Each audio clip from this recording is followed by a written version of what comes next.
No joke. It is floating right in front of him, with absolutely nothing behind or in front of it, just pure magic. Curiosity wins. Shen Ye grabs the handle and turns it, but then whoosh, he gets sucked right inside. But get this. Behind that door lies a massive, pitch-black corridor stretching out into absolute nothingness. Shen Ye tries calling out a few times, but nobody answers him at all. Instead, he hears this creepy, echoing noise. It sounds like bones cracking and popping, or some creature aggressively chewing on something rock-hard. Pure terror, Shen Ye literally freezes in place. A moment later, those sickening cracking sounds creep closer and closer. He finally sees the terrifying source, a giant, blood-soaked skeleton that looks almost human but not quite. Worse yet, 3 glowing green eyes stare right at him from its creepy skull. Instant goosebumps cover his body. Driven by pure survival instinct, Shen Ye spins around and bolts for his life. Luckily, he had not gone too deep into that corridor, allowing him to escape back to safety pretty quickly. He slams the door shut and it instantly vanishes. While Shen Ye is still gasping for breath, wondering if he is stuck in a massive nightmare, a strange voice suddenly echoes from out of nowhere. Congratulations, dear human. You have successfully awakened your world-linking ability. At long last, I have been searching for you for so long. This creepy voice only terrifies Shen Ye more, making him instinctively take a few steps back. Do not be tense. The voice quickly reassures him, explaining that it is currently trapped in another world and can only speak through his thoughts. Listen close. Our connection time is extremely limited, so if you really do not want to die right here, do exactly as I say. Shen Ye has absolutely no clue what is happening, but since he still wants to live, he blindly obeys the voice. The first task is to open his backpack and find a weird, creepy-looking statue. He actually checks, and sure enough, a bizarre statue is sitting in his bag that he has never seen before. According to the voice, this is a cursed statue representing the king of a million fallen demons. Someone deliberately placed this thing near Shen Ye to cast a deadly curse, planning to steal both his life and soul, but somehow he miraculously survived the whole ordeal. This triggers his memory. Waves of completely foreign recollections start rushing into his brain, suddenly making everything click and make perfect sense to him. Turns out, he is not the original owner. This body actually belonged to a middle school kid who had the exact same name. The kid's soul was completely choked out by that cursed statue. And get this, while that kid died, our guy was dying of overwork on Earth, accidentally transmigrating his soul into this empty vessel. The voice adds that since the curse failed to kill him, it will do the opposite, and grant Shen Ye insane, unprecedented power. We are talking about millions of years of accumulated soul energy here. As it speaks, the demon statue in Shen Ye's hand suddenly cracks and crumbles into dust. Now summon that door again, the voice commands. The door, Shen Ye asks, feeling highly skeptical about the whole thing. I literally almost died in there. Why on earth should I bring that terrifying thing back? Exactly. That door belongs to you now, and from this exact moment forward, it acts as your personal gateway to link entirely different worlds. Since you were super polite when you entered, you unlocked the title of Polite Person. It is a gray-tier damaged title. Equipping this gives you a cool buff. Every time you act polite, people's impression of you gets slightly better. The voice keeps dumping a bunch of weird info that leaves Shen Ye completely clueless, but it basically seems like this title functions as an equipable passive skill. Honestly, that Polite Person title sounds incredibly useless. He is really doubting it will do anything for him at all. While Shen Ye is staring at his new title with massive doubts, the mysterious voice starts growing faint. My energy is running out, human. You absolutely must be careful. The person who targeted you with that cursed statue will definitely try to finish you off once they realize you are alive. They might even strike immediately. It seems the voice is about to disappear for a while because its energy is totally drained, but it still forces out these crucial warnings because it desperately needs Shen Ye. See, that terrifying place he entered is called the Nightmare World, where this mysterious entity is currently imprisoned. It needs Shen Ye to keep leveling up and growing stronger, so he can eventually plunge into the deepest depths of the Nightmare World and set it free. Once freed, it promises to reward him generously. Stay alive, human, until you can rescue me. With those final warning words, the voice completely fades away. Talk about garbage luck, right? Shen Ye is left all alone with a mind-bogglingly chaotic dump of information. Why does someone want him dead the very second he transmigrates here? Plus, after thoroughly digging through this middle schooler's memories, Shen Ye finds absolutely zero enemies. So, who was trying to kill this kid in the first place? Whatever, let's just grab some gear first and wing it. Shen Ye mutters to himself. Since he has zero skills to protect his own skin, he's basically forced to go back through that door for some new loot. But there's a catch. That nightmare skeleton waiting on the other side is seriously giving him cold feet. After hesitating for a hot minute, he finally sucks it up and grabs the doorknob. Worst case, he can just bolt right back. As long as he stays super close to the exit, that crazy bone monster shouldn't be able to lay a single finger on him. Besides, Even though that thing looks insanely overpowered and he'd definitely get wrecked in a fight, maybe they can just talk things out? Communication is literally the foundation of humanity, right? Even if that skeleton is technically dead, it was still a human once. Who knows? Maybe he can negotiate and recruit this thing to help him survive against that mysterious enemy hunting him down. The more he hypes himself up, the more confident he gets. Plus, with that polite person buff active, he's bound to get a solid breakthrough. Brace yourselves, because the second he steps back inside and locks eyes with that giant skeleton, his confidence evaporates into pure cold sweat. He tries to calm his racing heart and boldly starts a conversation with it. "Hey there, I'm Shen Ye," he calls out. "Sorry about crashing your dinner party earlier." Seeing that the monster hasn't killed him yet, he assumes his polite buff is actually working, so he casually asks to be friends. Too bad those friendly vibes get immediately ruined when a giant claw slashes at his face, forcing him to leap backward to dodge certain death. "Whoa, chill out. I literally just wanted to have a quick chat with you." He tries to hang onto the doorway to squeeze in a few more words, but this guy is absolutely not listening. With the skeleton lunging again, he dives back through the exit. The door vanishes, leaving him absolutely traumatized by another near-death experience. Cursing under his breath, that gray item is complete and utter garbage. It did absolutely nothing. To make matters worse, it has a one-use daily limit, meaning he can't try for another pull until tomorrow. Man, of course there is no way to just infinite farm these items. Clicking his tongue, he realizes going back and empty-handed would be pure suicide, especially since he failed even with a buff active. But if that skeleton keeps camping the entrance, he won't be able to grab a better item tomorrow either. Plus, his hidden enemy could track him down any second, so he's completely out of time to waste. Screw it, he summons the door again. No items left, but he's betting his entire reputation as a top salesman from his past life to charm this monster. "Pardon the intrusion, I am back." The second Shen Ye opens the door, the skeleton immediately lunges at him. He expected this, but since he's already practiced running away once, his dodge moves are way cleaner this time around. Slipping past the attack, he casually summons another door and tells him it's useless because he can't be eaten. "Since I can freely teleport between worlds, we might as well just talk. You want to hear my offer or what?" It literally takes him several trips back and forth just to finish that sentence. Frustrated that it can't land a hit, the skeleton finally gives up and walks away. But seeing it just walk off actually scares him way more than getting attacked. He quickly tries to stop it, calling out not to leave because he noticed it's injured. When you eat humans, your broken left hand slowly regenerates. But look at you, your skull, ribs, and spine are all covered in serious wounds. The annoyed skeleton tells him to shut up, but Shen Ye is not about to quit now. "Sure, I can't let you eat me, but my world has tons of things that are fantastic for your bones. Like these calcium pills made for bone health, plus other crazy supplements that are way more nutritious than my scrawny body. If we team up as buddies, I can literally buy all of them for you. After all, friends help each other out. So what's a few calcium pills between buddies, right?" He rattles off his pitch without taking a breath. You can feel the tension here. That creepy skeleton actually stops to think, making him sweat bullets. Suddenly, a menacing magic orb flares up in its bony hand and it looks incredibly dangerous. He assumes his pitch failed and gets ready to run. But instead of an attack, a glowing contract appears right in front of him. No way, the monster actually compromised. Shen Ye quickly reads the messy handwriting written on the scroll. It lists a bunch of ridiculously edgy titles. Gloomy Mother of Bones, Executing Demon King, Defeated Alliance Leader Mikteka Chiwa, and Battlefield Collector of Unit 5 in the Skeleton Army. He expected some legendary world boss, so finding out this guy is just a low-ranking officer is honestly a bit disappointing.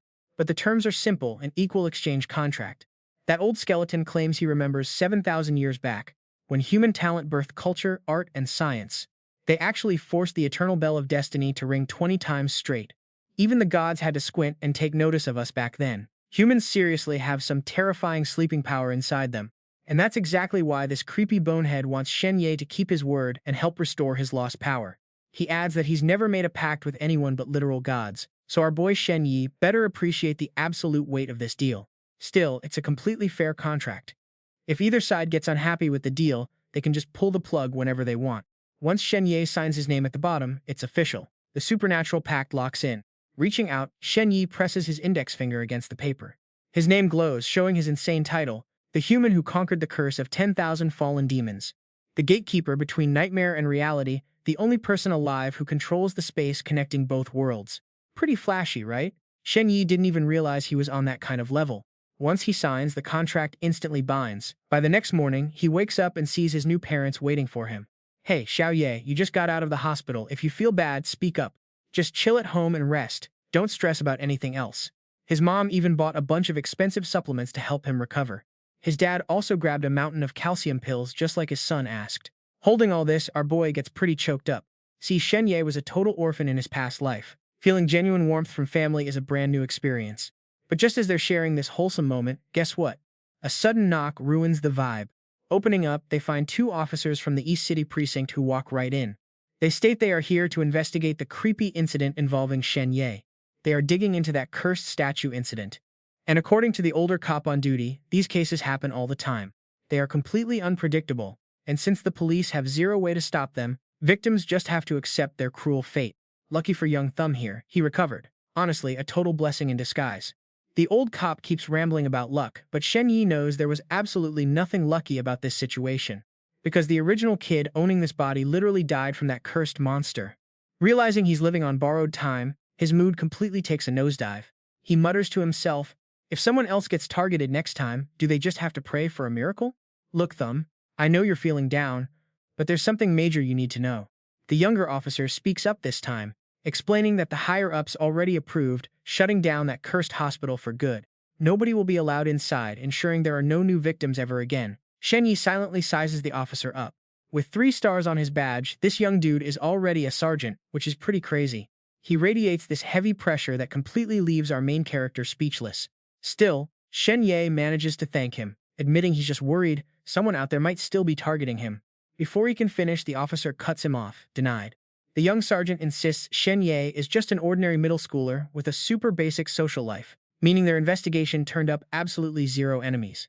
With nothing left to say, they leave. But look closely at how they acted, there's a catch. He guesses the curse tier of that fallen demon king must be insanely high. It's so high that even the government and police are totally helpless against it. But that just makes him even more curious. If even trained cops are terrified of this curse, what is really going on? Who in their right mind would deploy such an incredibly high-tier, terrifying curse just to take out a completely normal middle school kid? A bit later, the young sergeant sneaks back to his apartment, looking incredibly suspicious, like he's totally hiding from his superiors. He quickly shoves a business card into the kid's hand. Shen Ye has absolutely no clue what his angle is, but the officer just whispers to call if anything goes wrong, then rushes away. Checking the card, he sees the young sergeant is named Luo Feichuan. Turns out, not every single cop at his station is completely useless. But Shen Ye still isn't sure if he can trust this guy, or if a rookie cop can even help. It is pretty clear Luo Feichuan is acting completely on his own without his boss knowing. But if the entire government is too scared to touch this, what can one low-ranking cop even hope to do? Plus, now that everyone knows Shen Ye survived, the killers behind this will definitely come back to finish the job, and his new family could easily get caught in the crossfire. Shen Ye absolutely refuses to let that happen. He has to protect the warm family he finally scored in this new life. And to do that, there is only one option. He needs to get stronger. Making up his mind, Shen Ye waves his hand and summons that glowing door once again. Opening the door, he flashes his best professional salesman smile, holding out a bag of calcium pills meant for the giant skeleton standing right in front of him. But after staring for a bit, the beast straight up points at his pocket, demanding the premium tonic his mom just bought him. The system pings. This bony giant is absolutely craving the high-grade stuff in his pocket. Luckily, this huge skeleton isn't a thief. As a battlefield scavenger, he digs through his war loot and grabs a fallen enemy relic to trade fairly with Shen Ye. A swap, he wants those premium tonic pills. After sorting through his stash, the giant skeleton hands over a primary nightmare crystal to Shen Ye.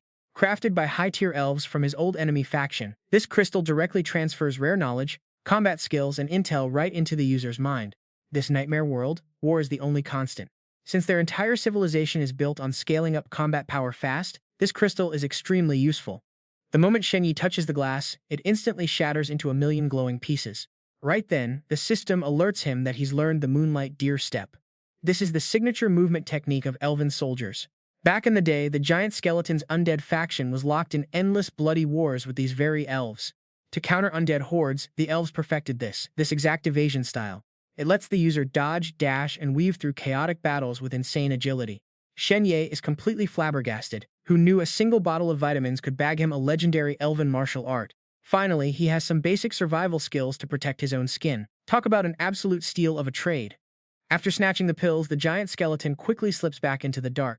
Wait, what? We already signed a contract, so why act all mysterious? Shen Ye mutters. But he doesn't dwell on the sketchy skeleton for long, because his main priority is testing out his brand new movement technique. Just like that, he hears it. a rattling sound outside. Guessing his parents are finally back, he backs away and slips back into his bedroom. Right after, the system floods him with a bunch of alerts, stating that the very first form of his new technique requires 3 points of agility. After scanning his overall physical stats, the system reveals his current agility is only 2, meaning he's still 1 point short. Wow, this is literally like playing a video game. How do I raise my agility? Shen Ye asks. But instead of getting a system reply, a creepy, unfamiliar voice whispers from right behind him. Wait, you are actually still alive. How is that even possible? Talk about instant chills. That voice makes his hair stand up. Spinning around on pure instinct, he spots a complete stranger hanging right outside his bedroom window, staring at him with absolutely terrifying, bloodthirsty eyes. Could this be the hitman who cursed his body's original owner? Let me see what you've got, the intruder sneers. The moment he says this, the giant leaps forward with a crazy burst of speed that totally defies his massive, heavy build. He smashes right through the open window, launching inside like a lethal rocket. Relying on pure survival instincts and pretty quick reflexes, he barely dodges the initial strike. Nice moves, kid, the killer snickers. He laughs, but Shen Ye knows he is in some seriously deep trouble right now. The more amused this freak gets, the more vicious his attacks will become. And right now, Shen Ye is totally empty-handed except for his broken-tier gentleman skill. Desperate times. He tries to play nice and talk to the guy as politely as possible. Hello there, what brings you here? But the assassin just roars, die, you idiot! The killer lunges again, proving once and for all that this polite gentleman's skill is completely useless. Just in time, his primary nightmare crystal unlocks a vital piece of information about this crazy world. Every single skill and item has a strict rating. It goes from gray for broken, white for common, green for elite, blue for excellent, and purple for 1 in a million. Higher tiers mean insane power, and since his gentleman's skill is only broken tier, it's literally the weakest level possible, which explains why it absolutely sucks. Shen Ye curses his luck. Getting hunted down right after transmigrating is wild. On top of that, he is stuck with a trash item, and his moonlight deer step is still locked. All he can do is scramble and keep dodging with his raw agility. But to this crazy opponent, this amateur dodging is just absolute kid stuff. No matter how fast he moves, he can't outrun a bullet. He aims. Shen Ye completely freezes up in terror. Just as he thinks he is totally cooked, the system drops a saving grace. He can sacrifice unwanted skills to gain stat points. And get this. Higher tier skills give way more points. Why didn't you tell me this earlier? Screaming in frustration, Shen Ye immediately devours his gentleman's skill, instantly gaining 1 free attribute point. Next up, he dumps his hard-earned stat points straight into agility, bumping it from 2 to 3, which is just enough to finally unlock his Moonlight Stride. That means he can now use the first phase of Moonlight Stride for dodging. With this insane cheat active, Shen Ye's evasion game just leveled up to a whole new tier. Without missing a beat, he summons his spatial portal and dives right in. That bald assassin dude doesn't even think, chasing him right inside. But the only thing waiting for him is a pitch-black, bottomless abyss. Before the guy can even process what is happening, Shen Ye suddenly spawns right behind his back, whispering a cold goodbye to the hitman. With that, he slams the portal shut, letting his creepy skeletal summon take over the stage. The assassin gets caught right in the monster's massive, gaping jaws. Horrible crunching sounds echo through the darkness, making it pretty clear how this hitman met his end. Even though Shen Ye used his own tricks to get out of that mess, nobody can deny it was a pretty close call. Once he was safe, he had to sit there catching his breath for a solid minute. This makes you realize how dangerous his life is getting, with way more assassins likely heading his way soon. Which means he cannot waste another single second. He needs to grind and find some serious defensive skills to protect himself. Turns out, the living sacrifice Shen Ye served up made the skeletons super happy. Following their equal exchange contract, the bony guy pulls out some fresh loot to trade. This time it is the Pale Shadow Crown and the Silver War Medal, making Shen Ye drop his jaw in shock. Seriously, the skeleton is acting pretty generous today, dropping 2 rare items in a single go. On top of that, they are both green tier, which means elite rank. The system quickly pops up the stat windows for both items. The Pale Shadow Crown is packed with high-tier magic from the Dark Abyss, allowing absolutely anyone who wears it to disguise themselves as a noble elf. Meanwhile, that Silver War Medal is a symbol of the elven military in the Nightmare world, usually reserved for war heroes who prove their worth. By wearing this medal, the user can literally teleport straight into elven territory. Shen Ye has to admit this creepy skeleton is pretty practical. At first, the monster wanted to eat his face off, but now that he has proved his value, it keeps dropping high-tier loot. Looks like this equal exchange contract is a pretty sweet deal. Shen Ye cannot wait, immediately putting that cool Pale Shadow Crown on his forehead. Instantly, his entire appearance begins to shift.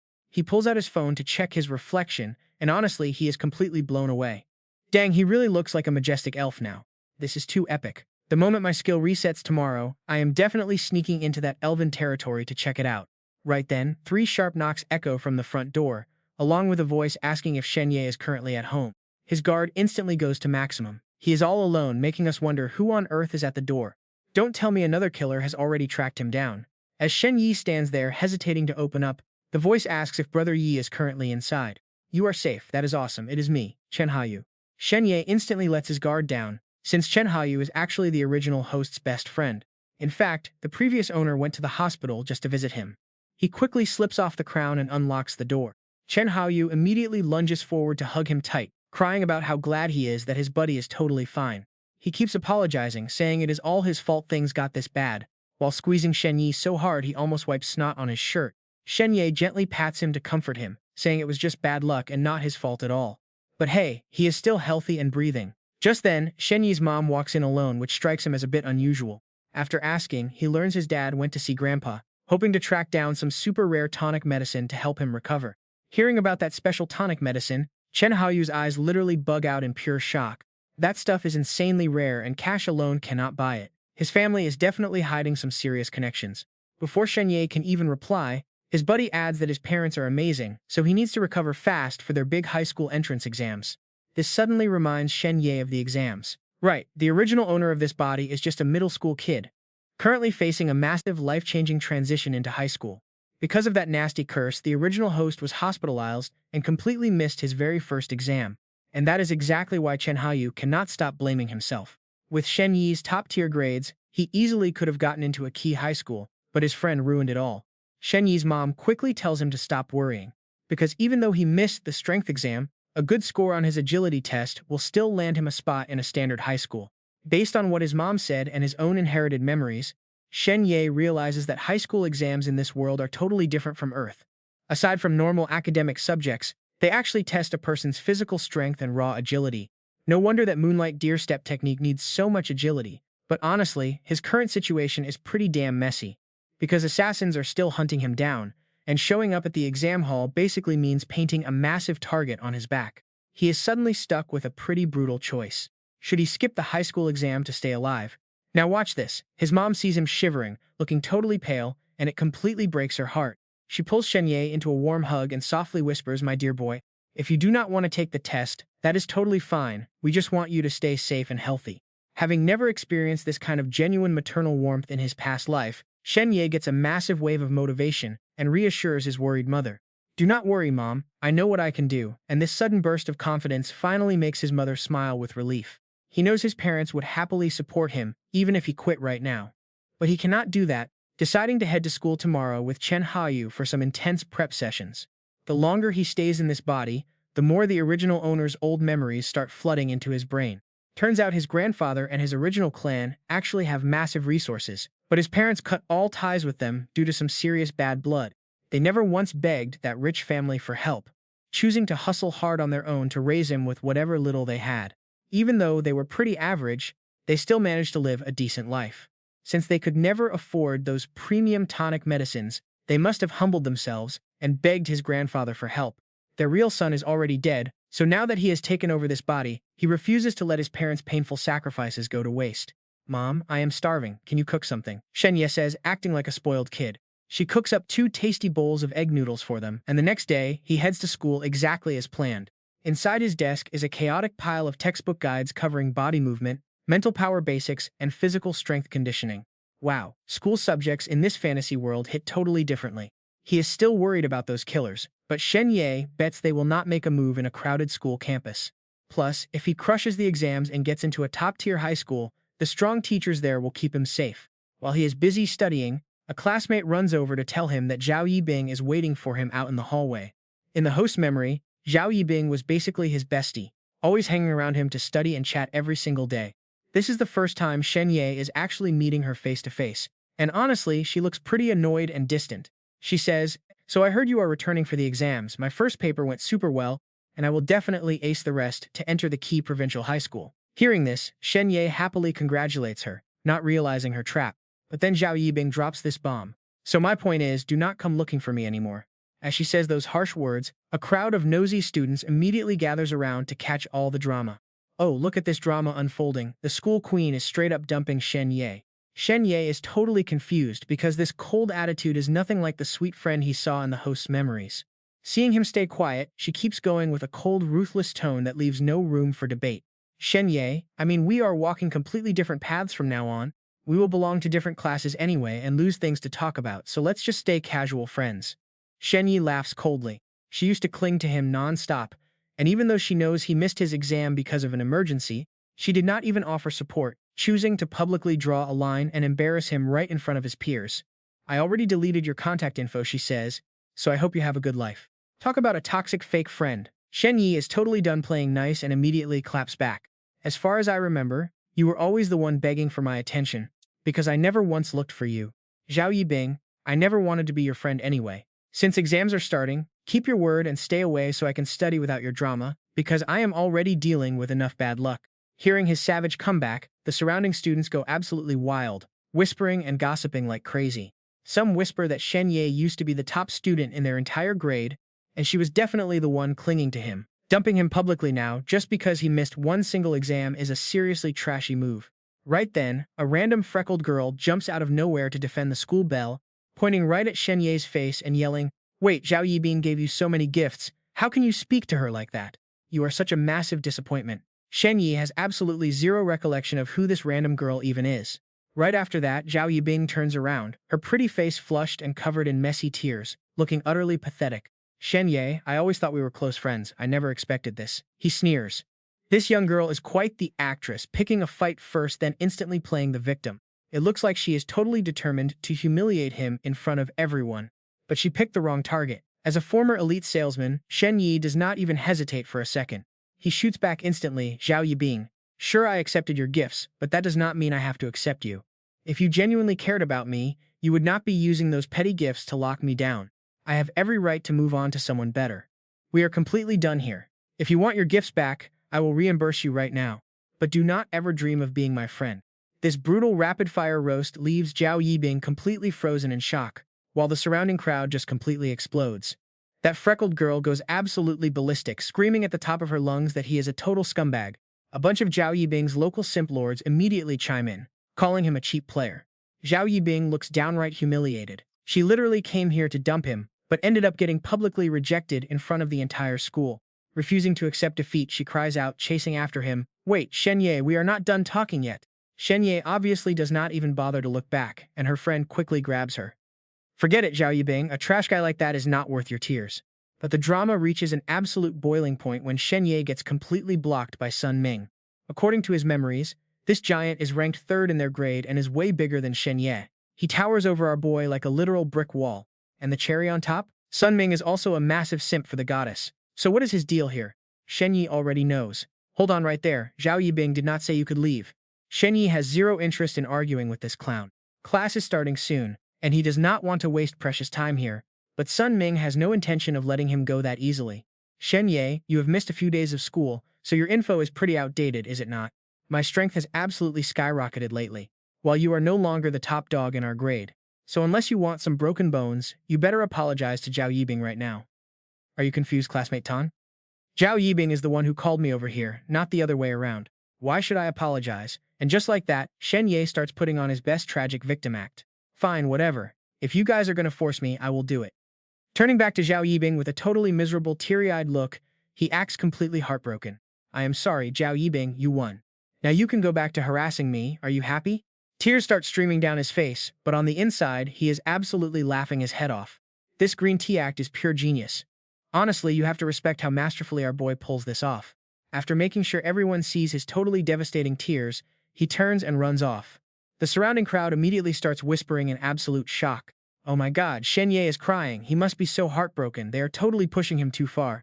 Even Zhao Yibing is completely thrown off by this. Panicking and unable to keep her cool, she desperately calls out, "No, Shen Ye, I did not mean to force you. Do not listen to Sun Ming." Right after those words, Zhao Yibing's inner mind starts screaming in absolute panic. Did she not come here specifically to dump Shen Ye? How did she end up being the one begging him to stay? Meanwhile, Sun Ming only stepped up to defend his precious goddess, but her literally telling Shen Ye to ignore him absolutely shatters his massive ego. Obviously, he cannot take his anger out on her, so he swings a heavy fist straight at Shen Ye. "You little brat. I am gonna teach you a lesson, except his fist does not even graze Shen Ye, who grabs his wrist with lightning speed.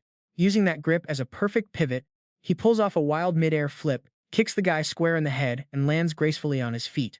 Now look at that clean escape. It happens so fast the crowd literally thinks they are hallucinating. Wait, what even was that? How is Shen Ye so incredibly fast now? He is way speedier than before. Yeah, Sun Ming could not even react in time. If Shen Ye actually unleashed his full power back there, that guy would be completely knocked out cold. The students whisper in awe. Of course, his speed is on another level now, considering he just unleashed the first form of the under-the-moon deer walk. I already apologized, so why are you still being such a bully? Shen Ye asks with that same pitiful look, but Sun Ming cannot even reply. Because right at that moment, their teacher shows up looking absolutely furious, yelling, "What on earth is going on here? The mock exam is about to start, so get your butts over to the stadium right now." Terrified of the teacher, the students scatter in a heartbeat, and the chaotic crowd instantly disappears. Honestly, everyone was pretty bummed they didn't get to see Shen Ye and Sun Ming throw hands for real today. As for Sun Ming, he definitely wasn't stupid enough to pick a fight with the teacher, but before slinking off, he threw Shen Ye a nasty side-eye and muttered that this wasn't over Shen Ye. After that, Shen Ye headed to the stadium with the rest of the class, but before he could even finish warming up, his buddy Chen Hayu came rushing over looking totally panicked. He leaned in and whispered to Shen Ye, "Boss, this test is going to take forever. With a massive line like this, they won't call our names anytime soon." He suggested hitting up the new manga shop behind the school before coming back. But since Shen Ye had literally regressed, he had zero time or patience for that childish stuff anymore. Still, his friend's sketchy idea actually reminded him of a pretty important task. He had completely forgotten to claim his daily refreshed items after crashing yesterday.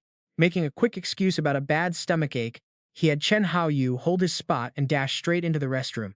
But get this, he had no idea some shady stranger was already tailing him from the shadows. The guy was obviously up to no good, but the second he kicked the restroom stall wide open, Shen Ye had completely vanished. No way he was finding him. Shen Ye had already stepped right through a dimensional portal, crossing over straight into the nightmare world. This time, Shen Ye used his pale crown of shadows to disguise himself as an elf. Like we talked about yesterday, he wanted to infiltrate the elf clan and scavenge some sweet loot. Only problem was, even after heading deep into the tunnel and calling out, that giant skeleton didn't give him any reply. No clue where he went. But walking a bit further, he stumbled upon a loaded gun with plenty of ammo left inside. Must have belonged to that assassin who got eaten by the skeleton yesterday. Talk about a major upgrade. Going into elf territory with a weapon feels way safer. Sure, Shen Ye had never shot a gun before, but carrying some heavy heat definitely boosted his confidence. Honestly, he had zero time to worry about where the skeleton had gone anyway, so he just pulled out his silver war medal and prepped to teleport straight to elf territory. Right at that moment, Shen Ye heard that same mysterious voice that guided him when he first arrived. It whispered, "Human, I barely have any power left to help you anymore, so take this. It is the token of humanity." The voice sounded incredibly weak, fading out before it could even finish speaking.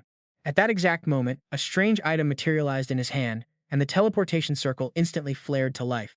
After a dizzying, head-spinning trip, Shen Ye finally crashed down on the other side. Landing straight on his butt left him pretty sore. Once the dust settled, he realized he was holding a short dagger in his hand. This had to be the token the voice mentioned, though he had no clue why it suddenly handed this over. Suddenly, a harsh voice yelled from behind, asking who was there, making Shen Ye jump right out of his skin. Spinning around, he saw 3 male elves. The second they locked eyes with him, their tense faces relaxed quite a bit. "Oh, it is Fei Lun," they said. "You finally made it. You are so slow we were literally about to call this mission a fail and head back to report." At first, Shen Ye assumed his crown of shadows had somehow fabricated some fake identity for him among the actual elves, but looking closer, he noticed all 3 of them were wearing the exact same crown. They were just faking it too. Quick on his feet, he lied that he ran into some trouble and got held up. Shen Ye immediately channeled his inner award-winning actor so they would not suspect a single thing. "Whatever. Glad you finally showed up. We actually managed to completely trick the elf tribe. They legitimately believe we are just some wounded warriors who just returned from the front lines." One of them explained the master plan. Their main plan was to jump the elf chief tonight, swipe their super valuable legendary treasure, and make a quick run for it. Shen Ye had absolutely zero context for any of this, but he had to play along like a total pro. But when he reached up to adjust his crown, the 3 guys lost their minds and tackled him, screaming that he was an idiot for trying to take off the pale crown of shadows. If they get busted as undead, they are totally dead meat. Shen Ye played dumb and claimed he was just adjusting the crown because it felt pretty uncomfortable. Little did they know, he did that completely on purpose to test them. confirming they were all part of the undead faction too. Their medals matched his exactly. This meant Fei Lun, or Fei Lun, was definitely the name of that giant skeleton. What a total scammer. Can you actually believe this guy? Shen Ye thought he was getting free legendary loot, but Fei Lun used those items to bait him into doing his dirty work instead. Quickly covering, he told them not to sweat it. Since he was here, everything would go smoothly. He kept up the act, but they warned him to keep his head straight as they headed out toward the elf village. Apparently, his delay had already wasted too much time. With that, the three of them bolted forward like speeding arrows. Their speed was absolutely insane, forcing Shen Ye to push himself to the absolute limit just to keep pace. Undead stats are no joke. Before long, the squad finally made it to the edge of the elf village, leaving Shen Ye completely out of breath. Good thing they finally made it. Any more running, and his cover would have been completely blown to pieces. Getting inside meant getting past the guards out front. Luckily, this gate was actually a breeze. All they had to do was flash that silver war medal to get a free pass. So what happens after that? Shen Ye asked, sounding pretty suspicious. Honestly, the poor guy had absolutely no clue about this sudden assassination plan happening tonight. The three of us will cover the exit while you go in and kill their leader. Wait, me? Hearing that made Shen Ye freeze up, his skin crawling. Are you joking right now? He was actually the main hitman for this whole operation? Seeing his shock, the trio stared him down, their faces turning dead serious. What is wrong? You backing out now? Backing out? No freaking way. Shen Ye swallowed his sheer panic, drawing his short blade and licking it to put on a totally bloodthirsty act. My blade is practically begging to taste some fresh blood tonight. Just leave this job to me. Seeing this tough performance, the trio finally bought it. Meanwhile, Shen Ye was desperately trying to play it cool while weeping on the inside. If he had dared to refuse, those three undead creeps would have probably sliced him to pieces right there. Seriously, trying to assassinate an elf leader inside his own heavily guarded territory? That was straight up a suicide mission with no return ticket. No wonder that creepy giant skeleton was so generous about handing over those two items. The skeleton just wanted a decoy to die in his place. Shen Ye had absolutely no choice but to tag along with these psychos. The four of them slowly crept up to the village gates. Standing guard up there were three actual real-deal elves. Once they flashed that silver war medal, things went exactly as expected. The guards instantly mistook them for brave frontline heroes, opening the gates and eagerly escorting all four of them to meet the big boss. Walking through, Shen Ye kept spotting tons of elves hanging around. And honestly, they were all incredibly gorgeous, especially the girls, almost making him forget his actual mission. After wandering around for a while, they stopped outside a closed building. The guard told them the leader was waiting inside, but Shen Ye had to go in completely alone. Those three fake undead creeps claimed they would just chill outside, but Shen Ye knew they were really just babysitting him to make sure he did not run. He could only sigh in defeat. Talk about a massive pain. How did he even manage to get dragged into this bloody feud between undead and elves in the first place? But look, if he actually pulls this off, maybe he gets a legendary new title out of it. Getting his hype back, Shen Ye took a deep breath and pushed the door open. Inside was a massive room with moonlight pouring through the window, highlighting a tall, imposing figure. Seeing Shen Ye, the guy closed his book and slowly turned around. Welcome back, brave soldier from the front lines. Right then, thanks to his active crystal power, Shen Ye saw a crazy list of titles floating above the leader's head, like Spirit of 10,000 Forests, Heir to the Ancient Tree Throne, and the Absolute Beast of a Grand Mage, Guardian of the Nightmare Realm, and Fifth Skull of the World. Every single one of these titles was glowing in a bright, epic purple. Meanwhile, the only title floating over Shen Ye's head was a sad gray polite person tag. His brain literally short-circuited. At this point, Shen Ye did not even have the energy to laugh at how naive he had been. He actually thought he could pull off this assassination. Those three fake undead guys outside were way stronger than him. Yet even they did not have the guts to face this guy. So how on earth was he, with his single pathetic gray title, supposed to beat a monster with a literal collection of legendary purple ones? The thought made Shen Ye shiver uncontrollably. Now he was totally trapped with nowhere to run. That giant skeleton guy named Fei Lun really set him up big time. He was definitely remembering that name. Thankfully, the elf leader did not seem to notice Shen Ye looking completely terrified. He just looked at him with pure gratitude, thanking the brave young soldier for his incredible sacrifice on the front lines. Make sure to get some solid rest in our village tonight. We are throwing a celebration party, so go enjoy yourself. Before Shen Ye could even blink, a sudden burst of teleportation magic shot straight at him. He did not even get a chance to reply before getting zapped to the party, landing right at the same table with those three fake undead guys. Seeing Shen Ye pop up, they did not even look surprised. Oh, you are back? Grab some food. We have plenty of time to chill. So did you actually get a look at the target yet? He is showing up to the party later, so just wait until he lowers his guard, then strike. And once again, those three clowns kept promising they would totally have his back. Listening to those guys makes it sound pretty easy, but Shen Ye can only smile bitterly. He knows damn well their backup is a total joke and does not even exist. These fakes are definitely going to run the second chaos hits, leaving him to rot. Shen Ye grabs a piece of bread, taking a bite while racking his brain for a way out. If he just lets things go down like this, his death is basically a done deal. He seriously needs a plan to flip the script. Right then, a female elf suddenly sneaks up right behind him out of nowhere. "Hey mister, can I get a dance? Getting to dance with a frontline hero like you is such a massive honor." Setting aside the fact that he looks super young and just got called mister, Shen Ye realizes this is his golden ticket to escape. He drops his bread and stands up. "Sure, I definitely cannot say no, but I am pretty terrible at dancing." "That is totally fine, I will teach you." The elf girl is super hyped, grabbing Shen Ye by the hand and dragging him straight to the floor. Her steps are incredibly smooth, and she is pretty gorgeous with a seriously stunning figure. It actually makes Shen Ye blush like crazy. He goes with her flow, but inside his head is spinning because he is literally about to walk into a death trap. If it was not for that stupid assassination plan, he could just chill and dance with this lovely elf girl without a single care. How awesome would that be? "Why are you so quiet, mister?" Seeing Shen Ye stay silent for so long, she takes the initiative to speak up. "My brothers are just like this. Is it because the frontline battle was so brutal that it ruined your mood?" "Not at all. I was just thinking my dancing is so bad it is practically an insult to your invite." "May I know your name?" "I am Lan," she replies. "Well then, Miss Lan, how about I show you a little magic trick to make up for my terrible dancing? Is that all right?" "Oh seriously?" Lan laughs out loud, suddenly looking super interested in this. "That sounds awesome. Show me right now. Besides, honestly, you are really not that bad of a dancer anyway." Pausing for a second, she slips something onto Shen Ye's wrist. "Here, take my bracelet. Think of it as a return gift for the magic trick you are about to show me. Just so you know, if your magic is not mind-blowing, I am totally taking that bracelet back."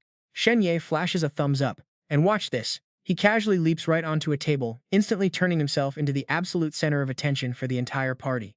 "Listen up, my dear friends, all eyes on me right now."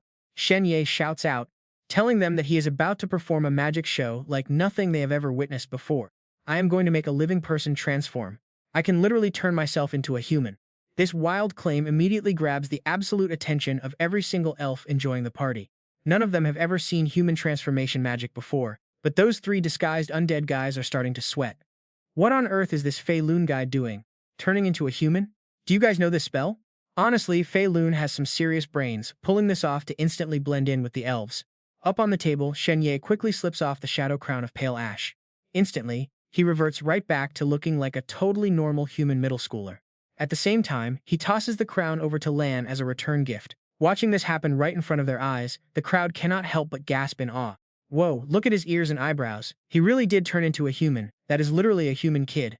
That is so epic, totally crazy. Lai is easily the most hyped person in the entire room. She keeps clapping non-stop, eagerly telling Shen Ye to quickly change back into his elf form. But without the crown, how is he supposed to transform? Actually, that was his exact master plan all along. Here is the deal. I can turn human because I took off that crown. And crazy enough, my three buddies over here can do this exact same magic trick. As he speaks, Shen Ye ruthlessly points his finger straight at the three disguised undead guys. They just need to take off their crowns and they will turn into undead. The word undead drops like an absolute bomb. And let me tell you, that bomb explodes the absolute second he stops talking. Every single elf at the party instantly goes on high alert, locking their hostile, suspicious eyes on one spot. Meanwhile, the three undead dudes have absolutely no clue what just hit them. Alright then, as soon as my three brothers finish transforming, I will be right back, Shen Ye says casually. Right at that moment, a portal pops up behind him. Catch you later, Miss Lan.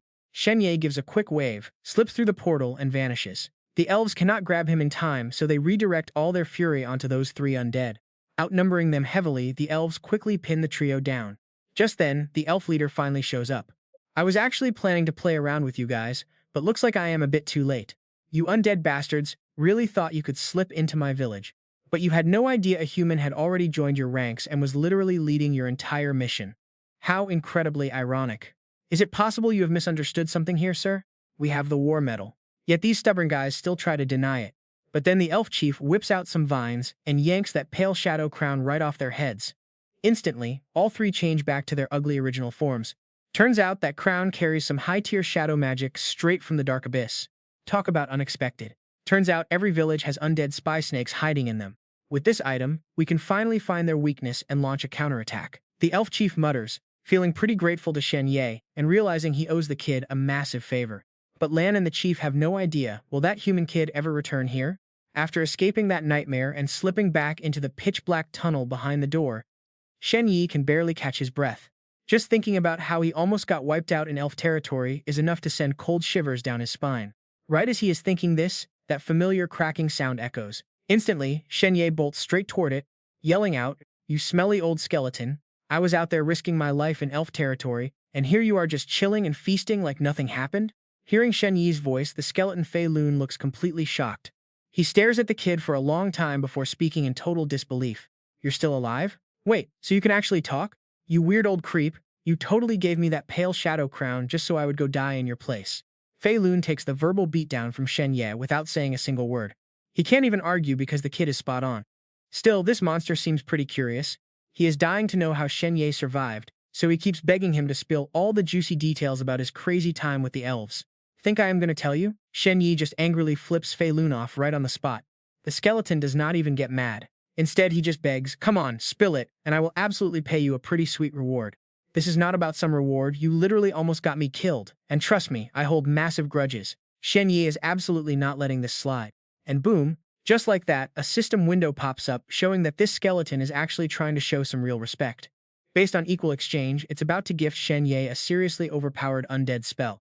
But before the notification even finishes loading, Shen Ye swipes it away. "Don't think you can just buy me off with some cheap shiny loot. Are you trying to insult my character?" Shen Ye's anger is literally hitting the roof. Now Fei Lun finally starts explaining. He only gave the pale shadow crown to Shen Ye because the kid is a human. Since elves and humans are allies, Shen Ye actually stood a pretty decent chance of surviving. But if Fei Lun went himself, he would have been straight up annihilated on the spot.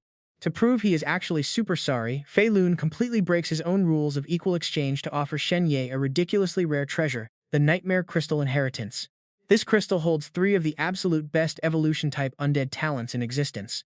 Shen Ye can pick one of these 3 talents to fuse directly with his soul and gain its insane power. Fei Lun also adds that talents are special cheats you can cast successfully without wasting even a single drop of your own power.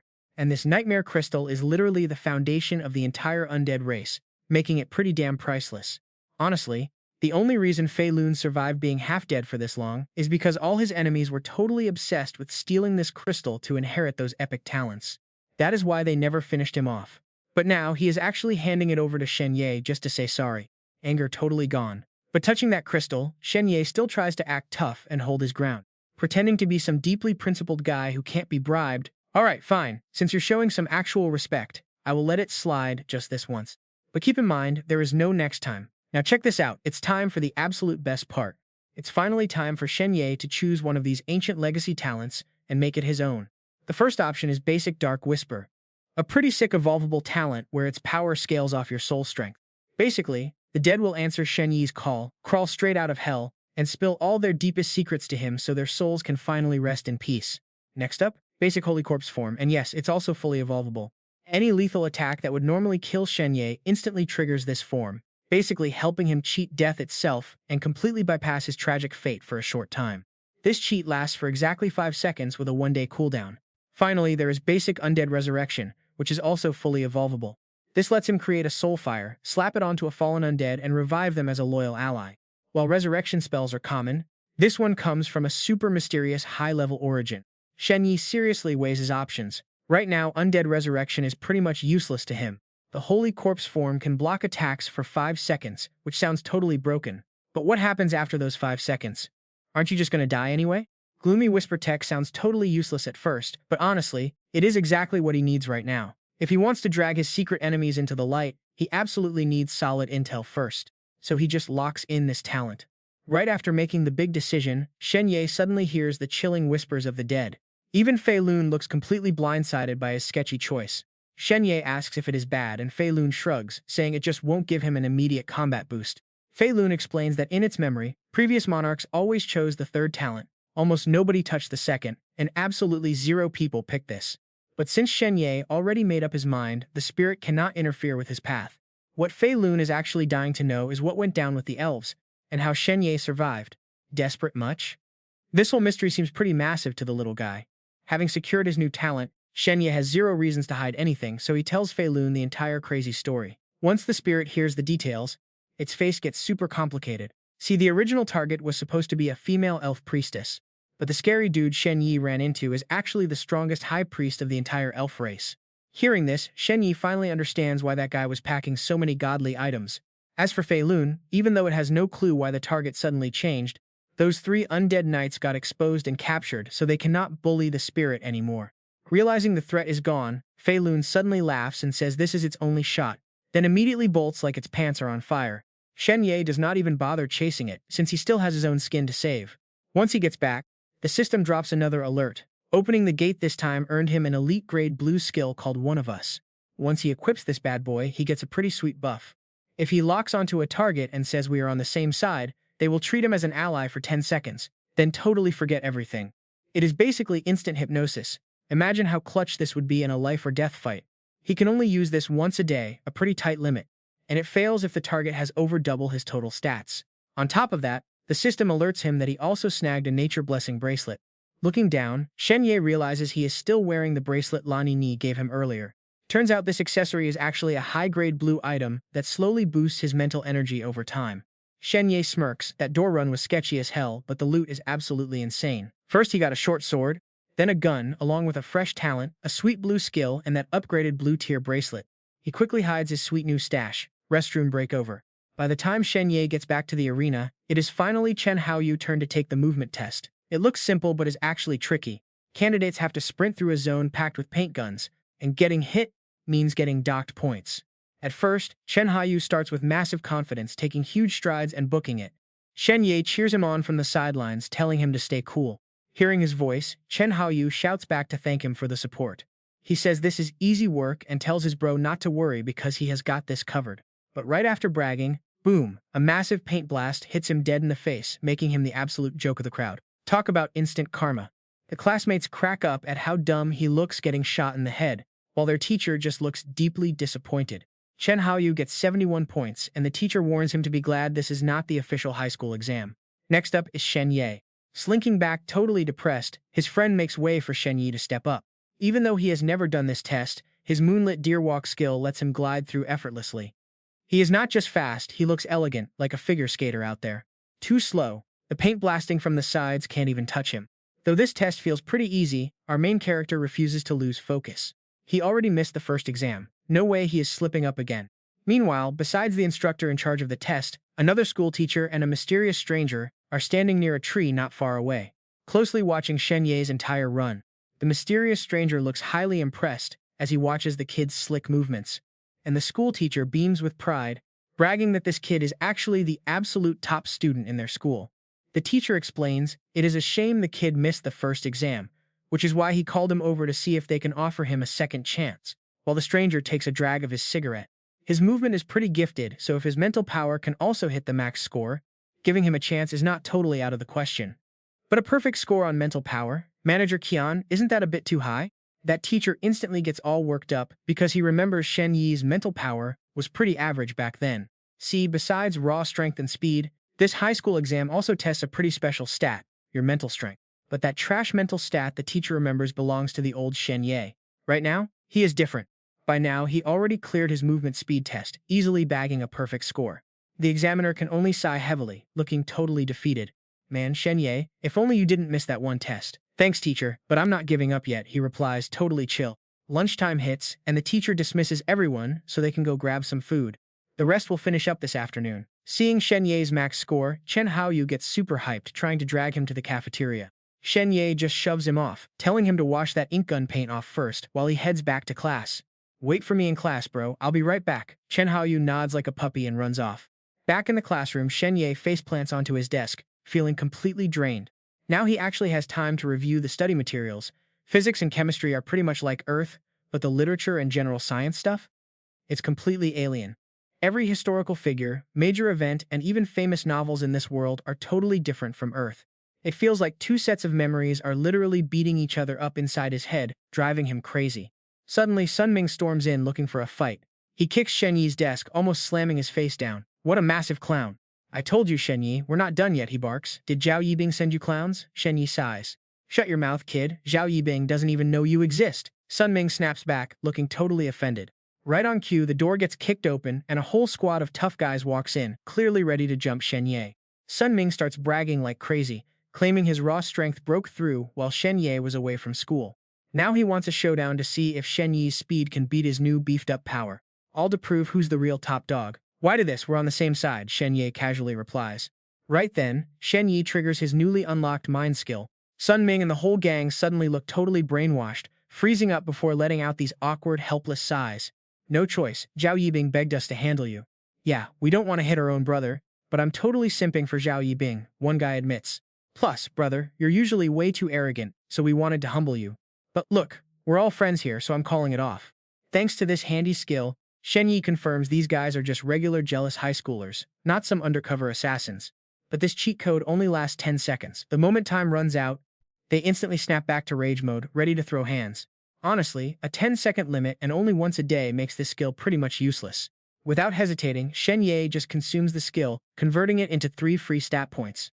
And get this, for some weird reason he can also reuse one of his speed points to double dip and boost his strength stat. He dumps all 4 points straight into strength, instantly pumping his power up from a measly 1.2 to 5.2.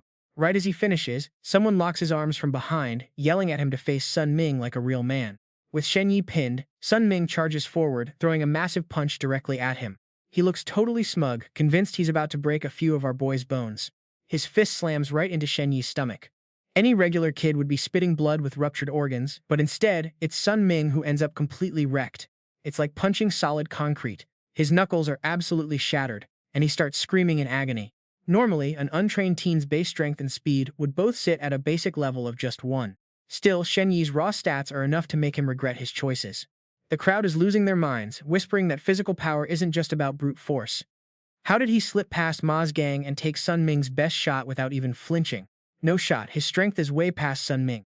Actually, this refers to total bone density, physical muscle fibers, healthy internal organs, and the vital energy running through his meridians. This is about pure, explosive physical force and perfect cellular control, pushing the absolute baseline of a living organism.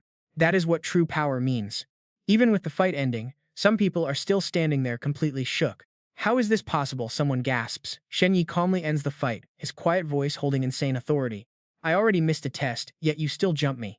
High school exams are literally tomorrow, and you guys team up just to ruin someone's future out of petty jealousy. Sun Ming is still on his knees, eating dirt, but the dude keeps trash-talking, cursing at Shen Ye like a sore loser, so our boy walks over and yanks him up. If it were anyone else, or my old self, you punks would have sent them straight to the ER. With his fingers bent in some hilariously twisted angles, Sun Ming tries to act tough but quickly starts begging Shen Ye to let them slide just this once. Shen Ye keeps his cool, but his voice is getting cold enough to freeze water. You ruined his life and wrecked his future, and now you want mercy? With a savage grip, Shen Ye slams him headfirst into the concrete. The brutal smash makes him scream for help, his voice echoing across the whole school. Hearing the absolute chaos, a teacher rushes in screaming at them to stop, but he is way too late to fix this mess. Sun Ming and his crew are completely KO'd on the floor, surrounded by blood splatters, while Shen Ye sits back, faking some teary eyes. Oh, thank God you are here, they bullied me, Shen Ye whimpers. The teacher looks at the carnage, completely losing his mind. You beat them to a pulp, and you're the one being bullied? In the middle of the crowded school hallway, Zhao Yibing bites her lip, totally stressed. She totally miscalculated. None of these losers are even a match for Shen Ye. Since when was he this insane? It's fine, no big deal. Her friend nudges her and whispers, Hey Zhao Yibing, are you actually regretting this? Zhao Yibing keeps her real thoughts to herself. Regret? Absolutely. If only she had cheered him on by the stairs back then, promising him they would stay in touch through high school. Would things have ended differently? Thinking about this, Zhao Yibing hangs her head, her lips tight with a slightly depressed look on her face, before giving herself the cold hard truth. No, there is no going back now. He caused such a massive scene, beating up 7 or 8 kids, he's totally getting banned from high school exams. She got what she wanted. Shen Ye is completely ruined while her own future is bright as hell. So she just tells her friend, I only hate myself for not realizing sooner what a total scumbag he is. Suddenly her friend gasps, check this out, look, Zhao Yibing. Zhao Yibing freezes mid-sentence as she looks down at the stretcher and spots Sun Ming's completely swollen, busted face. Her eyes pop out in pure shock. Is that Sun Ming? Panic hits Zhao Yibing hard. Why is this psycho staring right at me? Is he seriously trying to drag me into his mess? Hey, don't look at me like that, you jerk. Keep your mouth shut, do not say a word, close your filthy mouth. You absolute brainless pig. Just go die already, don't you dare speak. Do not do this to me. No such luck. Sun Ming weakly opens his busted mouth and mutters her name, Zhao Yibing. Instantly, every single eye in the crowd locks onto them. Zhao Yibing immediately squeezes out some fake tears, putting on the most pitiful dramatic face before turning around and bolting out of there. Sun Ming, I can't believe Shen Ye bullied you like this. I'm calling the cops right now. Hello, police? We have an emergency here. Shen Ye just stands there, watching her cheap little drama performance with a completely deadpan expression. Talk about playing offense and defense. In one clean move, she washes her hands of everything and throws him straight under the bus. Even the teacher is totally stunned. Like, why is a student calling the cops? This whole mess is getting way too complicated. After a quiet moment, the teacher waves his hand and tells everyone to clear out and get back to studying. Shen Ye, follow me to the office. The boy just gives a calm nod. Understood, Mr. Jiang. Meanwhile, the school principal is walking down the hall with manager Chan. He keeps bragging, telling old Xian that their school has the absolute best students and he should definitely sign a few. All while keeping his hands coolly in his pockets. Smoking a cigarette, he sighs, look man, it's not that I don't want to help. If you can't even hit the company's absolute bare minimum, my hands are tied. I gotta bounce. But as they walk, a teacher frantically runs up to them. Principal Shen Ye and the Sun Ming gang are throwing hands. The cops are already here. The principal snaps back, like a student brawl is worth my time. Can't you see I'm busy? But the teacher just shoves a phone in his face, dead serious. No, principal. You seriously need to see this. And trust me, we are not ready for what's on this video. He wonders what's so special about some high school kids scrapping. But Sun is super curious too, leaning in to watch. Cut to the police station. The cops review the footage. The officer looks up and asks Shen Ye, did you seriously set up this recording from the very beginning? Hunched over, acting scared, he whimpers. Yeah, I was just terrified they'd beat me up. In his head, he's laughing, glad he hit record. The cop rolls his eyes, scared. Kid, you literally almost beat those guys to death. A second later, he looks at Shen Ye, dead serious. Video or not, you still gotta come down to the station with us. We won't know the final call until we get the official medical reports on their injuries. That's when Teacher Jiao frantically speaks up, arguing, look, this poor kid already missed an exam because of that crazy supernatural incident. If you take him in, he's gonna miss another test. Like, we literally have video proof. What else is there to even investigate? The officer tries to calm him down. Relax, Teach, he is just coming to the station for some quick questioning. It will only take a couple of days tops. The teacher snaps back, warning them that if the injuries are actually minor, their reckless arrest will completely ruin the kid's bright future. Ignoring all their yelling, Shen Ye closes his eyes. He has to focus. He is busy swapping his stats to adapt his body. And check this out. Right at peak tension, the principal and Qian Rushan arrive. Both of them stand up. They protect our boy. The cop is shook to see the principal, while they note that if Shen Ye had not caught the fight on video, he would be expelled for sure. Qian Rushan smiles, saying that Shen Ye is way too OP for those weaklings, so fighting them is not even a challenge. Seeing him, the disciplined teacher sighs. Total relief. Manager Qian steps up, handing Shen Ye his personal business card, saying he watched the fight video and can tell that our boy was holding back his insane power. Shen Ye awkwardly admits the truth. He was terrified of killing them. Hearing that, Qian Rushan is super impressed by the kid's surprisingly noble personality. He adds that Shen Ye scoring max points on movement is enough to get a personal recommendation, so they need to talk. Reading the card, Shen Ye is stunned to see Qian Rushan, regional manager of the massive human martial arts group. The human martial arts group holds all the legendary martial arts knowledge and secrets. They literally own the copyrights to countless high-level martial arts techniques. For regular folks, joining this group is like a dragon rising from the mud, a cheat code to escaping average life and reaching the top. Looking at Qian Rushan, Shen Ye suddenly gets a cold shiver down his spine, realizing this man has absolutely zero openings in his defense just standing there. No matter how Shen Ye allocates his stat points, he cannot scratch this guy even a tiny bit. Qian Rushan calmly notes the AI calculated Shen Ye's power at 4.5 minimum. He asks what the kid's actual exact strength stat is right now. This world's insanely advanced AI system is no joke, capable of perfectly measuring every single stat of a person. Shen Ye feels a surge of hope. Seriously, with a powerhouse like him as a shield, those creepy assassins are history. 5. That single word leaves the teachers completely frozen in shock, while a highly pleased Qian Rushan laughs and praises him. Shen Ye quickly asks if 5 strength is really that big of a deal. For middle school, a strength level of 4.5 already passes their test, but hitting 5 is a whole different league. Hitting 5 means you can pilot heavy combat mechas and even swing around standard, high-level ancient weapons with ease. Plus max movement points, he scored absolute perfection. This makes him completely worthy of a recommendation slot, so Qian Rushan promises to arrange a strength retest for him. Shen Ye is completely shocked, asking if a retest is even possible, and Qian Rushan patiently explains. Normally it is a hard no, but to not waste insane talents, their group can request the education department to hold special retests. Having zero reasons to refuse, Shen Ye hyped up agrees instantly, while the manager waves goodbye with a few final words. It is a deal then. Someone will come to arrange everything. As for the fight investigation, do whatever you want, since the retest schedule will completely adapt to you. Leaving Shen Ye absolutely overjoyed to thank him. Just as they are about to leave, Qian Rushan suddenly stops, asking what Shen Ye's mental power level is. He claims it is just pure curiosity since his physical stats already passed, and this won't affect his evaluation. Shen Ye knows he cannot be too godlike, so he lies that his mental stat is a decent 3. Shocked by this, the manager drops his cigarette right out of his mouth. They all stare at Shen Ye like an alien, completely shook by that crazy level 3 stat. Wasn't his mental power average? Qian Rushan wants to be sure, asking Shen Ye to give them a quick demonstration. A level 3 mental stat means he can move objects with his mind, so he asks him to lift a nearby chair. Giving a quick nod, he points his hand at the chair, easily pumping his saved stat points straight into his mental category to pull it off. Suddenly, the captain orders his squad to pack up, leaving his confused men asking if they are just walking away. The captain snaps back. What else could they do? That kid Shen Ye has 5 strength, max movement, at least 4 agility, and on top of that a tier 3 mental stat. Do you know what that means? But his clueless squad has zero idea. The captain pitches his voice super high, basically hinting this kid is about to blast straight to the heavens. A god-tier street genius like him is way above what low-tier grunts like us can handle. Let's bounce.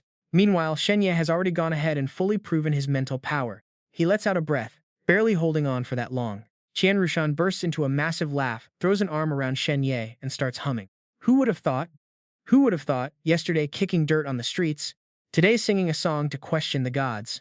When the time comes, heaven and earth unite, and you fly high with me. Young Master Thumb, you hit the jackpot, and so did I. The principal stands nearby, clapping like a total fanboy. Beautiful song, old friend. I have genuinely never heard a melody as epic as that. Shen Ye cringes hard internally. Wait, do I have to sing too? Because I seriously have zero musical talent. Then he steps up and asks the others to excuse them, wanting a private chat with Shen Ye. Naturally, both of them waste no time and scram. Sure, take your time, they say. Left alone in the quiet room, Qian Rushan lights up a cigarette, turns to his new student, and asks what his dream in life is. Classic Shen Ye. Always quick-witted, he fires back without hesitation. Supervisor Qian Rushan, your name itself is my dream. The older man freezes, a bit awkward, before replying that surviving like a mountain is just basic survival. I want to know what your soul actually hungers for. Hearing that, Shen Ye finally decides to be real. My desire is pretty simple. Not getting pushed around, being strong enough to protect myself and my family. Qian Rushan smiles warmly. That is a solid dream, and you are about to see how close you are to reaching it. Throw a punch at me. Instantly, Shen Ye points and unleashes his legendary trash talk, calling him a creepy, long-haired weirdo. Qian Rushan flinches, quickly correcting him that he meant a physical punch, not a verbal roast. A bit confused, he still balls his hand into a fist. Pardon me then. He channels his stat points straight into pure strength, but even after a few seconds, his fist is completely frozen in mid-air. Some secret technique must have frozen him. He is glued to the floor, eyes wide in total shock. He cannot move a single muscle. The supervisor calmly explains to this clueless newbie that it is a high-level technique designed to freeze any attacker dead in their tracks. Master this and your safety is guaranteed. Shen Ye gasps in awe. Unreal. Qian Rushan asks if he wants to learn. He nods immediately, wanting to learn. The man then pulls out a real gun, squinting one eye, and warns him that the show is not over yet. The kid glues his eyes to the weapon, barely daring to blink. Suddenly, Qian Rushan fires a loud shot and starts talking. This is another top-secret skill straight from the corporate vault. Cold sweat drips down his face as he strains his eyes to catch every single detail. The speeding bullet is instantly stopped dead in its tracks by a totally invisible shield, as the supervisor explains that this barrier easily blocks all hidden projectiles, making even high-speed gunfire look like a complete joke. Deeply impressed, Shen Ye spits a poetic line, saying true martial arts are completely unbreakable, provided you have got lightning speed. The old guy chuckles, stroking his chin, asking where he heard such a badass quote. The kid proudly claims he made it up. This gets another hearty laugh from Qian Rushan, who admits the kid is genuinely a certified genius. And now, he officially invites him to join their elite project. You can bet Shen Ye gets a bit anxious hearing those heavy words. Hidden Dragon. The man nods. Exactly, this is our corporation's premium program to cultivate the absolute best rising stars. We will personally sponsor your entry into the single most prestigious high school on Earth. But first, you have to survive a brutal entrance exam. This isn't some basic high school test, but a unique ultra-hard trial set by these 3 top academies themselves. Normal people cannot even get a whiff of this exam, since the elite noble families have basically gate-kept the whole thing for generations. Listening closely, Shen Ye quietly repeats the heavy keywords that Qian Rushan keeps dropping. Sensing his confusion, Qian Rushan explains that these noble clans still hold sacred knowledge, divine relics, and powerful bloodline pacts passed down directly from ancient gods. These massive noble bloodlines have survived for ages, hoarding far more ancient martial arts legacies than our entire corporation ever could.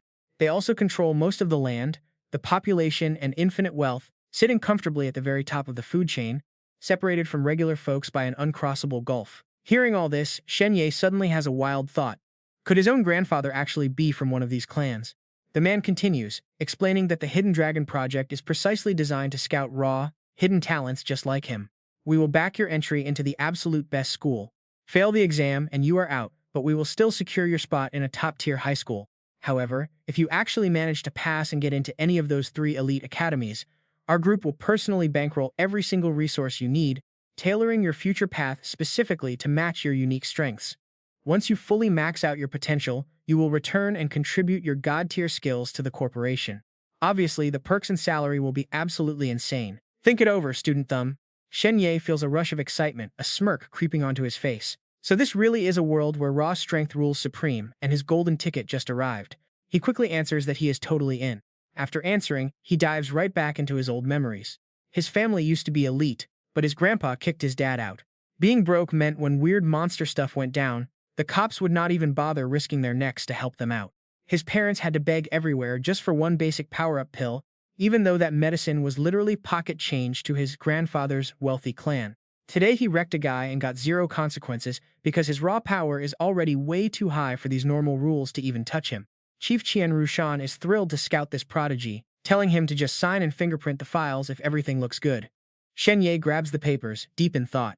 No wonder school kept preaching that humanity must cling to the absolute strongest if we ever want our civilization to survive the future. The boss casually gives Shen Ye some space, saying he can take his sweet time to think. Other groups are definitely coming, but watch this. He straight up rejects the hesitation and locks it in. He tells the chief, "You got here first and bailed me out, so I am down to join your squad." Qian Rushan is loving this solid vibe, praising the kid for being bold and proving him right. Since Shen Ye is a minor, Qian Rushan still needs a parent's signature, so the kid says his folks should be back home right now. Qian Rushan steps completely out the door, but turns his head back to yell that he has got to move super fast. If other guilds snatch him first, he is doomed, so he will sign them up and return immediately. With that, Qian Rushan vanishes instantly, leaving a massive storm of white dust behind as Shen Ye stands there with his jaw completely dropped. Gone in a blink, the dude is ridiculously strong. The principal runs over the second the chief leaves to get some gossip. He frantically asks how it went, and Shen Ye replies that he signed, so now the boss is heading to his parents' house. Both the principal and the dean literally jump for joy, hyped that their school is about to break the internet citywide. Just then, his phone buzzes with a weird unknown number, making him wonder who it is. A deep voice answers, "Student Shen Ye, this is Officer Luo. We found some new clues and I need you to drop by the precinct right now." Shen Ye rushes over to the police station, where Officer Luo is already waiting to guide him inside. The cop tells him to take a seat, and a super confused Shen Ye complies before being asked to check something out. Looking around the precinct, this heavy, sketchy feeling starts creeping up on him, and he cannot explain why he feels so damn uneasy. Officer Luo stands right across from him and begins the interrogation, showing off a random snapshot someone took. Since rumors are flying about that hospital, a citizen sent this in. It shows a sketchy-looking guy standing in the building opposite the hospital on the exact day of Shen Ye's incident. The cop asks if he knows the dude, so Shen Ye zooms in closely before giving his final answer. He claims he has never seen him, but Officer Luo keeps his face dead serious and presses on. He says forensics believe this mystery guy was actually trying to trigger some kind of device or object. Then he asks Shen Ye if he was carrying anything unusual on him that day. Shen Ye does not recognize the guy at all, but he instantly spots what was being activated. It is definitely the cursed statue of the Myriad Demon King. But clearly Officer Luo has not caught the suspect yet, and the statue is already dust, meaning this lead is completely dead. He knows he cannot leak anything about that cursed statue, so he plays it totally cool and tells the cop everything was completely normal. Look at him go, brain working at light speed now, figuring out that everyone died from that statue curse except him. Spilling the beans about this right now would just drag him into a world of trouble. Officer Luo narrows his eyes, rubbing his chin and tilting his head as if trying to sniff out a lie. He asks if Shen Ye felt any suffocation or blackouts, but the kid straight up doubles down and says nope. Shen Ye realizes this cop definitely knows something highly suspicious.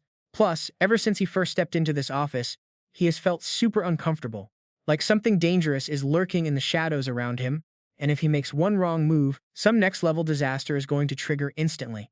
He suddenly fakes a panic, shouting that he just remembered his backpack was left open even though he zipped it shut at school. Officer Lua immediately raises an eyebrow and asks if he ever checked inside. Shen Ye acts clueless, saying he has not checked it yet but probably should have. He is panicking inside, wondering why the cop just raised his hand like he was about to strike, so he secretly dumps all his attribute points into agility. No matter what, he has got to be ready to bolt at any second. But can he actually outrun this guy? Officer Luo's stats would absolutely crush his, but Shen Ye is already shifting his feet as glowing blue energy wraps around his legs. He clenches his fists and looks down to hide his panic, ready to risk it all because he has no other choice. I am ready to drop through the hatch under my feet at any second, so if things go sideways, I can just kick it open and escape. Ready to run. But then, the station phone starts ringing like crazy. Shen Ye flinches hard, completely freaked out, almost kicking the hatch open. But wait, this could be his perfect chance to slip away. So he tells Luo Feichuan, "Officer, you have a call, maybe I should step out." But the guy just waves his hand and orders him to stay put and answer it. "Hello, this is Officer Luo Feichuan." But whatever the voice on the other end says instantly freezes him in his tracks. "Luo Feichuan, you are going to die." Right after that eerie voice warns him, a strange red mist gathers like a sniper bullet, aiming directly at his chest. With eyes wide open, Shen Ye freezes. What on earth is happening here? An assassin? No, that is wrong. It is clearly aiming for Officer Luo. Is this the magic my old boss warned me about? Safe for now. Luo Feichuan glances left and curses under his breath. Damn it, are they outside? In a flash, he bolts. He crashes straight through the window, shattering the glass right in front of a terrified Shen Ye. That loud crash instantly triggers the emergency alarms. Warning, intruder detected. An aggressive attacker has breached the police department. Non-combat personnel are ordered to find safety immediately. Meanwhile, Shen Ye stands completely dazed, staring out at a barren, desolate graveyard that suddenly replaced the street. The sea? How? Weren't we just in the middle of a crowded city? Shen Ye spots a guy in a flashy floral suit standing on top of a gravestone. He is the one who made the call, not the sunglasses guy in the photo. Is he the one behind all of this? The crazy attacker is glaring intensely in another direction. Luo Feichuan, you slaughtered so many of our church members, and now I am here for revenge. The officer snaps back. We can talk later. I will explain everything, but right now I am busy. His squad members rush over to him, calling out in sheer panic, "Chief!" But that floral suit guy is completely blinded by raw hatred, his eyes totally dead and hollow. Your life is the only explanation we will ever accept. And right here, you just know things are about to go south. In the blink of an eye, he is suddenly back in the familiar city office. It is over. Those two are gone, meaning Officer Luo probably got trapped out by that creepy sea. Total madness. Shen Ye snaps out of absolute frustration. Damn it, that creepy feeling is back. What is seriously wrong with me? Is this office actually haunted? If there is a ghost here, get out here right now. Instant blue flames. His eyes light up like crazy as his rare Gloom Whisper talent forcefully activates right now. With this active, any nearby corpse is completely forced to drag its soul back to answer him. Without an answer, they get 0 peace. But the sudden feedback from his search leaves him totally confused. Wait, what?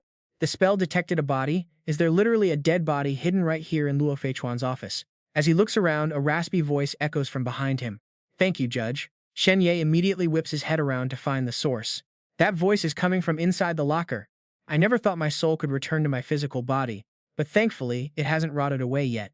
To answer your question, the voice says. Shen Ye stands there completely frozen, staring at the locker. A corpse in there? Wait, that voice sounds way too familiar. His eyebrows twitch as absolute confusion fills his eyes. Hold on, could this really be? The voice chuckles, sounding incredibly bitter. I was supposed to be the hunter, but my own prey killed me and literally stole my identity. Talk about pathetic. And get ready, because what is waiting behind that locker door is going to shock you. He gasps out in horror. Officer Luo, is that really you? The spirit confirms it is indeed him, leaving Shen Ye trembling. Officer Luo, what on earth actually happened to you? Luo Feichuan breaks down the tragic story quickly. That sunglasses guy in the photo murdered me. He is a sneaky assassin, while I am a special warrior with balanced power and quick agility. I heavily rely on absolute top-tier gear to unleash my true power, but he only needed a single moment when my guard was down to strike. But at the critical moment, my weapon glitched. After I died, he took my face and even lured you here to the station. Shen Ye is totally lost. What is his goal? Luo Feichuan does not know either, but the killer is definitely searching for some answers. Hearing this, everything suddenly clicks for him. Exactly. The curse of the Demon King has never failed once in history, so he definitely wants to know why I alone survived. Fortunately, some crazy attacker raided the station and totally ruined the assassin's plans. Shen Ye suddenly remembers the insane clash from earlier. That is right, Officer Luo. The fake you was just dragged away by some guy in a flashy floral suit using magic. Luo Feichuan frowns. Magic? What kind of magic? The boy explains further. The outside of the station literally turned into a sea before switching right back. But the fake Officer Luo and that attacker did not seem to return. Hearing this, Luo Feichuan chuckles coldly. The prey thought it could dress up as the hunter, clueless about the real monster lurking behind. That stuff is not magic, it is a straight-up anomaly. Shen Ye gets totally confused, so Luo Feichuan breaks down what these freaky anomalies actually are. Other dimensions suddenly crash into our world. They lock down, invade, and plunder entire zones, or just snatch living things right out of existence. We call these events anomalies. But there is a way worse version out there, known as a calamity. Hearing those words, Shen Ye completely freezes up. What is a calamity? Luo Feichuan warns him that insane monsters from other worlds use weird methods to suddenly invade our home world, which almost always triggers an absolutely devastating, massive calamity. You know Jiangnan City, right? He asks. Shen Ye nods. I do. I heard a massive earthquake leveled the whole place. But Luo Feichuan corrects him. Earthquake is just cover-up talk for normal folks, because that was actually a textbook calamity strike. Over 13 million dead, 0 survivors. This is just straight-up nightmare fuel. His lifeless body keeps warning the kid. Our time is ticking away. We cannot stand around and chat. We must move fast. This anomaly is just a low-level one, but the killer might return any second. Shen Ye panics. Hard, is his life seriously still in extreme danger right now? Get to the third-floor weapons storage room immediately, Luo Feichuan warns him. Type the code on the silver wall outside, find the drawer for paper, and write down this massive password. Shen Ye groans about how long it is, while Luo Feichuan struggles to explain the rest. There is a special pen waiting right outside that room. Use it to write the code on the wall and report the truth. You will get protected, but time is short. This is your only chance to survive. Go now. Right after those final words, the system chimes in. His soul has officially departed. Shen Ye stares bitterly at Luo Feichuan's beaten body, and things finally start clicking. No wonder other cops avoided him. Getting involved in this mess means a one-way ticket to the grave. In this world, being weak means getting stepped on. Should he try to expose the killer? No way. That is totally useless. We all know the killer probably has moles in the station who would wipe him out instantly. His only move is following the dead officer's last words and seeking shelter on the 3rd floor. Gently placing the police hat back on Luo Feichuan, Shen Ye closes the locker and makes a promise. He is too weak to avenge him yet. Helplessly, he just rests his head against the cold steel door. His eyes burn with pure bitterness, but he makes one vow. This debt will be paid. Rest in peace, officer. Suddenly, a loud, aggressive pounding on the door snaps him back to reality. Is that student Shen Ye inside? An anomaly just hit, so everyone must head downstairs for inspection. The door swings open and a chubby cop walks in, telling Shen Ye to come out because of an attack and a mainframe scan. Hearing nothing but dead silence, the man turns to bark orders at his subordinates. Head downstairs first while I speak to Shen Ye for Officer Luo Feichuan. Dongtan just replies, yes, Captain Vuong. Reassuring the boy, he says he knows he's scared, but he's only safe once Luo Feichuan's body is magically cleared. Besides, they are all cops, so they can totally keep him safe and sound.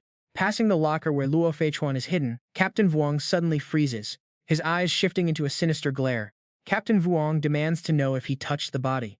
Suddenly, he shifts and moves fast as the wind, thoroughly checking every single corner of this quiet room.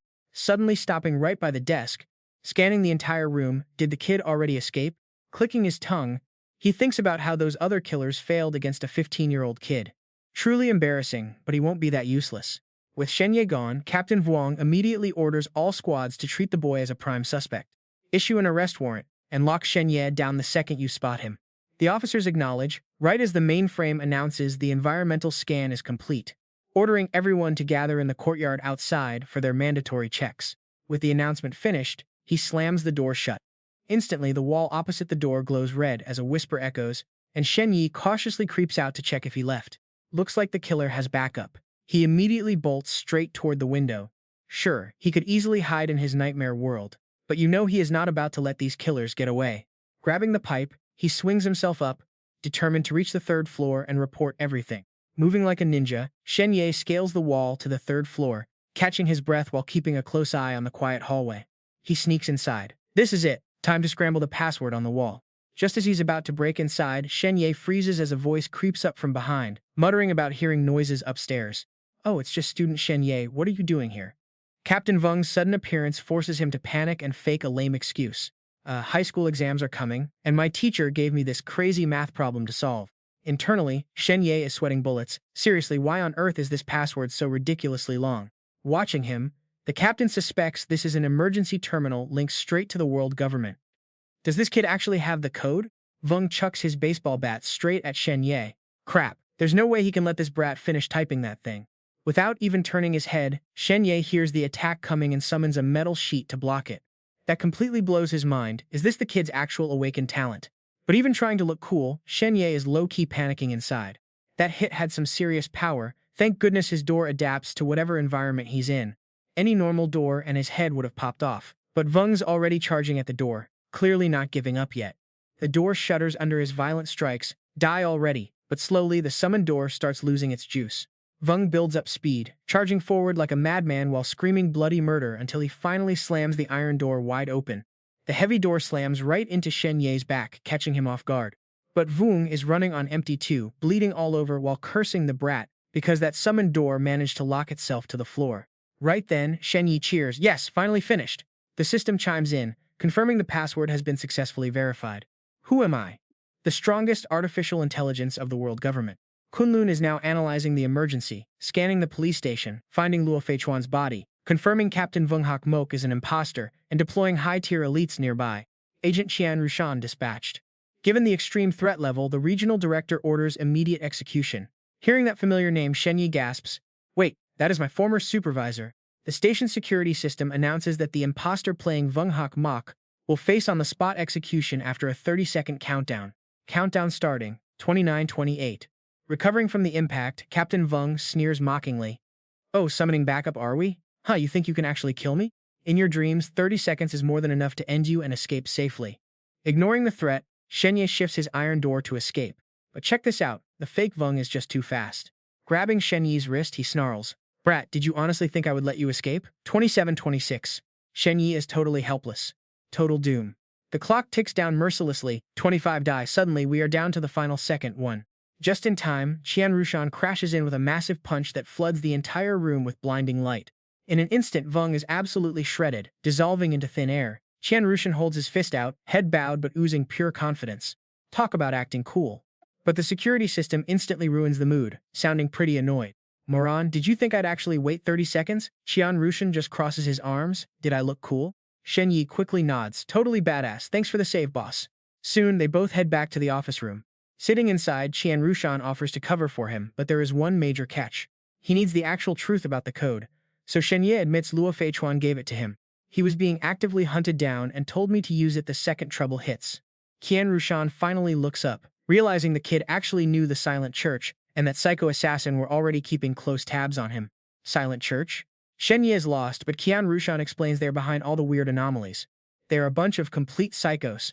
And Officer Lack probably pissed them off while working on one of his cases. Saddened, Shen Ye whispers that it's such a tragedy Officer Lack had to die like that. Qian Rushan lights up a cigarette, nodding that it really is a shame since he didn't know him long. But he had this strong sense of justice, and his intense passion is probably what got him killed. You got super lucky, kid. You were supposed to be eliminated by that fake Luo Feichuan, but fate let you survive. Kunlun tracked down your attacker. He's a hitman from the Assassin's Alliance, but they only take online jobs and never meet the client. This news only makes Shen Ye feel way more uneasy. If he could take down Officer Lack, his fees must be astronomical, meaning whoever hired him is loaded. He calmly notes that. Smart. But why would a major powerhouse risk absolutely everything just to kill a totally ordinary middle school kid? We are still looking into that, Qian Rushan says. Then Shen Ye asks, what exactly is Kunlun? That thing that appeared after I used the password. Why did Officer Luo not call it? Why struggle against the killer? Qian Rushan explains calmly. Kunlun is actually the central smart system of the world government. It personally assigned this backup mission to me. Usually, it does not bother with this stuff.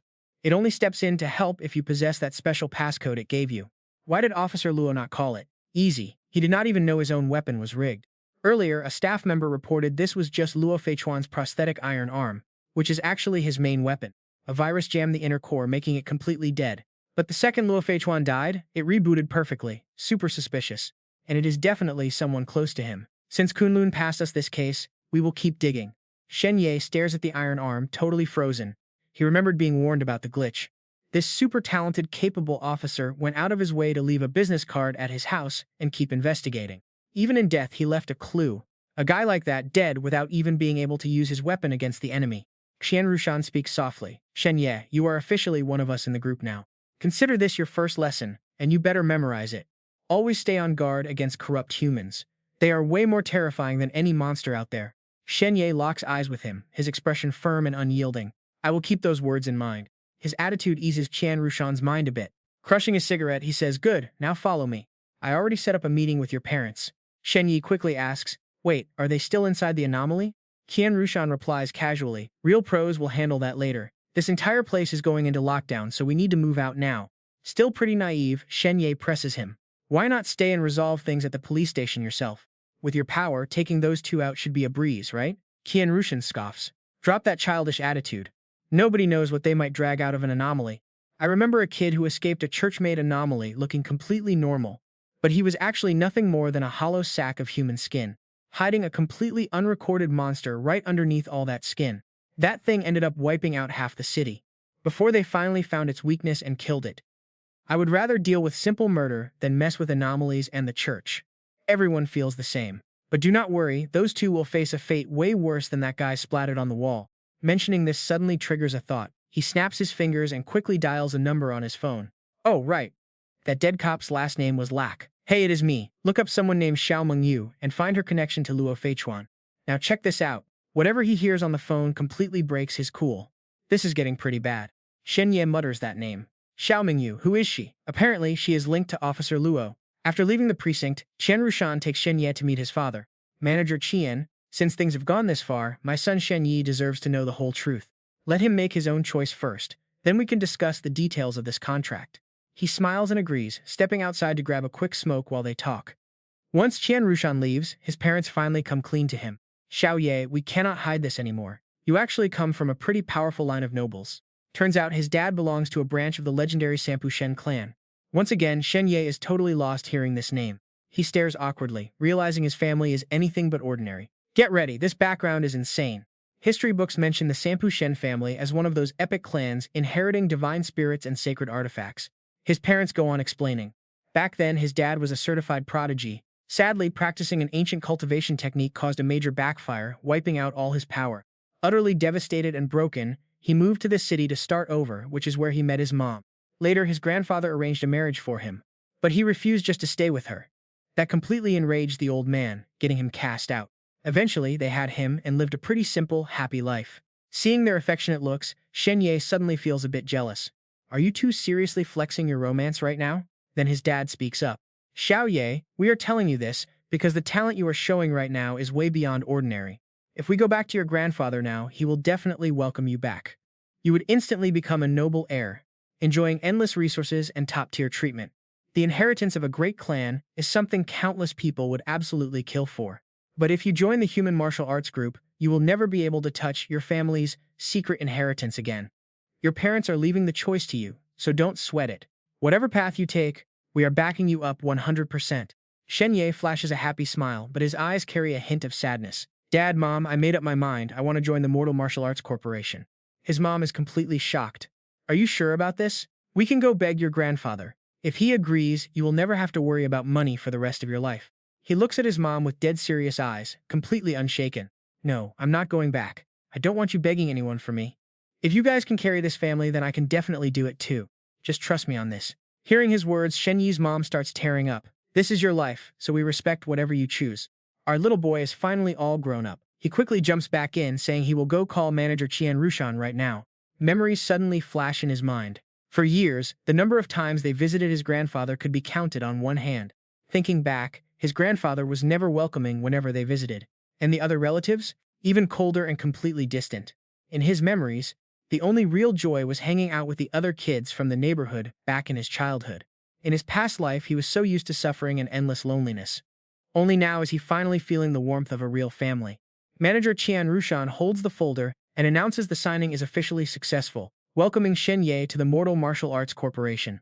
He hides his dark thoughts behind a cheerful face. A cold-blooded family like the Shen clan is not worth his time anyway.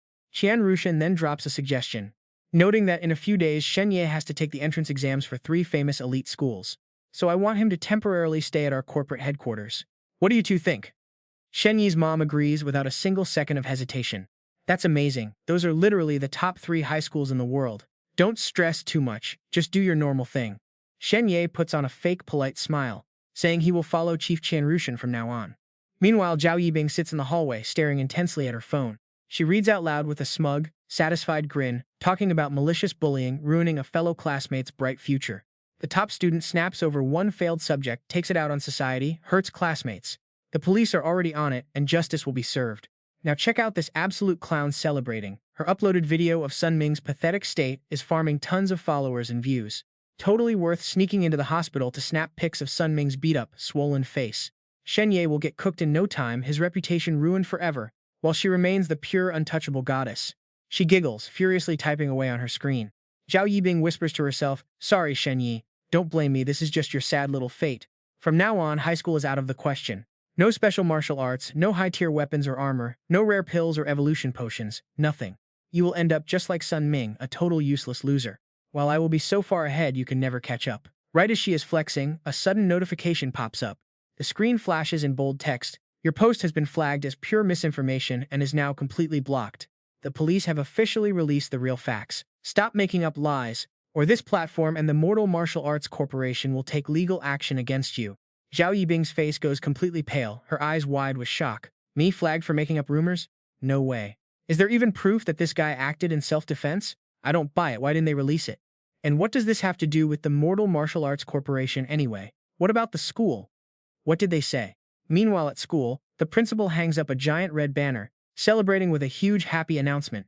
Congrats to Shen Ye from grade 9 for signing with the Mortal Martial Arts Corporation. 5 key high schools have already offered him direct admission. Seeing this, Zhao Yibing completely collapses in utter despair. This cannot be happening, she was literally so close to winning. Suddenly, Sun Ming calls out from his hospital bed, asking if she is still there with him. But she ignores him completely, locked in her thoughts. Like, how on earth did he sign with them? What does he even have? Over at the corporation building, Qianrushan and Shen Ye are chatting in the elevator. The boss brings up some recent news from the police station. It is over, a massive battle with heavy casualties, but they captured one alive. Shen Ye is completely shocked by how brutal it was. More updates come in. Qianrushan sliced down his target, earning 5 valuable military merit points for the job. Shen Ye is confused by the new term, military merit. Qianrushan nods, explaining it is currency for special items like manual techniques, rare materials, intel, or weapons. Technically, you were the one who reported the whole situation first. But since you don't have an official class yet, you probably won't get any points. Hearing this hits Shen Ye hard. What a massive disappointment. But a moment later, Shen Ye gets a ping for making an outstanding contribution in protecting minors during this clash. The government has a way better reward for you. Your package has been shipped.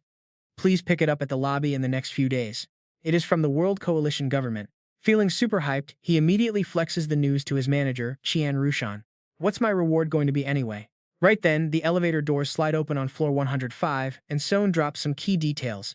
Middle schoolers only build their basics, while high school is where the real class skills unlock. So I'm betting it's a pretty sweet cultivation technique.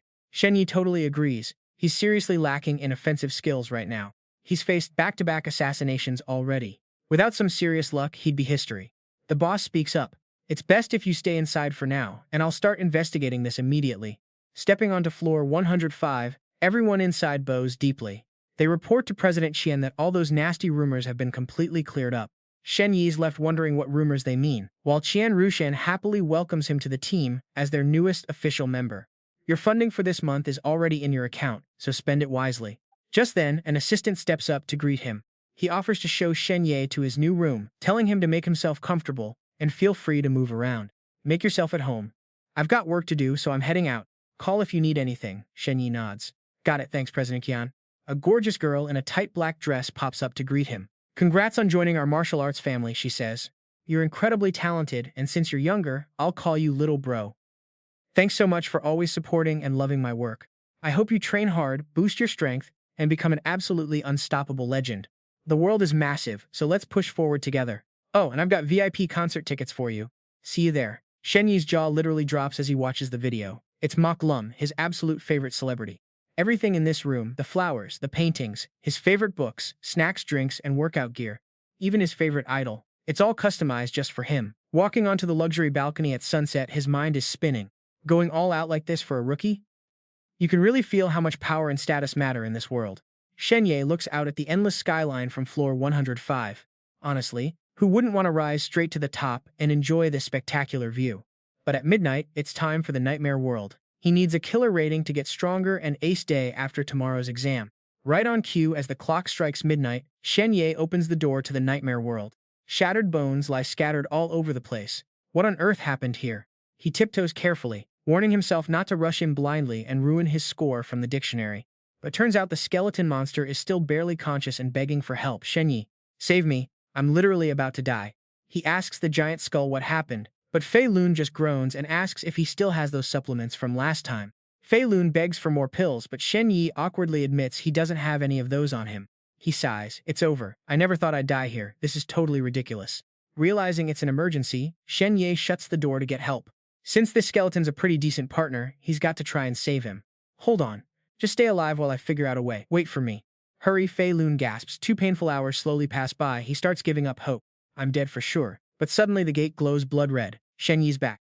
Shen Ye shouts that the door is too small to bring everything through, while Fei Lun weakly mutters that he's finally back. When Fei Lun calls him Min Dung and asks what he's up to, Shen Ye says he spent his life savings. He bought a massive fish tank and filled it with liquid calcium, magnesium, and zinc supplements. This completely wiped out his bank account, but soaking in it should heal the skull. Is there any way he can get inside? Fei Lun sighs, asking what he could possibly do. Suddenly, the whole room violently shakes as the ceiling starts collapsing. Talk about terrible timing. Fei Lun warns him that the enemies are literally about to break in. Turns out this secret path leads to the undead front line, which is currently being stormed by humans and elves. The battle's still raging, and since he's totally drained, he is basically a sitting duck.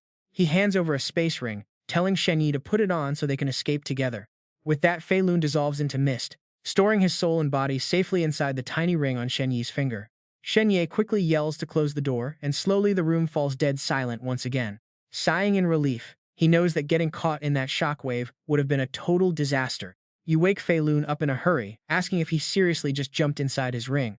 Exactly, living things cannot fit inside spatial storage, but luckily I am not alive. I am an undead spirit. Shen Ye thinks to himself that he totally knew this sneaky guy was hiding some top-tier loot from the start. What a greedy old trickster. Fei Lun yells from inside, telling him to point his hand at the fish tank and suck it in so he can chill in some liquid. Shen Ye jokes back that he knew Fei Lun was way too smart to be some basic skeleton.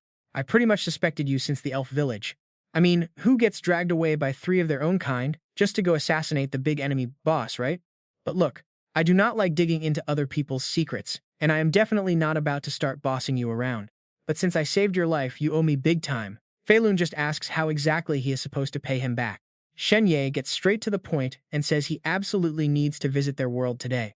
He demands Fei Lun go all out to help him, making Fei Lun totally freak out and yell if he missed how insane that battle was. Wanna die over there? Whatever. Since you respect my business, I will respect yours. But seriously, all of my overpowered weapons were used up ages ago, so do not expect me to carry you. Shen Ye narrows his eyes and asks if he is literally a battlefield scavenger, which Fei Lun does not even deny. Yeah, my actual job is to collect the leftovers on the battlefield. Fei Lun warns him not to expect crazy legendary loot because the real god-tier items get snatched up the second their owners lose. Shen Ye listens quietly while keeping his eyes on the secret tunnel leading straight to the undead battlefield. Watch this. He plans to disguise himself as an undead. If he just sneaks around the battlefield and comes back, he might actually survive this. He immediately asks Fei Lun if he has any spare undead soldier gear lying around, something that can hide his human aura. Fei Lun immediately summons a giant pile of old war scrap metal to look through. Shen Ye digs frantically. What is this trash? Are you some garbage man? Fei Lun tells him these broken pieces prove how brutal the war was, urging him to keep digging for anything useful. After digging, Shen Ye somehow pieces together a rusty set of armor. He even finds a horse token that apparently lets him summon an actual bone war horse when things get crazy. Fei Lun is super impressed, telling him he radiates pure death energy now, and hands him a cool centurion mask to wear. Shen Ye asks what the deal is with this mask. Fei Lun patiently explains it is infused with super high-level death energy. Once he puts it on with his gear, absolutely no other undead will notice he is human. Right now, he looks exactly like a certified undead soldier. If he plays his cards right, he might even summon that sweet skeletal horse with his token. Flexing on a skeletal horse in the middle of the undead zone sounds pretty epic, and if real danger hits, he can just bolt out of there like some ghost rider. Shen Ye is fully geared up. He waves goodbye to Fei Lun and steps right through the portal. Fei Lun screams after him, warning him not to die, because if he does, someone will steal the ring and he will be doomed. And that means Fei Lun is a goner too. Shen Ye confidently yells back that he will do his best to stay alive. He steps through and finds himself in a massive rocky cavern that looks absolutely trashed. Walking right up to a stone platform, he begins to mutter under his breath. Oh right, that sword he snagged from the elf territory last time will be perfect to keep him safe here. With that, Shen Ye slowly creeps forward, holding onto the rough rocks and peeking his head over to the other side. But wait! The moment he looks up, 8 razor-sharp spears are aimed right at his face by some extremely angry humans. They yell that there is an undead left behind and to kill him, leaving Shen Ye completely shocked to see actual humans here. Hold on, isn't this the undead base? Did they seriously lose the war already? Panic-stricken, he rips off his mask and yells out, "Do not shoot, I am on your side, look, I am human." But these guys are not buying his story at all. Roman raises his sword, calling him a spy for the undead who needs to die, and immediately swings a glowing blade right at him. Luckily, Shen Ye blocks it just in time. Roman stares at his weapon, totally confused, recognizing the sword as the night color. Even Shen Ye is completely clueless, just repeating the name. It is actually a white-grade scout dagger with an insanely sharp edge. This specialized stealth blade is used for assassinations, carrying a sacred blessing of silent holiness from the human race itself. And only pure human scouts whose souls have never been corrupted are actually allowed to carry a blade like this. Anyone holding it is instantly trusted by humans to pass on crucial military secrets. Roman immediately reaches out to pull him up, explaining the legend to the other confused soldiers. Only pure, uncorrupted humans can wield the night color, meaning he is absolutely on their side. He then orders the rest of his squad to head out and hunt down the remaining undead. They shout out a clear "Yes, Commander." Then Roman chimes in asking, "Hey brother, do you need us to back you up?" Seeing the guy flashing some weird hand sign, Shen Ye just laughs to himself. Is this guy seriously confessing his love at first sight? Is the nightmare world really this trendy nowadays? Wait, no. He is totally staring daggers at my mask. That hand sign definitely has some hidden meaning. Could this cheap mask actually represent something big in this place? That scammer skeleton really just hands out special items like candy. Whatever. Let us just bluff this guy first and see. After a quick think, he finally answers, "As you can see, I am in a pretty tight spot right now. So if you want to help, I obviously won't say no." Roman nervously replies, "Got it, here is a military combat bag for you." Shen Ye cannot believe things flipped this easily, secretly celebrating that his little bluff actually worked. "Thanks, tell me your name so I can repay you later." The guy replies short and sweet, "Roman." Right then, a troop of flying horses charges in as someone screams, "Make way for the Baron." Warren arrives and immediately barks, "Roman, you have stayed here way too long. Are you trying to ruin our attack window?" He quickly explains, "No, it is not like that. I found a scout right outside the secret passage ruins." Hearing this, the Baron instantly snaps, "Secret passage? A scout? Where are they? Arrest this scout right now." I bet he is an undead spy, but Roman immediately steps in to stop them. Wait, he is holding the Nightblade, that is. Warren cuts him off, roaring, "Shut your mouth." Obviously, I know anyone holding the Nightblade hasn't sold their soul, but I want to know exactly what his mission is. Shen Ye, packed with pure guts, stares straight into the old man's eyes and shoots back, "Who are you to question my mission?" Warren grins like a maniac, "I am Baron Warren of the Southern Eagle Fortress. A lowly scout like you dares to ask my name? Let us strip you down first, give you 20 lashes, and then we will squeeze out your secrets." Shen Ye smirked, "Warren, you psycho, I am definitely remembering your face." "Gate!" The Baron screams, ordering his soldiers. Just watch this. As the guards swing their heavy clubs down to crush him, our boy completely vanishes into thin air. Staring at the empty ground, the crowd mutters, "Where did he go? Strange, did he vanish? How is that even possible?" "Lord Baron, there are no secret passages or traps under here." Roman calmly crosses his arms and speaks up. "I heard some anonymous legendary assassins are also taking part in this campaign. They are masters of hiding in the dark, professional killers specialized in taking out targets like you, Warren. You were pretty brave giving him your name." Hearing this, the guy immediately breaks into a cold sweat. Professional assassins? And the battlefield is always chaotic. If he strikes during the chaos, Warren is a dead man. Panic mode on, he orders a retreat. "Damn it, let us get out of here." Back in his own room, Shen Ye collapses onto the floor, totally exhausted. "Damn it, Baron Warren, right? Trying to kill me without even asking. I am keeping tabs on you. Luckily, I placed that underground portal beforehand. Otherwise, I would be totally screwed. Hey, you useless skeleton, your stupid mask has a major problem. Didn't you see that guy flashing hand signs at me?" Fei Lun shrugs it off casually. "You cannot blame me. How am I supposed to know the weird secret codes in the human military? Besides, you made it back in one piece, didn't you?" Suddenly, a system alert pops up. "Door opened, item evaluation reward incoming." It is a rare green tier item called One of Us. Usually a normal human only gets white tier loot at best. But since you used external power to fight back, solved the crisis, and escaped safely while totally outmatched, you earned this. That is why you got this special reward. Shen Yi frowns, "Wait, why is it another green One of Us item? The system flashes a warning. Attention, this is your second time getting this special evaluation. A unique event is now active. If your next evaluation is also a green one of us, you will unlock a legendary honor item. Usually, getting the exact same rare rating 3 times in a row triggers a massive energy resonance. This legendary honor item will awaken a powerful hidden ability inside you. You only get one shot at this hidden power, so act with absolute caution. Can you even believe this? Getting 3 identical items actually unlocks a legendary hidden ability. Meaning, if the next drop is another one of us, I am golden. But if it is literally anything else, this cheat code is gone forever. No use crying over it. Shen Ye checks his inventory, trying to figure out how to trigger another green one of us rating. According to the item guide, he has to leverage outside power to smash through danger and escape safely. He compares it to his past runs, analyzing the 2 times he got that rating. Whether in the elf village or the undead battlefield, he was deep in enemy territory, caught up in a desperate life-or-death struggle, getting them to drop their guard and back him up. Yes, that is definitely the trick to unlocking it.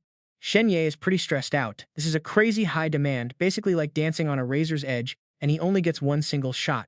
No way, play with fire and you eventually get burned. If things get too dangerous, he will gladly hide his abilities because survival is key. Suddenly, an electronic chime rings out, and a mechanical voice buzzes in with a notification. Mr. Thumb, you have a visitor. She claims to be a relative of Luo Feichuan. The corporation already verified her identity, so there are absolutely no issues. Do you want to meet her? Shen Ye blinks, thinking of Officer Luo, who died a pretty horrible and unfair death just for investigating his case. Even after death, that guy saved my life once. Now his family wants to see me. There is absolutely no way I can turn her down. Thinking this over, he says fine. The system registers his response and immediately books a reception room on the 50th floor. Shen Ye silently hopes he can do at least something to help this dead officer's family. Summoning his courage, he walks in. Excuse me, are you looking for me? Xiao Mengyu stands against the moonlight, staring before speaking his name. You are honest, she says. Yes, he replies. Suddenly Shen Ye sees a floating title over her head reading Great Swordsman as she introduces herself. Hello, I am Xiao Mengyu, Luo Feichuan's sister. I came here today because I want to clear up a few things with you. Shen Ye nervously shakes her hand. Wait, status tags? He's met tons of people, but absolutely none of them had a tag rating like this. In the nightmare world, there are countless humans, undead, and monsters. Even various spirits don't have tags. Only the High Priest of Spirits had a crazy long one. This girl is actually the second tagged person he's ever run into. And check this out. The person who made his former boss turn pale was actually her. Xiao Mengyu explains, my brother tracked down the sunglasses-wearing assassin who was chasing you, but during their close-quarters fight, his weapon was completely deactivated. He was killed by him. But I also tracked down the ones who tampered with his weapon, his 2 classmates, purely out of jealousy over my brother's honors. Xiao Mengyu casually says she killed them all. Hearing this, Shen Ye completely freezes in shock. His voice starts shaking as he mentions that the former manager said the killer was captured alive yesterday. She replies with a shrug. Exactly, that is why I killed him, she says. Shen Ye is totally traumatized. You also killed the 2 who tampered with his weapon? She answers bluntly, yes. He feels his entire worldview crumbling. How can she say that so casually? Is this really a great swordsman? Xiao Mengyu looks a bit sad, explaining that her brother had pretty limited talent, so she introduced him to a decent school. She hoped he would graduate, find a decent job, marry a gentle wife, and carry on the Luo family lineage. Originally, everything was going exactly the way she had imagined. She wanted him protected so he could live a peaceful life. But Shen Ye feels something is off here. Wasn't Luo Feichuan supposed to be a total prodigy? Why does his own sister make him sound like some talentless nobody? She keeps speaking. Yet he ended up betrayed by cowards, his body bound and hidden in a closet. Noticing his silence, she asks why he is not saying anything. Are people only allowed to bully him? But she is not allowed to get her revenge. Shen Ye quickly waves his hands. No, I was just wondering if anyone would arrest you for killing like that. Xiao Mengyu looks totally unfazed, nodding in understanding. Even though your last name is Thumb, you have never lived in a prestigious clan, so you would not understand. No matter how average my brother was, he was still a descendant of a noble clan who died humiliatingly by an assassin's hands. I represent the Luo family to demand justice for him, and absolutely nobody dares challenge that. She adds that her mother's last name is Tio, which she took. Shen Ye nods, urging her to go on. Xiao Mengyu continues, explaining that she had interrogated the captured assassin before ending him. He did not know who wanted you dead, nor did he realize he had murdered a descendant of the Lac clan. Since they are all dead, the clues are completely cut off. She gets dead serious, asking if he has any lead or suspicious target regarding the mastermind who wants him dead. Do you suspect anyone? Even a vague, random guess works. Just give me some names and I can handle the rest. Just give me names and I will handle the rest. Shen Ye honestly tells her everything he knows. To be honest, I have absolutely zero clues about the actual mastermind behind all this, but by wiping out those killers, you already avenged Officer Luo. Xiao Mengyu cuts him off. That is not enough, she says, drawing her sword with a chilly stare. I will find the mastermind who hired them. The assassin killed my brother, so I will slaughter both the killer and the mastermind behind him. Her clear voice rings out coldly. Only then can my brother's soul rest in peace. Suddenly, a massive sword strike literally splits the sky. Shen Ye drops his jaw in shock. Did she seriously just slash that? He did not even see her draw her sword. Meanwhile, Xiao Mengyu calmly tucks her hair back. Shen Ye, please think carefully. Are there any weird details you might have missed? Since you are a descendant of the Shen family, did you ever make enemies with other noble heirs? Do not quit the investigation just because the culprit is extremely powerful or has massive influence. You can reach out to me for help anytime. Shen Ye smiles helplessly. My family is on pretty bad terms with the main Shen clan. We basically never interact. Whenever I go back, I just vibe with kids my own age, literally never beefing with anyone. Then he suddenly remembers, wait, the first time I got jumped, there was this faint, terrified scream in the hospital. Was there a witness? Mengyu immediately locks on and starts digging. Wait for my word, she says, vanishing like the wind. Here's my contact info. Appreciate it, Shen Ye. I am out. Peace out. Stay safe, he says. Right after, a voice sighs right behind Shen Ye. That greatsword is terrifying. When she arrived, I literally asked if she was planning to execute you. I was worried she would blame you for Fei Chuan's death, but this turned out great. Qian Rushan seems to know Meng Yu pretty well. She is the absolute star of the Luo family's younger generation, a top-tier genius even among all the major clans. He asks a bunch of questions, like is she in school or working? Qian Rushan tells him she is taking the same high school entrance exam this year, leaving Shen Ye completely shook. Qian Rushan tells him not to stress. These clan heirs have insane secret inheritances and train from birth, so being light years ahead of peers is totally normal. If you grew up in the Shen family, you would be just as cracked. Shen Ye just yawns, saying he is actually thrilled. Honestly, with her on our side, finding the mastermind will be a breeze. I am going to grab some sleep now. The old man chuckles. Go ahead, tomorrow I will get some tutors to prep you on the key exam points. He rushes back to his room and instantly slumps. Man, these clan kids are built different, so strong. They are the absolute peak of human civilization. What if a clan powerhouse is actually the one trying to murder me? They can literally toss a single coin to hire the assassin guild and easily put a price on my head. Shen Ye hypes himself up. He needs to learn combat skills fast, since a powerful swordsman won't always be there to save him. He yells out, "Yo, big skeleton. Do you have any more nightmare crystals with combat skills?" At the end of the day, you can only rely on yourself. Shen Ye asks again, does the skeleton have any more nightmare crystals left? The kind with skills? Fei Lun whispers, my stash only has undead skills. You are not undead, so without soulfire they are useless. He refuses to give up. Then where did that moonlight deer step skill you gave me come from? The skeleton coldly explains he just randomly found it. Shen Ye shuts up. Is his only hope waiting until high school to learn offensive skills? But he cannot wait. Not with assassins actively hunting him down and the major entrance exam fast approaching. Those clan heirs are definitely no joke. But then a light bulb goes off. He still hasn't checked the tactical pack that human officer Roman gifted him. Shen Ye rummages through the bag, dry rations, first aid kit, nothing cool at all. Then he happily pulls out a glowing rock, a nightmare crystal. He excitedly activates it, hoping for a cracked skill. Crushing it reveals a message. The Shadow Arm Brotherhood has set up an intel drop-off point right at the military camp. If you spot a tent with 3 vertical short swords, you can go there to turn in your missions. The Shadow Arm awaits your news. Shen Ye's face immediately drops. Seriously? No combat skills? Fei Lun just laughs. Seems like that Roman guy thinks you're actually in the Shadow Arm. Guess he has to find another way. He already got an item today. And watch this. Since he can't farm the same loot twice in the Nightmare world, he decides to go exploring instead. Shen Ye suddenly gets an idea. Hey, where did you find that Centurion mask skeleton anyway? Can we find that spot again? Fei Lun is confused. It's near the secret passage, but I don't remember the exact spot. Why ask? He talks super fast, saying the undead camp outside the secret passage is already occupied by humans. I want to disguise as a human soldier and enter the Nightmare world again. Do you have human gear? Fei Lun thinks, let me check. A moment later, Shen Ye is fully geared up. Now you're disguised as a human soldier at the border of the GI territory. See that wild dog emblem on the shield? That's your insignia. The humans in the GI territory were completely wiped out by us undead. So if you play a lucky survivor, no one will doubt you. Shen Ye asks what this crystal is, and Fei Lun explains it's a distress letter from the local lord. It acts as a token too, which you will need when you go out.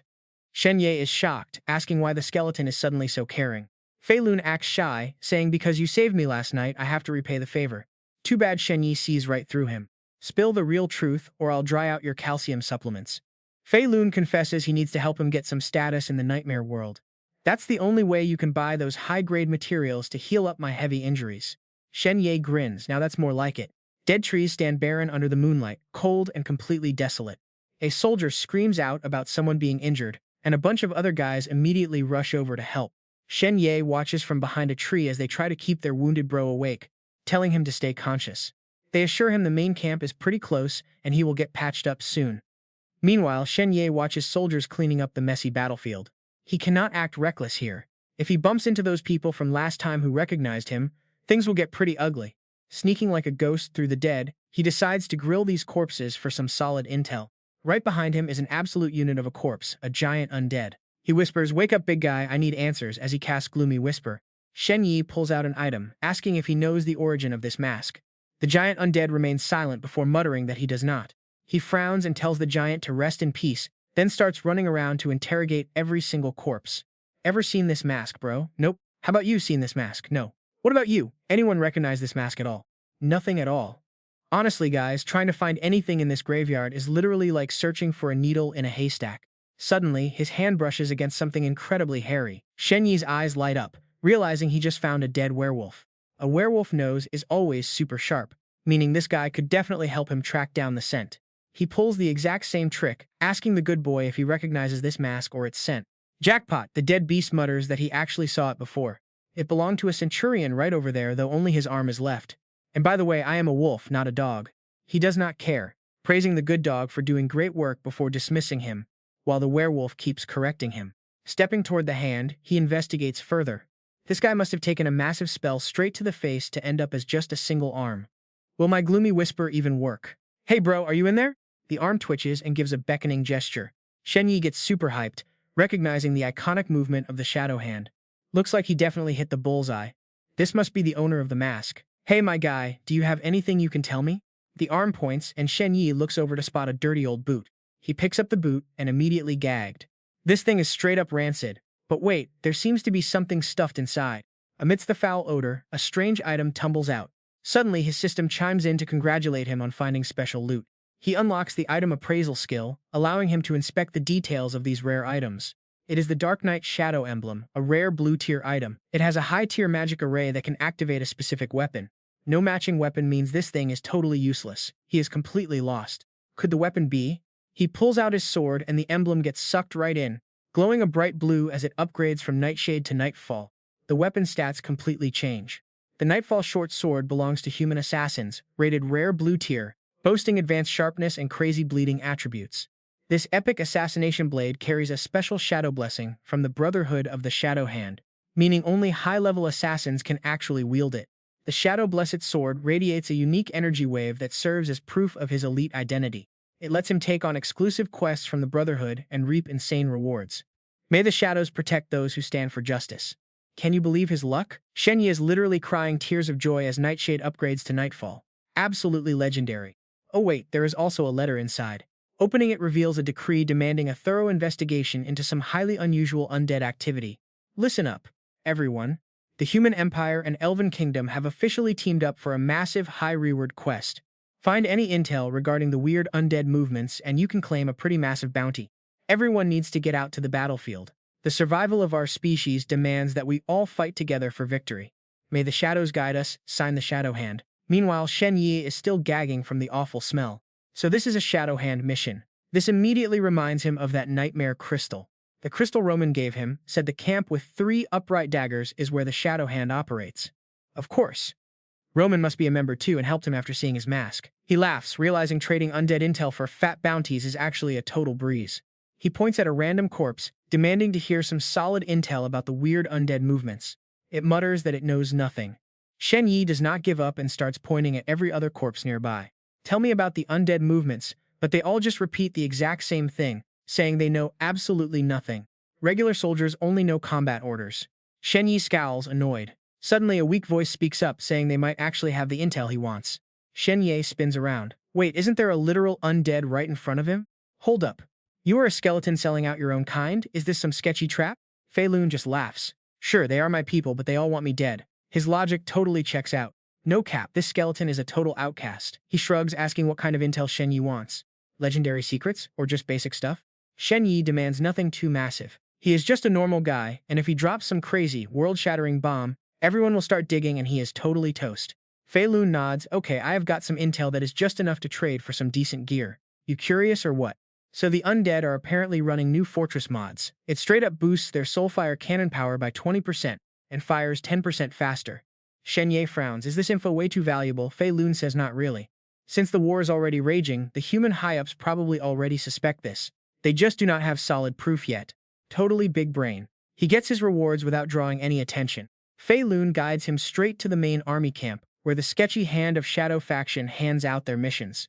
But how does he actually sneak inside? Fei Lun drops a hint. Those human scouts are literally looking for wounded survivors, right? You can totally fake an injury and let them carry you in. Shen Ye is hyped. That is actually a genius play.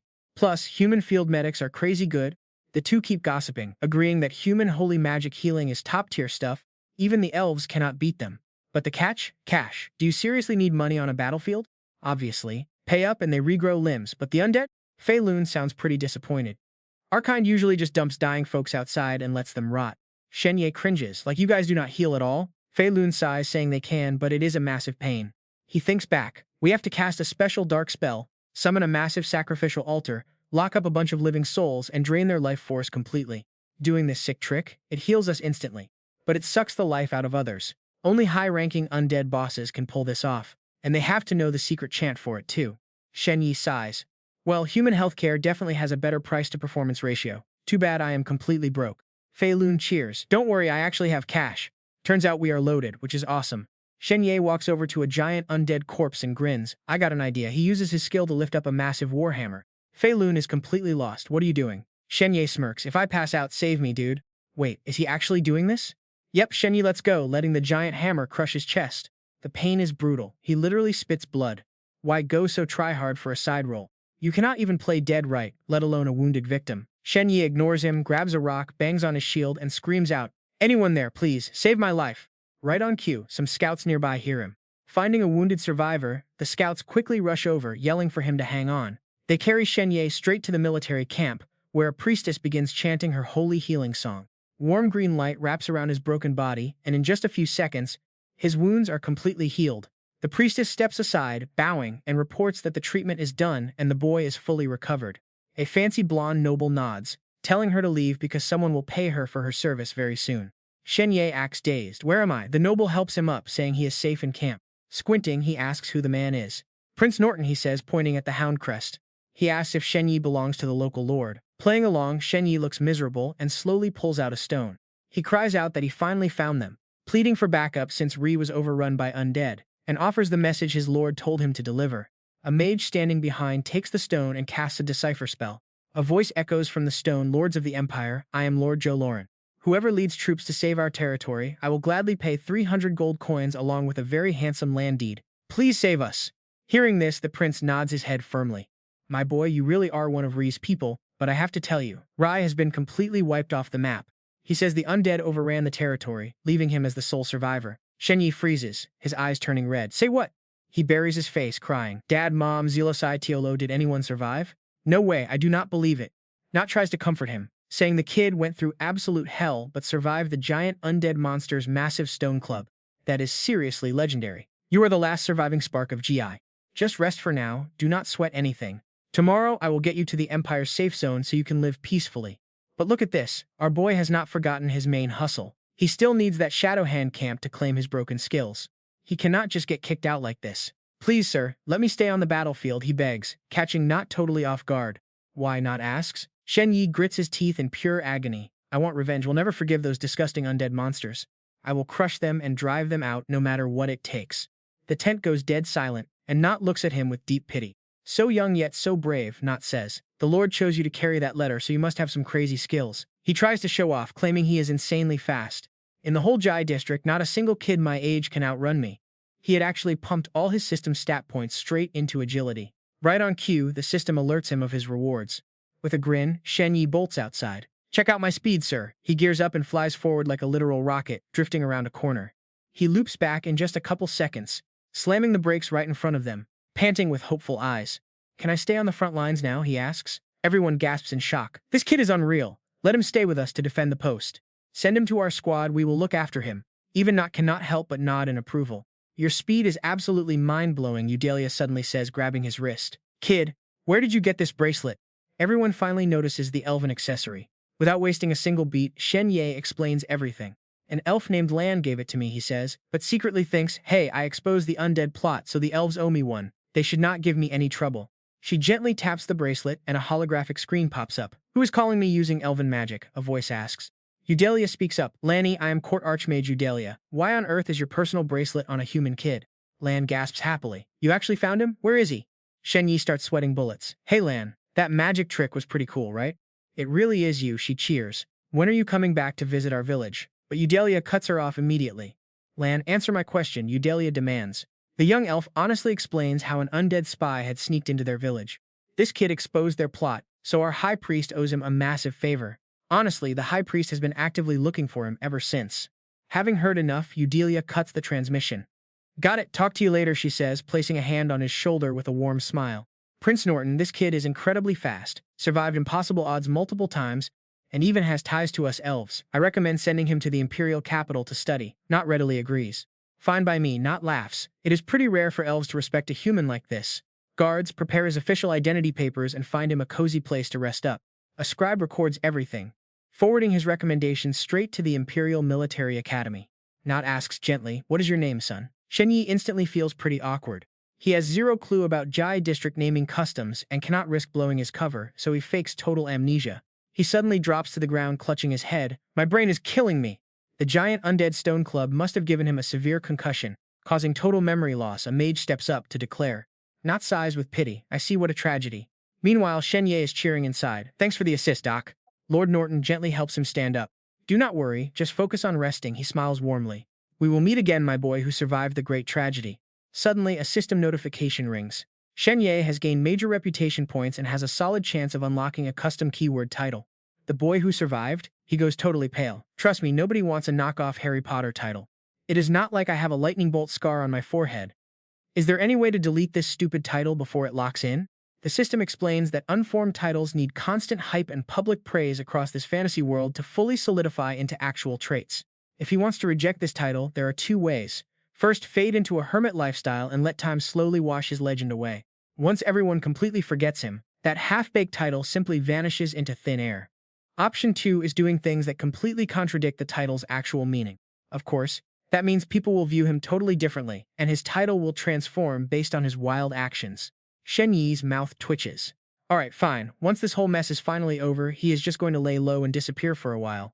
Some soldier waves at him, shouting goodbye to the boy who survived. Shen Ye is screaming on the inside, telling him to stop using that stupid name. He telepaths Fei Lun the skeleton, asking what the deal is with this Prince Norton guy.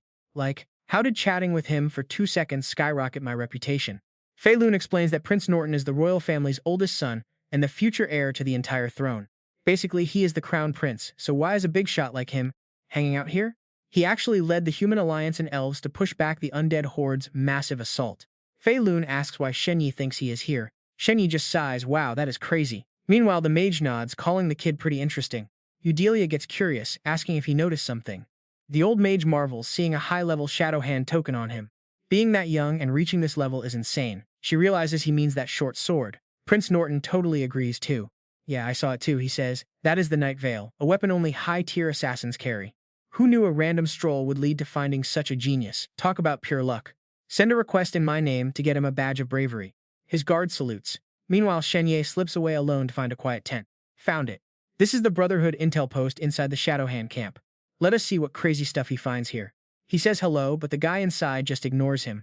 Blushing, Shen Ye throws up a hand sign, wishing the shadows protect them both. The dude finally turns around, mimics the sign, and asks what kind of juice his brother brought today. Shen Ye tosses him a glowing stone, explaining he snatched it from a soulfire cannon at the undead camp, and warns their artillery is way stronger than before. The guy catches it cleanly, muttering that this is seriously valuable stuff. He asks what Shen Ye wants to trade it for. Shen Ye asks what he has got. The dude blushes, acting all mysterious, and says his stash is huge, guaranteed to blow his mind. The shopkeeper slams a dagger onto the table, calling it a tactical camouflage blade.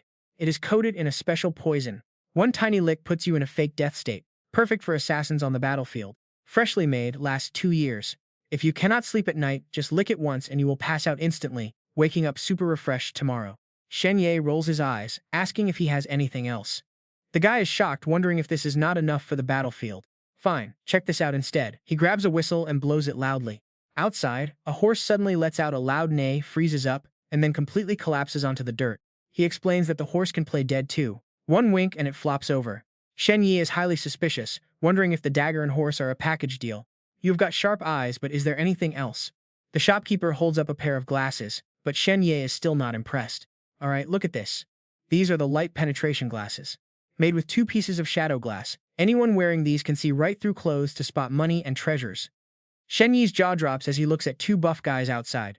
Nice workout, bro, but mine is bigger than yours now. Shen Ye feels his life shrinking away, asking if he has got any nightmare crystals instead. I want to learn some skills. The shopkeeper sighs, saying times are tough and resources are super scarce lately.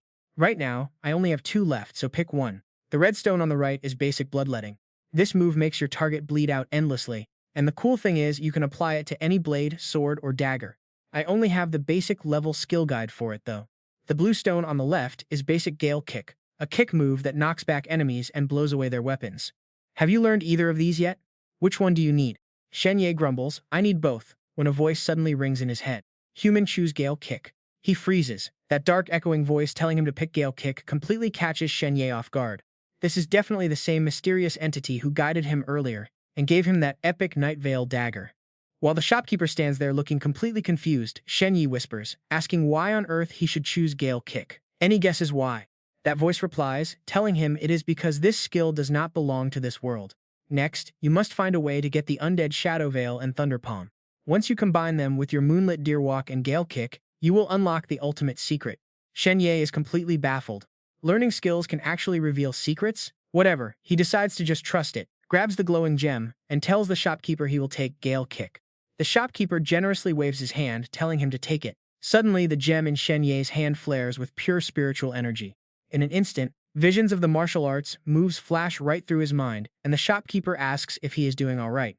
Since Gale Kick is just a basic kick skill and his quest reward is worth way more, he asks if Shen Ye has any other requests. He softly replies that he is good for now, so the dude hands him a small pouch, using this extra gold to make up the price difference. Shen Ye doesn't hesitate to grab it. Thanks, man, he says. Then he walks away coolly while the shopkeeper waves goodbye. Hey, bonehead, can you get me some undead skills? Fei Lun's voice suddenly echoes in his head. I told you, undead spells need soulfire to work. Shen Ye instantly cuts him off before he can finish. Shadow illusion spell, he says, shocking the old skeleton. How do you even know that? But as he channels his energy, he snaps back. None of your business. Just tell me if you have it or not, because I need it right now. Fei Lun sighs and slowly responds. Sure, I have it, but it is just a basic illusion trick. Honestly, it is totally useless. All you need is some agility and spirit stats. This shadow illusion requires 3 spirit points and 5 agility, letting you cast a dark shadow to trick your enemies. Shen Ye focuses on the energy swirling in his hand, doing the math. He currently has 7 free attribute points. If he dumps 3 points into spirit, his stat climbs up to 3.9. And putting the remaining 4 points into agility boosts it to 6.9. System requirements met, and his stats are instantly redistributed. Shen Ye quickens his pace, heading deep into the woods to find a quiet spot. If anyone catches him using undead magic, he is dead meat. Watch close now as he scans the area, making sure the coast is clear before casting the spell. He conjures up a creepy, ghostly shadow. But instead of floating, the newly made illusion instantly drops flat onto the ground. He sighs as the shadow fades away, feeling totally disappointed. Seriously, is this it? Other than giving someone a quick jump scare, this thing is completely pointless. Fei Lun immediately starts laughing at him, mocking him. You seriously like garbage magic like this? I thought you actually had some taste, but boy was I wrong. Shen Ye raises his chin proudly. You just do not get my vision, old man. He thinks to himself. He has already mastered Moonlight Deer Step and Shadow Illusion. Only one piece of the puzzle remains. He cannot wait to see what happens when he combines them. Suddenly, a soldier rushes over, yelling that he finally found him. The boy who survived. The dramatic title makes him cringe. Seriously, do not call me that, he groans as the soldier holds out a box. Congrats, kid. Thanks to your epic bravery back there, Prince Norton decided to award you a Medal of Valor, along with this official recommendation letter. Even though he is totally confused about why he is getting a medal, he plays it cool. Shen Ye quickly snaps a sharp salute anyway. Thank you, Your Highness. I will definitely work my butt off and do my country proud in the future. The soldier adds that he can either travel back with the army or head out on his own. Either way, take this letter and report to the Imperial Military Academy. Got it? Got it, he replies. The soldier hands him one more thing, telling him to keep up the good work. Staring at the shiny coins, Shen Ye smiles to himself and quietly thanks the prince. With this extra cash, his daily living expenses here are completely taken care of. Walking through the dark forest, he realizes the gold he swiped with Shadow Hand can go straight to helping his family back home pay the bills. His mission in this fantasy world is done. Time to finally head back home. Suddenly, the bright sun rises over towering modern skyscrapers. The system alerts him that his gold was exchanged for 65,414 yuan, successfully wired straight to his account. Shen Ye stands there holding his bank card, staring at the screen in pure joy when his phone suddenly rings. It is his mom, sounding super worried. Xiao Ye, why did you send me so much money? Where did you get this? He just smiles and walks calmly. My new martial arts company gave me an advance, so I wanted you guys to have it. But his mom keeps worrying, asking if he has enough. Do not worry, he says smoothly. I live at the company headquarters, so everything is totally free anyway. Anyway, I gotta go grab some food at the cafeteria now. Hanging up, Shen Ye looks at his phone and blinks in shock. He was stuck in that nightmare world without checking his phone, and now it is blowing up with a crazy amount of unread messages. Congrats on officially signing with the Human Martial Arts Group. Shen Ye, you are literally the pride of our entire class. And oh my god, now his ex Xiao Yibing is calling him hubby, claiming she feels so bad. She begs him to forgive her, asking if they can catch a movie tonight while sending a super cute photo. Shen Ye stares at his screen, face turning red as he lets out a quiet sigh. She really is gorgeous. Too bad. He replies, telling her to face reality. Xiao Yibing, because I am officially way out of your league now. Right after, his phone buzzes with another text. Hey brother Yi, congrats on joining the Human Martial Arts Group. Want to celebrate tonight? Seeing this text makes him realize something important. Right, he had promised to grab a meal with his buddy Chen Haoyu, but Shen Ye hesitates. He is currently being targeted by a lethal assassin league. Leaving safety is super risky. Stepping outside his company is not safe at all, but Chen Haoyu genuinely wants to celebrate. Memories of the original body owner and his loyal best friend flood back into his mind. Even though the original soul is dead, the bond between him and Chen Haoyu is still pulsing through this body. I can literally feel their pure childhood bond, growing up together. It is a genuine connection I never got to experience in my past life. Sure, the gap between us keeps growing, but if there is any chance, I still want to hold on to this friendship. Another text buzzes in, giving him a quick jolt. Brother Yi, take me to check out the Vajiaoyanjian group today. It is my absolute dream place, just let me get a quick peek. Shen Ye thinks to himself, yeah, the company allows outside visitors, plus the inside of the headquarters is pretty safe. This can totally satisfy Chen Haoyu's curiosity while letting them celebrate together. So he casually texts back, telling him to come over and grab some food. Naturally, the guy on the other side is totally hyped. Awesome, I am coming, he says, and Shen Ye tells him to be there in 10 minutes. He replies that he will wait in the lobby. Not far off, a huge crowd is lining up, which catches Shen Ye off guard. Right in front of him are sketchy guys radiating this heavy, dark energy. Talk about an awkward moment. Their vibe is on a whole different level. Are these the professional class holders his former manager mentioned earlier? Suddenly, a massive dude notices him. He looks down at Shen Ye, asking if he is this year's rookie, forcing him to stare way up. Yeah, my bad. Was it wrong of me to stare? The giant just grins casually, saying it is totally fine. When I got recruited back then, I stood right here as a rookie, staring at the company elites just like you are doing now. Hearing this, he nervously asks if the giant was excited about his future, but the guy immediately shuts that down. Instead, he tilts his head and licks his lips with a dark, threatening expression. Back then, I thought those guys were so arrogant that I wanted to tear them all apart. Shen Ye stands there completely speechless. Is this really a class holder? Just flexing his massive power with such a twisted personality. Suddenly, the giant spots someone, waving as he calls out, making Shen Ye turn his head in surprise. Yo, oh nah, are you on duty today? Want to grab some dinner tonight? But she aggressively jams a gun right into his face, yelling at him to get lost or she will skin him alive. Just like she did to that creep a few days ago. This crazy scene makes Shen Ye pale even more as the giant slinks away, defeated. Fine, no dinner then. Why the attitude? But then Oh-Na turns to talk to him quite nicely. Shen Ye, there is a kid named Chen Haoyu looking for you. His identity checks out, should we let him in? Shen Ye hesitates slightly before answering. He is my classmate, please let him in. Hearing that, she quickly heads off. Got it, stay here, I will bring him over. But Shen Ye quickly rushes after her, saying it is fine and he can grab him himself. At this, Oh-Na tips her hat, turning around with a cool look. No can do, kid. The manager warned us you might be in trouble, so we must protect you. So he has no choice but to agree. By now, Chen Haoyu has made it inside, completely amazed. This place is insane, my eyes cannot even take it all in. Brother Shen, you have seriously hit the jackpot. Throwing an arm around his shoulder, he excitedly grips his hand, shouting about how epic it is to sign with this group. You have no idea how much this shook the entire school, but Shen Ye just smiles. If you ever want to visit, you can find me here anytime. Calmly pressing the elevator button, he drops the subject, offering to take him straight to the company cafeteria. But Chen Haoyu is still buzzing with energy, saying he is not hungry yet and wants to see his room. Without thinking, Shen Ye agrees. Sure, let's go. When the doors slide open, it is pretty crowded inside, so he carefully squeezes in for floor 105. Hearing this, Chen Haoyu gasps that he is literally climbing straight to heaven. Suddenly, Shen Ye's phone vibrates again. The text is from Xiao Mengyu. When you got ambushed at the hospital, a nurse definitely saw everything, but she has completely vanished. I only found a dead body with a completely different face, so it is definitely not her. We are still verifying who it actually is. The texts do not stop there as she adds she found something else for him to see. Then she sends over a suspicious video file. Shen Ye's eyes widen as Xiao Mengyu adds that she highly suspects this victim was silenced specifically because of him. In the footage, a figure is seen looking around suspiciously before sneaking off to do something sketchy. The creep is seen sneaking down an empty hallway, and the text continues, stating she has gone ahead and investigated everyone close to him once again. Wait, look at this. Shen Ye's eyes go completely wide as the video clearly captures Chen Haoyu's face. She also notes that yesterday morning, this guy was acting extremely weird at school, looking like he was searching for something. The elevator ding announces they have reached the 80th floor. As the crowd filters out, he completely blanks out, staring at Chen Haoyu. Was he actually looking for me? What was I even doing yesterday morning? Meanwhile, Chen Haoyu is still totally amazed, staring out the glass window.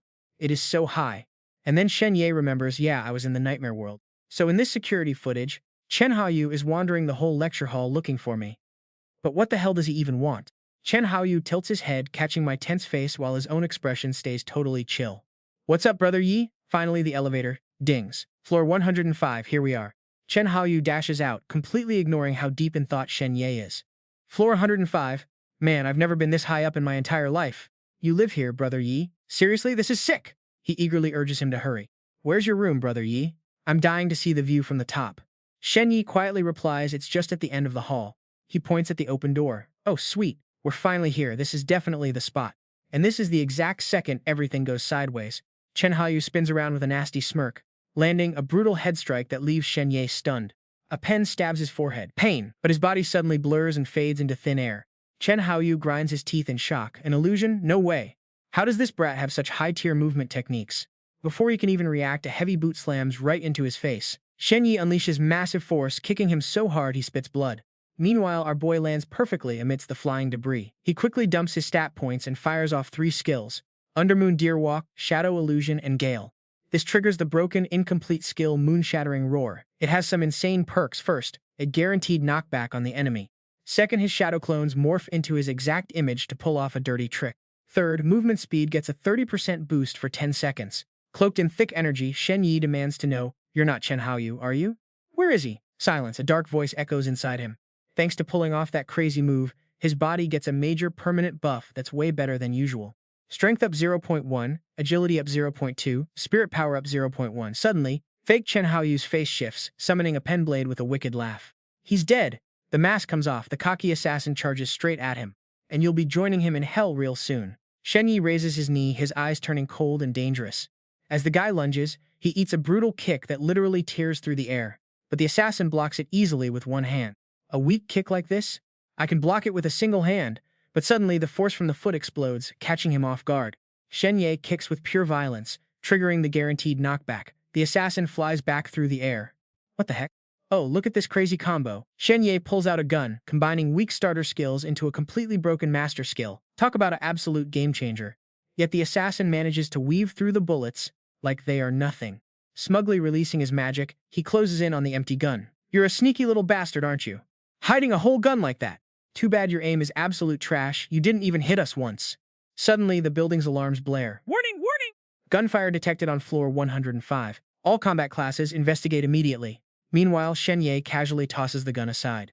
I wasn't even trying to hit you, dummy. Outside, defense drones and scanners go wild, searching the area. Gunfire on floor 105. All active combatants investigate immediately. Warning, warning! Gunfire on floor 105. Investigate immediately. And just like that, the assassin gets his limbs shredded by incoming fire. Ona steps out from the smoke, coldly holstering her gun. A skin mask spell? Damn it, that actually fooled me too. Shen Ye is completely blown away. Miss Ona, that was insanely fast, but her tone is still bursting with pure rage. I literally searched his body. Who would have thought this bastard used a stupid pen as a hidden weapon? Ona slams the assassin hard against the wall. Spill it. What's your goal? Who sent you? Why are you trying to kill Shen Ye? Speak, or I'll skin you alive, making you wish you were dead. With blood dripping from his mouth, he just sneers back mockingly. You won't get a damn thing out of me. She watches in anger as white foam starts bubbling from his lips. Damn it! He bit a poison pill hidden in his back tooth. I really should have knocked him out cold first. Ona rubs her head in total frustration. I've never heard of anyone mastering disguise magic to this insane level. It completely bypassed the system's security, and even tricked me. Oh no, he's dead. I totally screwed up. This is a massive mess. Now we've got to wait for the autopsy to see if we can salvage any clues. Just then, guards rush in yelling what happened. Meanwhile, Shen Ye quietly observes from a safe corner. Mental note, absolutely do not get on Miss Ona's bad side. A flat voice reads out inside the morgue. Ma'am, the tech team finished the autopsy. This guy was a highly trained professional assassin. He had absolutely no identification on his body, and the main database has zero records on who he actually is. The guy is a total ghost. Ona bites her lip. I failed. Manager Tien gently pats her shoulder with a comforting sigh. Do not blame yourself for this, okay? Honestly, his guy is pretty next level. Even our corporate security completely missed his real identity. Now let us move out. This corpse is totally useless now, but Shen Ye has zero plans of leaving, catching them both off guard. You guys go ahead, I am staying behind for a bit. Seeing that, Qian Rushan quietly shuts the door. Alright, meet me on the top floor when you are done. He secretly thinks to himself, this kid can literally sense death, so maybe he is picking up on something we completely missed. With his face totally blank, Shen Yi's eyes suddenly start glowing with a weird green magic. That energy hooks right into the wrapped corpse, and he commands it to stand up and answer his questions. With burning soul fire lighting up its empty eyes, the patched-together body shivers and slowly sits up. Can you actually talk to dead souls or what? But the dead guy just laughs in his face. It is totally useless, kid. I am not telling you squat. That is when Fei Lun's mocking, creepy voice suddenly rings out. Fascinating. I have never seen a dead puppet act so rebellious, he says as Shen Yi's face turns serious. So what happens if he refuses to talk? That voice quickly shoots back. Honestly, no clue. But you just know we are about to get a crazy good show. Out of nowhere, the corpse gets slammed down and pinned to a massive iron table, with the background glowing hellish red. He watches in horror as dried-up corpses crawl up, clawing at his flesh. Just like that, the dead guy screams as wild flames erupt, tearing him apart. The raging fire completely swallows his screaming soul. As the smoke clears, nothing but a charred skeleton is left, only for flesh to instantly crawl back over the bones. He looks down, totally lost as to why he is trapped once again. What is happening? The flames explode once more, making Fei Lun sound incredibly hyped. Now I remember. Rebellious souls get hit with a non-stop torture curse. This fire is going to burn for 100 years, and that is just the warm-up. Sounds like it is already visualizing the absolute nightmare this poor soul is about to go through in hell. Next up is a cycle of 3,600 different tortures. Each one lasts 100 million years before swapping to the next. This keeps going until the sinner finally talks. And if he still holds out, they bring in even nastier evil spirits. Rest assured, those brutal spirits are going to love breaking a stubborn soul like him. They are pretty damn good at keeping their victims fully awake and intact through every single second of agony, right? And while he gets to suffer for tens of billions of years, it only feels like a split second to us out here. The corpse immediately breaks, begging for mercy before his body even heals. Stop, please stop, I will tell you everything. Just like that, the hellfire vanishes, and we are back to reality with Shen Ye staring him down. He calmly pulls out his phone as Fei Lun laughs. Welcome back, looks like he is broken. Shen Ye just nods, ordering him to start speaking. Tell me everything you know, from start to finish. Meanwhile, a few minutes back on the girls' dorm rooftop, a girl stands under the sunset. Mr. Han texts her, asking how the job went. She gives him an honest update. I did exactly what you asked, but Shen Ye did not fall for it. He signed with the Martial Arts Corp instead. I am just a weak middle schooler anyway, so nothing I do is going to make a difference here. Another text pops up from Mr. Han. Meet at 8 tonight, the Maple Forest guest house out west. Do not be late, Zhao Yibing hesitates. Should she actually go? Suddenly, her phone starts ringing, and she carefully picks up, asking who it is, her voice slowly getting super excited. Really? I got direct admission to the top high school? Oh my god, thank you so much. Zhao Yibing is practically crying tears of joy, thanking him and promising Mr. Han she will absolutely be there on time. Out of nowhere, Xiao Mengyu sneaks up behind her, scaring her half to death and demands her to hand over the phone. Who were you just talking to anyway? Zhao Yibing spins around to face her, snapping back. Who are you? Are you insane, sneaking up on me like that? That is my business. Why should I tell you anything? But then she just draws her sword. Zhao Yibing freezes as the cold blade touches her neck while she is coldly threatened. Zhao Yibing, I know your pretty face is what you care about most, not grades. Let me say this once more, give me the phone, or maybe I will just slice your nose off first. Left with no choice, she grits her teeth and tosses the phone over, swearing that whoever she is going to pay for this. Just wait until the police lock you up. Meanwhile, Xiao Mengyu easily catches the ringing phone, answering it right away while keeping her eyes locked onto Zhao Yibing. Hey Shen Ye, got some fresh intel for me? His clear voice answers, yeah, I captured one of their assassins, and he just spilled everything. Hearing their conversation, Zhao Yibing's face goes completely pale as she backs away. Shen Ye? Wait, did he send you to get revenge on me? Xiao Mengyu completely ignores her, asking what the assassin said, while Shen Ye coldly commands the corpse. Keep talking, he commands, and the terrified corpse immediately obeys. We are assassins from the Assassins Alliance, and we recently got a joint contract.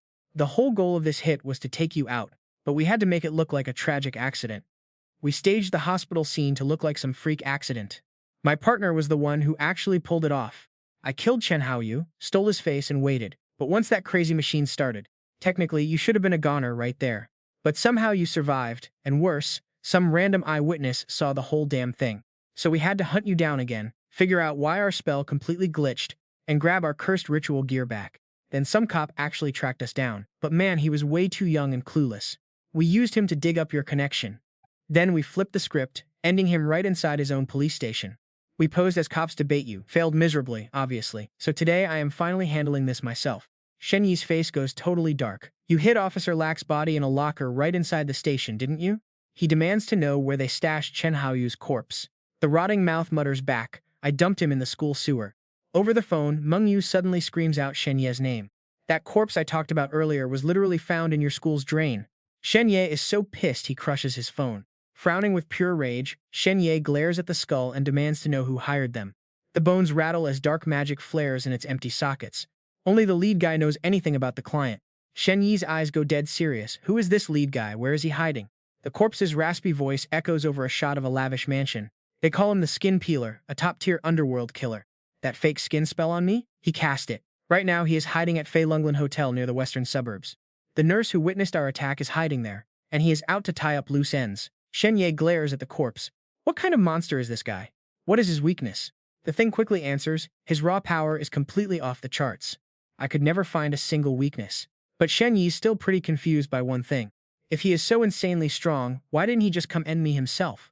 The corpse's creepy voice paints a picture of a shadow monster with glowing red eyes. With his legendary status in the underworld assassination game, personally going after some middle school kid would be an absolute embarrassment to his career. Just pulling the strings from the shadows was already a massive favor to the client who hired him. Shen Ye presses the bone bag. There's got to be some kind of tell. No weird habits? Spill everything you know right now. The skeleton chuckles with that same chilling rattle. Well, if I had to name one thing, he has got a pretty sick hobby. Wait, did he just say cannibalism? Yeah, this psycho literally eats people. Ming Yu was listening to the whole thing on the line. Furious, she screams that she is going to hunt this skin peeler down herself. Hearing that, Shen Ye yells for her to wait. Too late. The line goes dead, leaving him helpless. The corpse starts cackling like a maniac. I do not know who that chick is, but running to the skin peeler is basically a death sentence. See, the skin peeler loves eating girls, especially young, innocent ones. Before the skull can even finish, a brutal punch smashes his face in. Teeth shatter and dark blood splatters everywhere. Shen Ye sends the corpse flying into the air with a single strike. Eyes full of pure rage, he warns, keep your mouth shut unless I ask. The glowing magic in his skull eyes finally fades. Dead silence, he coldly mutters, get lost. Over at the 5-star Fei Lunglan Hotel, a classy guy is slicing into some bloody meat with a fork and knife. Surrounded by candlelight, they sit opposite each other in the dark. Swirling a wine glass, he closes his eyes to savor the flavor. Smooth texture, nice chew, and a subtle sweetness if you bite down slowly. But after swallowing, there is this pretty bitter, metallic aftertaste. Guess hiding out has been pretty stressful for you lately. My bad, really. Taking a slow sip as she keeps her back turned to him, he can't help but praise it. So rich, so incredibly delicate. The sweet and sour balance here is just absolute perfection. This drink tastes like a bloody cherry cocktail. Just what I needed to cut right through that bitter texture of the meat. Hold on, look at her arm and eye. They are completely gone. And that dinner plate? Yeah, it is made of those exact parts. It's been forever since I've tasted such a high-quality delicacy. You honestly touch my heart, little nurse. He is not even done talking yet. He wants to dig into his next bite, but his phone suddenly starts buzzing, completely ruining his vibe. Annoyed, he wipes his mouth with a napkin and picks up his phone. My bad, there are always rude people who just love to ruin a good dinner. Honestly, life is always full of annoying surprises. The text message is basically a desperate plea. Mr. Han, we need you to personally end our target. A small smirk plays on his lips. Of course they want me to handle it. He lets out a heavy, tired sigh. So his sidekick is dead now. That makes 3 of his assassins wiped out back to back. This target is clearly no ordinary middle school kid, which means trouble. So he quickly texts them back, asking what they can actually give him as a reward if he decides to step in. The reply comes back instantly. While Han reads it, a quiet girl nearby slowly swirls her wine glass, looking completely relaxed and deep in her own thoughts. A little girl? Come on, I am no garbage collector. You guys should know my standards are way higher than that. And check this out. They send 2 gorgeous photos of Di Bing. Han stares at the screen with wide eyes. A second later, he presses the phone to his chin, literally shaking all over with creepy wild excitement for this beautiful little lamb. He reaches out, tracing her picture on the screen, whispering that just looking at her makes him smell her sweet, innocent, youthful vibe. He says thanks to the sender for setting up such an awesome random encounter. He is totally touched and promises to handle that brat personally. Then another text notification pops up, telling Han the girl arrives at 8. With that, he brushes right past the nurse, checking his watch while getting ready. Time is running out, and he needs to prepare, so tonight's date is absolutely flawless. Han starts rushing, quickly stripping off all his clothes. This perfume is not quite right for the occasion. Better grab a... He needs to change his tie. And yeah, brush his teeth real good, otherwise how's he gonna kiss and taste the real deal? Suddenly, he tilts his head like he just remembered something. Oh, right. Mr. Han stares at the nurse still sitting there, realizing he almost forgot his most important job. Wearing a stone-cold expression, he shoots dozens of razor-thin wires straight from his fingertips, wrapping her up tight. With a slick flick of his wrist, those threads slice her body into pieces. Can't have you scaring my guest, right? Shen Ye just stands there, totally dazed by the glowing barrier. A loud beep sounds as the security system scans him. Fingerprint matched, brainwaves matched, and facial verification fully cleared. Please say a custom phrase to set up your unique voice activation command. Hearing this, our boy Shen Ye gets ready to speak. 10 steps to take a life, traveling 10,000 miles non-stop. Qian Rushan throws up a thumbs up and that eggshell barrier slowly fades away. Shen Ye gapes at the crazy ride appearing before him. A motorcycle? Qian Rushan throws an arm around his shoulder. Man, back when I was your age. If I had a ride like this, I'd be drowning in girls. Meanwhile, Shen Ye is still totally speechless. Here's where the specs get absolutely insane. As Shen Ye asks about the features, Qian Rushan goes full geek mode, bragging about the water-cooled 4-stroke twin-cylinder engine and the auto-adjusting horizontal suspension. The frame, built from ultra-lightweight alloy, featuring a retro stainless steel exhaust, a wireless electric motor, and a completely handcrafted design. Plus, there's that iconic Angel Wings flight system, switching easily between manual and autopilot, with a flight time of up to 30 minutes. Shen Ye gets so hyped his face turns red. Wait, it actually flies? Qian Rushan laughs, sure, but since you don't know how yet, stick to autopilot. Hearing this, he gets curious. So does this thing run on battery? What about the charging fees? The old man just chuckles. Just tell it to charge, and it'll find a station itself. It's linked to your personal ID, so payments are fully automated. With that, Shen Ye coolly hops on. Man, if this was red, riding it would look like a literal blazing fire tearing down the street. But the split second he says it, boom, it changes color. Sparks crackle all around, leaving him totally stunned. It actually changes color? Qian Rushan explains it's got a brand new chameleon shell that shifts intelligently to your every whim. Then, Shen Ye sighs and leans back. The bike is cool and all, but I really thought you'd hand me an overpowered cultivation manual instead. The guy across from him slowly responds. Looks like Kunlun thinks his situation is insanely dangerous, so he hooks him up with a brand new motorcycle just for running away. He stares dead serious at Shen Ye. Once you trigger the electric boost, it is basically a rocket. It is so fast you cannot even comprehend it. This thing could literally save his life when things go south. Shen Ye is totally stunned, eyes wide open. He thinks, if Kunlun knows I am in danger, surely it knows who is trying to kill me, right? But Qian Rushan just gives him this helpless look, which is where the brutal reality kicks in. It would never interfere. That thing has to worry about the survival of all human civilization 24/7. Unless you prove you are actually worth something, it will not hand over any trade codes or custom rewards to help you out. Shen Ye bites his lip, completely stressed out as he locks into deep thought. Real value, that is it. In this cruel world, if you have no value, nobody cares if you live or die. It was the same for Officer Luo and Chen Hayu. And what about Xiao Mengyu? Has she run into that skin peeler villain yet? Suddenly, a soft voice cuts through the dead silence surrounding the building. You are staying at the headquarters tonight. Do not go anywhere. Tomorrow morning, I am personally taking you to the exam hall. The exam hall is packed with top-tier masters from 3 elite schools, keeping you absolutely safe from any danger. Shen Ye obediently replies, Don't worry, Boss Qian, I won't go anywhere tonight. The boss then warns him that his entire floor is completely locked down, and absolutely nobody is allowed to step outside. We leave tomorrow morning. Right then, two pairs of feet step into the pitch-black darkness. Xiao Mengyu and Zhao Yibing are currently staring straight at the hotel, which is still brightly lit up. Unlike the dead serious Xiao Mengyu, Zhao Yibing is shaking in her boots. She's thinking, I brought her right to him. Is Mr. Han going to lose his mind at me? Meanwhile, Xiao Mengyu can actually see dark energy swirling right in front of them. Pure, deadly intent. It is hidden so well, normal people wouldn't notice. A completely flat voice, Xiao Mengyu asks, did that online friend of yours hook you up with high-grade pills and top-tier nutrients? To boost your scores and secure a direct ticket into that elite high school? Is that how it went? Terrified, Zhao Yibing confesses yes. As long as I led the class to target Shen Ye, smear his name, and break him, I got everything they promised. Xiao Mengyu leans in. Shen Ye just signed a massive deal with the Human Martial Arts Group, which means your little mission is a complete and utter failure. Zhao Yibing. Do you even realize how badly this ends for you? But Zhao Yibing snaps back, pointing her finger, you are threatening me. Do you have any idea what is going to happen to you? Xiao Mengyu just looks down in silence. This girl is just a regular, basic high schooler. She actually thought ruining Shen Ye was just some harmless business transaction to climb the social ladder.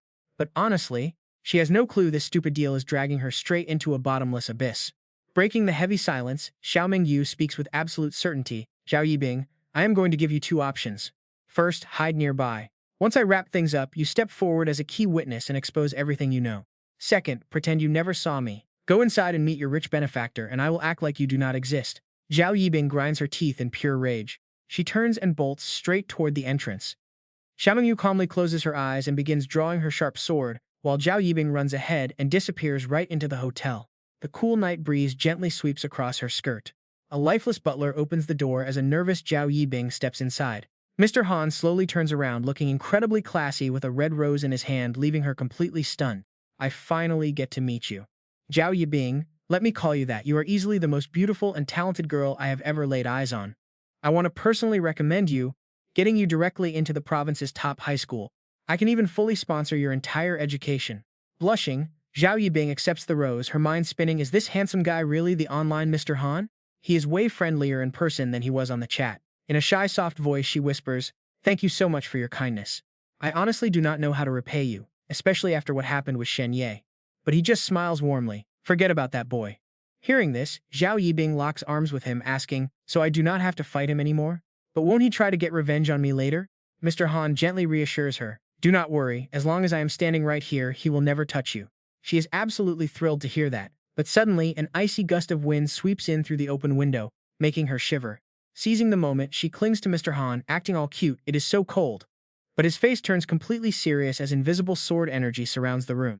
He gently drapes his jacket over her shoulders. Watch out for the draft, young lady. But deep down, he knows something is seriously off. Dangerously pure sword intent is coming from outside, aimed straight at him. Meanwhile, the oblivious girl next to him just sighs, thinking about how good his coat smells. Sensing the heavy energy pressing down on the building, Mr. Han starts plotting. Someone has targeted him. And guys, this fight is about to kick off fast. Outwardly, he maintains his cool. Zhao Yibing, you are not just incredibly gifted, you also have such a kind heart. I have decided to recommend you for the entrance exams of the top 3 high schools in the world. Are you down for this?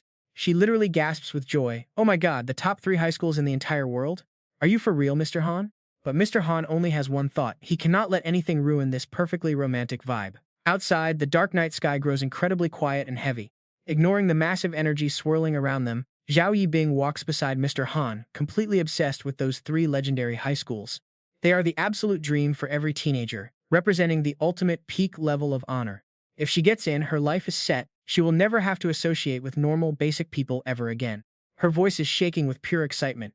Mr. Han, are you serious? He replies calmly. During an archaeological dig earlier this year, I made a massive contribution. Mount Kunlun gave me this secret code, and by using it, my research successor gets direct access to the joint entrance exams of those 3 massive academies. Saying this, Mr. Han gently touches her hand. I am giving this exclusive spot to you. Zhao Yibing looks down at her phone, completely confused, but my own abilities, before he cuts her off. No worries, I am going to help you level up. Now just punch your info into this phone and we are totally set. He is thinking, sweet, still made it in time. Meanwhile, she is staring at the screen in pure shock. Zhao Yibing just got qualified to take the joint entrance exam for 3 high schools. And that creep is already plotting his next move. Wait, before the sword energy even hits her, Zhao Yibing dives straight into his arms. Oh my god, Mr. Han, thank you so much. She cries happy tears, pressing his hand to her face while he acts all sweet and caring. Yeah, I am so happy, she says. He grins like a psycho. Harvest time. Then Han grabs her head with his 2 hands. He literally pops her head off her body and kisses it deeply. Then he weirdly threads 1,000 strings through her body, whispering that he is super happy too. Han looks completely obsessed as he pieces Zhao Yibing back together, his dark energy surging like crazy. We finish this masterpiece together, he stammers, dropping to his knees and shaking as he looks at his new puppet. Just looking at you makes me emotional enough to cry, the weirdo sobbed. It is too perfect. But just as the flower blooms, a sword slashes tears through the dark right behind him. I will taste you. Suddenly the hall explodes in a bright flash. Through the thick dust, Xiao Mengyu appears. She steps toward Zhao Yibing while her sword energy still crackles in the air. Xiao Mengyu stares at the lifeless girl. Shoot, she is one step too late. She thought her sword intent would hold him back, but this guy is absolutely nuts. Suddenly, tons of red threads shoot out from the dust. Do not touch her, Han screams, charging out from the swarm of red threads. She belongs to me. But Xiao Mengyu does not even blink, cold-bloodedly putting her glowing sword right against Zhao Yibing's neck. Han completely panics and backs down, begging her not to hurt his puppet, saying he will do whatever she wants. She gives him a cold stare and warns him to freeze, or she will shred the corpse right now. Now spill it, who hired you? Han hesitates for a second, thinking. You are using the Lack family sword style. If I am correct, you are that legendary young prodigy everyone talks about. Xiao Mengyu, the creep, sneers, floating high up and looking down at her. Look around, lady. My threads already have you totally trapped. Believe me, you are not breaking out of this cage. Han smirks, flexing his hand. Give Zhao Yibing back, and out of respect for the Lack family, I might let you live. Suddenly, his eye twitches in shock as Xiao Mengyu grips her sword, letting insane energy surge through it. Fine, let us test that. Energy wraps around her as she asks which one of them can take her strike better. Tears stream down Han's twisted, ugly face as he clutches his head in despair. Zhao Yibing, we just met, and now we have to say goodbye forever? You are such a perfect masterpiece, and I haven't even tasted your sweetest parts yet. Honestly, is this absolute psycho seriously talking to his broken puppet alone in the dark? Since I cannot taste Zhao Yibing, maybe Xiao Mengyu will taste even better. Can I have you instead, he asks. But if I eat you, you won't be as happy as Zhao Yibing. Guess that makes Zhao Yibing the most perfect girl. Suddenly, Han's eyes flash with a super creepy, murderous glare. Damn it, screw it all. I am just gonna swallow both of you whole. Xiao Mengyu narrows her eyes, realizing threats won't make this killer talk. She grips her sword tighter and suggests they make a deal instead. The crazed puppet lunges at Xiao Mengyu from the dark mist. A deal, she says calmly, pointing her blade. Tell me who hired you, and I will hand over Zhao Yibing and let you try to kill me. My corpse is yours. Han growls from the dark mist. Even without a deal, I can just kill you and take your body anyway. She glares at him, raising her glowing sword. You feel my power, don't you? You might win, but if I do not cooperate, you are not getting my body in one piece. Plus, win or lose, I promise the Lack family won't hunt you down or try to get revenge on my behalf. He falls silent, thinking. Then his dark aura fades. You are actually serious. As he stands there shaking, the energy on Xiao Mengyu's sword completely disappears as well. Naturally, Mr. Han slaps his hand to his forehead and bursts out laughing. Man, this really is a headache, betraying my client. That means breaking the Assassin Guild rules, which puts a massive target on my back for the rest of my life. She glares forward with absolute ice in her eyes, asking if he is scared. Immediately, Mr. Han squirms and denies it. No way, my lovely girl, just to have you by my side. I will gladly make this sacrifice. Just picturing myself holding you tight and kissing you passionately makes me lose my mind with excitement. Xiao Mengyu cold-bloodedly crushes his fantasy, warning that her blade will shred him to pieces, but he just bows politely in response. Just hearing your voice gets me completely hyped up, you know? What a gorgeous night to claim 2 perfect masterpieces. Seriously, I have to thank you for this. Then, with a creepy, twisted grin, he scoops up Zhao Yibing, saying their romance officially starts once he spills the client's name. But first, let me get her to a safe spot. After that, my love, my entire time belongs to you. The dark night shadows Shen Ye as he stands anxiously by his bike, muttering about how Xiao Mengyu is not picking up her phone. No way can Xiao Mengyu beat the Skinner who stripped that assassin's corpse. Is she actually in deep trouble right now? We can see Shen Ye squinting down at his glowing spiritual energy. Hey skeleton, what are Xiao Mengyu's chances against the Skinner? Fei Lun answers him instantly. You want the brutal truth or a comforting lie? Shen Ye snaps back immediately to give him the cold facts. The skull's voice echoes. Honestly, she's dead meat. I was just worried you'd do something stupid and try to save her. That'll just get us both killed. Hearing this, Shen Ye completely panics, muttering that it can't be. Did you see her last strike? It literally sliced the clouds. Fei Lun snaps back, you idiot. Clouds don't dodge. Even my farts could scatter them. Look, I might not know your world's assassins, but the Skinner holds the cursed statue of the King of 10,000 Evils. His skills are way beyond that girl's. Shen Yi's face tightens. You are right, she is in deep trouble. The skull's raspy voice grunts, stop overthinking it and just go to bed. But Shen Ye frowns, thinking of his friends. I wanted her strength to find the truth, but I ended up putting her in danger. Her brother is dead, Chen Haoyu is dead too, and the witness is probably gone. He hangs his head, wondering how many more must die when she is the only one trying. His thoughts trail on as he firmly resolves, I won't let her die. Suddenly his phone rings, startling him. It is an unknown number, not Xiao Mengyu, but he picks up anyway. Hello, the voice on the line asks if he is Shen Ye. He quickly confirms it. It's a girl's voice, explaining her mom told her to find him and go to the police if she vanished. He pauses, asking who she is. She replies that her mother is the nurse who saw him get attacked by the demon. Shen Ye racks his brain. The witness's daughter is calling. He quickly asks where her mom is. Right, his past self left his number at the front desk. On the other end, the girl starts sobbing. She says her mom told her to head to the Maple Forest Hotel on the western outskirts. But she can't get a hold of her mother now. Shen Ye rushes straight to his bike and asks for her location. She is at a fast food joint opposite the hotel. He quickly warns her to stay put and promises to be right there. He tells her to call the cops. Meanwhile, Fei Lun screams in panic, asking if he is seriously going. You just know it's a trap, right? But Shen Ye ignores him and shrinks his bike. He says he won't let her get hurt either way. Real or fake, he must check it. Put the bike in the ring first. The skull grumbles in confusion, asking if it is worth it when staying hidden here is perfectly safe. He just stares resolutely at his blade. You can hide once, but you can't hide forever. If things go south, I still have my ghost bike and that door to escape with everyone. Fei Lun tries to stop him, crying that it is too dangerous. What happens if you die? Shen Ye steps toward the door, completely unmoved. Don't worry, I have no plans on dying. Plus, with how ruthless these assassins are, I can only pry info out of them using my dark whispers. In other words, to get the truth, I have to rely on myself. Seeing him march off, Fei Lun scoffed. It is useless.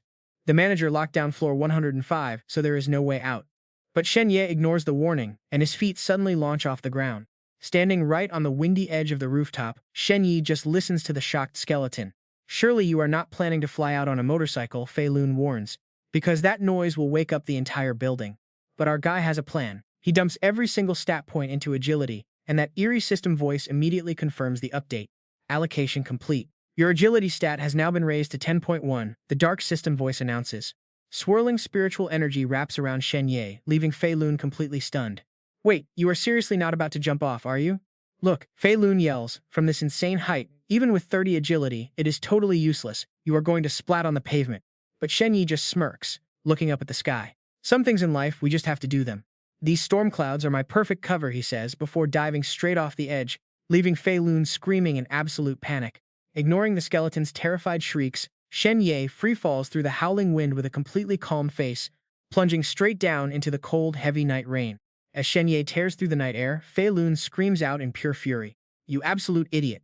If you die, I'm using necromancy to bring you back as a brainless zombie. Oh, check this out. Right in the middle of his crazy dive, Shen Ye lunges toward a portal that suddenly materializes out of thin air. He rolls inside the strange space, dashes to another exit, and pops right back out to continue his free fall. Then crash, he dives into another door right below. By opening these doors at the right height, he is using the nightmare world as a buffer to break his fall. And out he goes again. Repeatedly opening these scattered doors on the way down basically creates a staircase of portals, giving him multiple checkpoints in mid-air. Safe. Against all odds, Shen Ye lands perfectly on his feet. Fei Lun gasps in disbelief. You are insane. I thought we were done for in this barren world of yours. Meanwhile, Shen Ye carefully scans his surroundings. You might be complaining, Shen Ye teases, but I know you are actually super impressed by my stunt. Naturally, the skeleton refuses to admit it. Shut up. Shen Ye just rolls his eyes and commands, get the bike out, we have got a long night ahead. Mounting his fiery red bike, Shen Ye calmly recites the trigger phrase, 10 steps to take a life, 1,000 miles without a single stop. The system immediately chimes, confirming the activation. A split second later, the bike roars to life, blasting off like a streak of pure lightning. Arriving at the western suburbs, Shen Ye looks up at a glowing storefront. Yep, this is the place.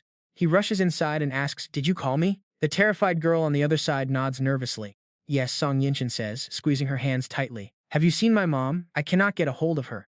Shen Ye quickly checks his phone and reassures her. I will find her, do not worry. Did you call the police? She nods, saying they never picked up. He immediately dials the station himself, but the endless ringing only makes things creepier. Absolutely no answer. This is seriously weird, he mutters.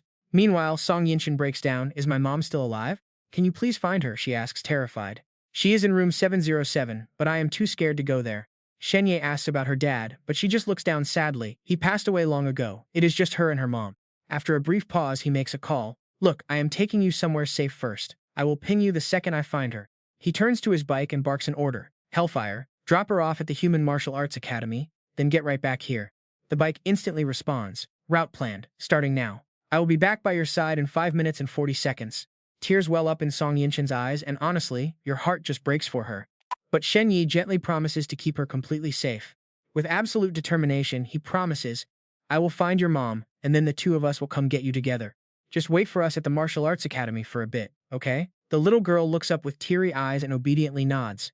Yes, she whispers. The bike roars with intense heat and Shen Ye waves as it speeds away into the dark. Fei Lun's annoyed voice immediately pipes up. Wait, are you seriously going to waste time looking for her mother? He scoffs. What a total waste of time. She is a stranger, and getting involved will only drag you down into a huge mess. I do not get why you want to help her. But Shen Ye's gaze is totally unshakable. Her mom is innocent, and she only got dragged into this because of me, he says. Fei Lun just sneers. Soft hearts never make history. But then, the skeleton suddenly tones it down. Wait, haven't you noticed how weird this whole neighborhood is? Shen Ye instantly tenses up. Weird? Now that you mention it, I am actually getting a pretty creepy vibe around here. Darkness wraps around the eerie silence, as Fei Lun grumbles that he was too busy worrying about the little girl to even notice the danger creeping up. I can usually sense the burning spark of life in living people. But since stepping into this neighborhood, except for that little girl, there is not a single spark. Shen Ye walks forward slowly. So he is just standing on an empty street, listening to the dead silence. Yeah, not a single living soul remains in this creepy place. Suddenly something catches his eye and Shen Ye whips around to look. He asks the skeleton if he heard that, and Fei Lun answers him right back. Huge explosions, right from the Maple Forest Hotel. Looks like they are having a savage, all-out showdown. He panics and cannot wait another second. Shen Ye starts sprinting toward the hotel while shouting back some quick warnings. Listen, Fei Lun, I am crashing this hotel right now, so keep an eye out and warn me the second things go sideways so we can bolt. Inside the creepy lobby, a polite receptionist walks up to him. Hello there, she asks. Do you have an appointment with us today?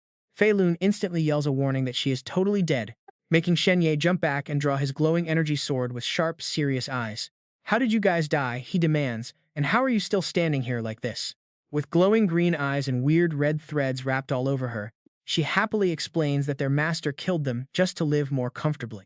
He used some crazy magic thread to stitch up our bodies and control our souls, forcing us to move and act exactly like living puppets. Totally confused, he yells out, asking why they are not attacking him, but she just calmly reaches out her hand in response. Our system is set to serve customers, and since our master is busy fighting a super strong enemy, he hasn't ordered us to kill you yet. Shen Ye keeps grilling her, asking how many other people have died in this place, but the girl just slowly spreads her arms wide. All of them, she says. He gasps in disbelief while her eyes suddenly begin to bleed with dark magic, absolutely terrifying. Everyone in this entire neighborhood is already dead. Shen Ye is completely stunned, but a sudden massive tremor makes him look up. They are fighting on the roof, which means it is the perfect chance to slip into room 107. Shen Ye dashes right past the creepy receptionist and spots a massive door at the end of the hall. He finally found the place. The kid violently kicks the heavy door open, but the second he looks inside, his eyes go wide with pure absolute horror. God, look at this absolute nightmare. This dark room is piled with naked corpses wrapped in red threads, and it is making him sweat. Why are there so many corpses, he gasps, as Fei Lun warns him that he can feel bodies all over. Every other room is the exact same, packed with even more dead bodies. Out of options, he yells out to the corpses if anyone recognizes him. Is there anyone alive in this hellhole, he begs, but only creepy, echoing whispers start to crawl out from the dark corners. No, we do not know him. We do not know him. Everyone is dead. Not a single person survived here. We do not know. But then, a bloody-necked corpse speaks up, shocking him. I know you, she says. You are Shen Ye. It is the mother of that little girl. She explains she saw him encounter the demon while she was on shift, making his expression turn incredibly heavy with guilt. Shen Ye clenches his fists in guilt, apologizing because she died for his sake, but her dead voice carries zero hatred as she says she is already gone. That does not matter anymore, and it is not your fault. But with a room full of resentful, angry dead eyes, she begs him to please get them some revenge if he can.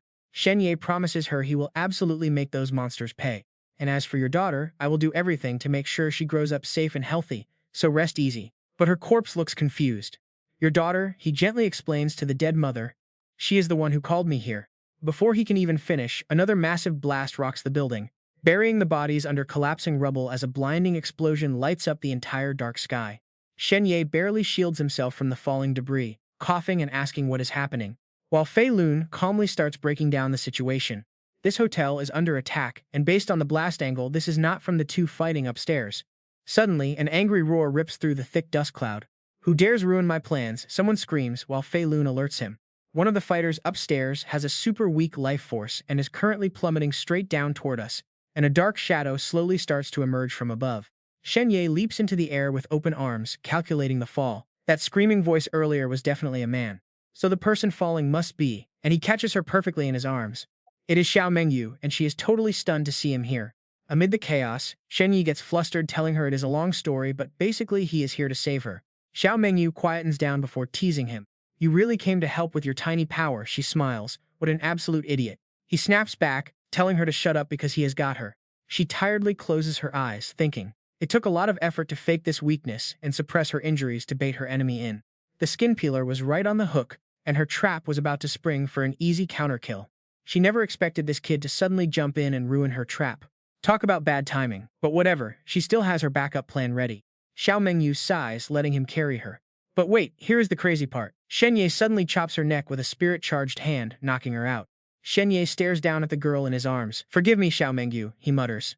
Fei Lun's eerie voice echoes in his head. All stat points are dumped directly into raw strength. With his strength boosted to 8.3, he figures she's a master swordsman.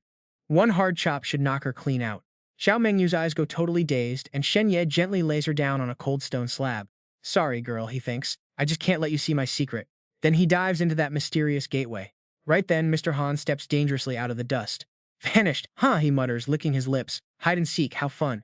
He slowly paces through the wrecked room. You guys probably have no idea, do you? This entire hotel is crawling with my eyes and ears. Fine, let's play. Counting down starting now. 198.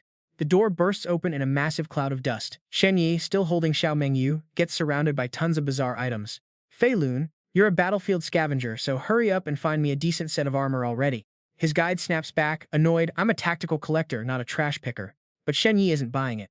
Just look at all this literal trash you dragged out, Shen Ye complains. Fei Lun argues back, claiming that assembling a full matching set is way harder than it looks. A silhouette appears on the desolate plains at night. Shen Ye stands in heavy iron armor, awkwardly holding Xiao Mengyu dressed in a wild bunny outfit. Wait, she's wearing what now? The sacred bunny battle suit.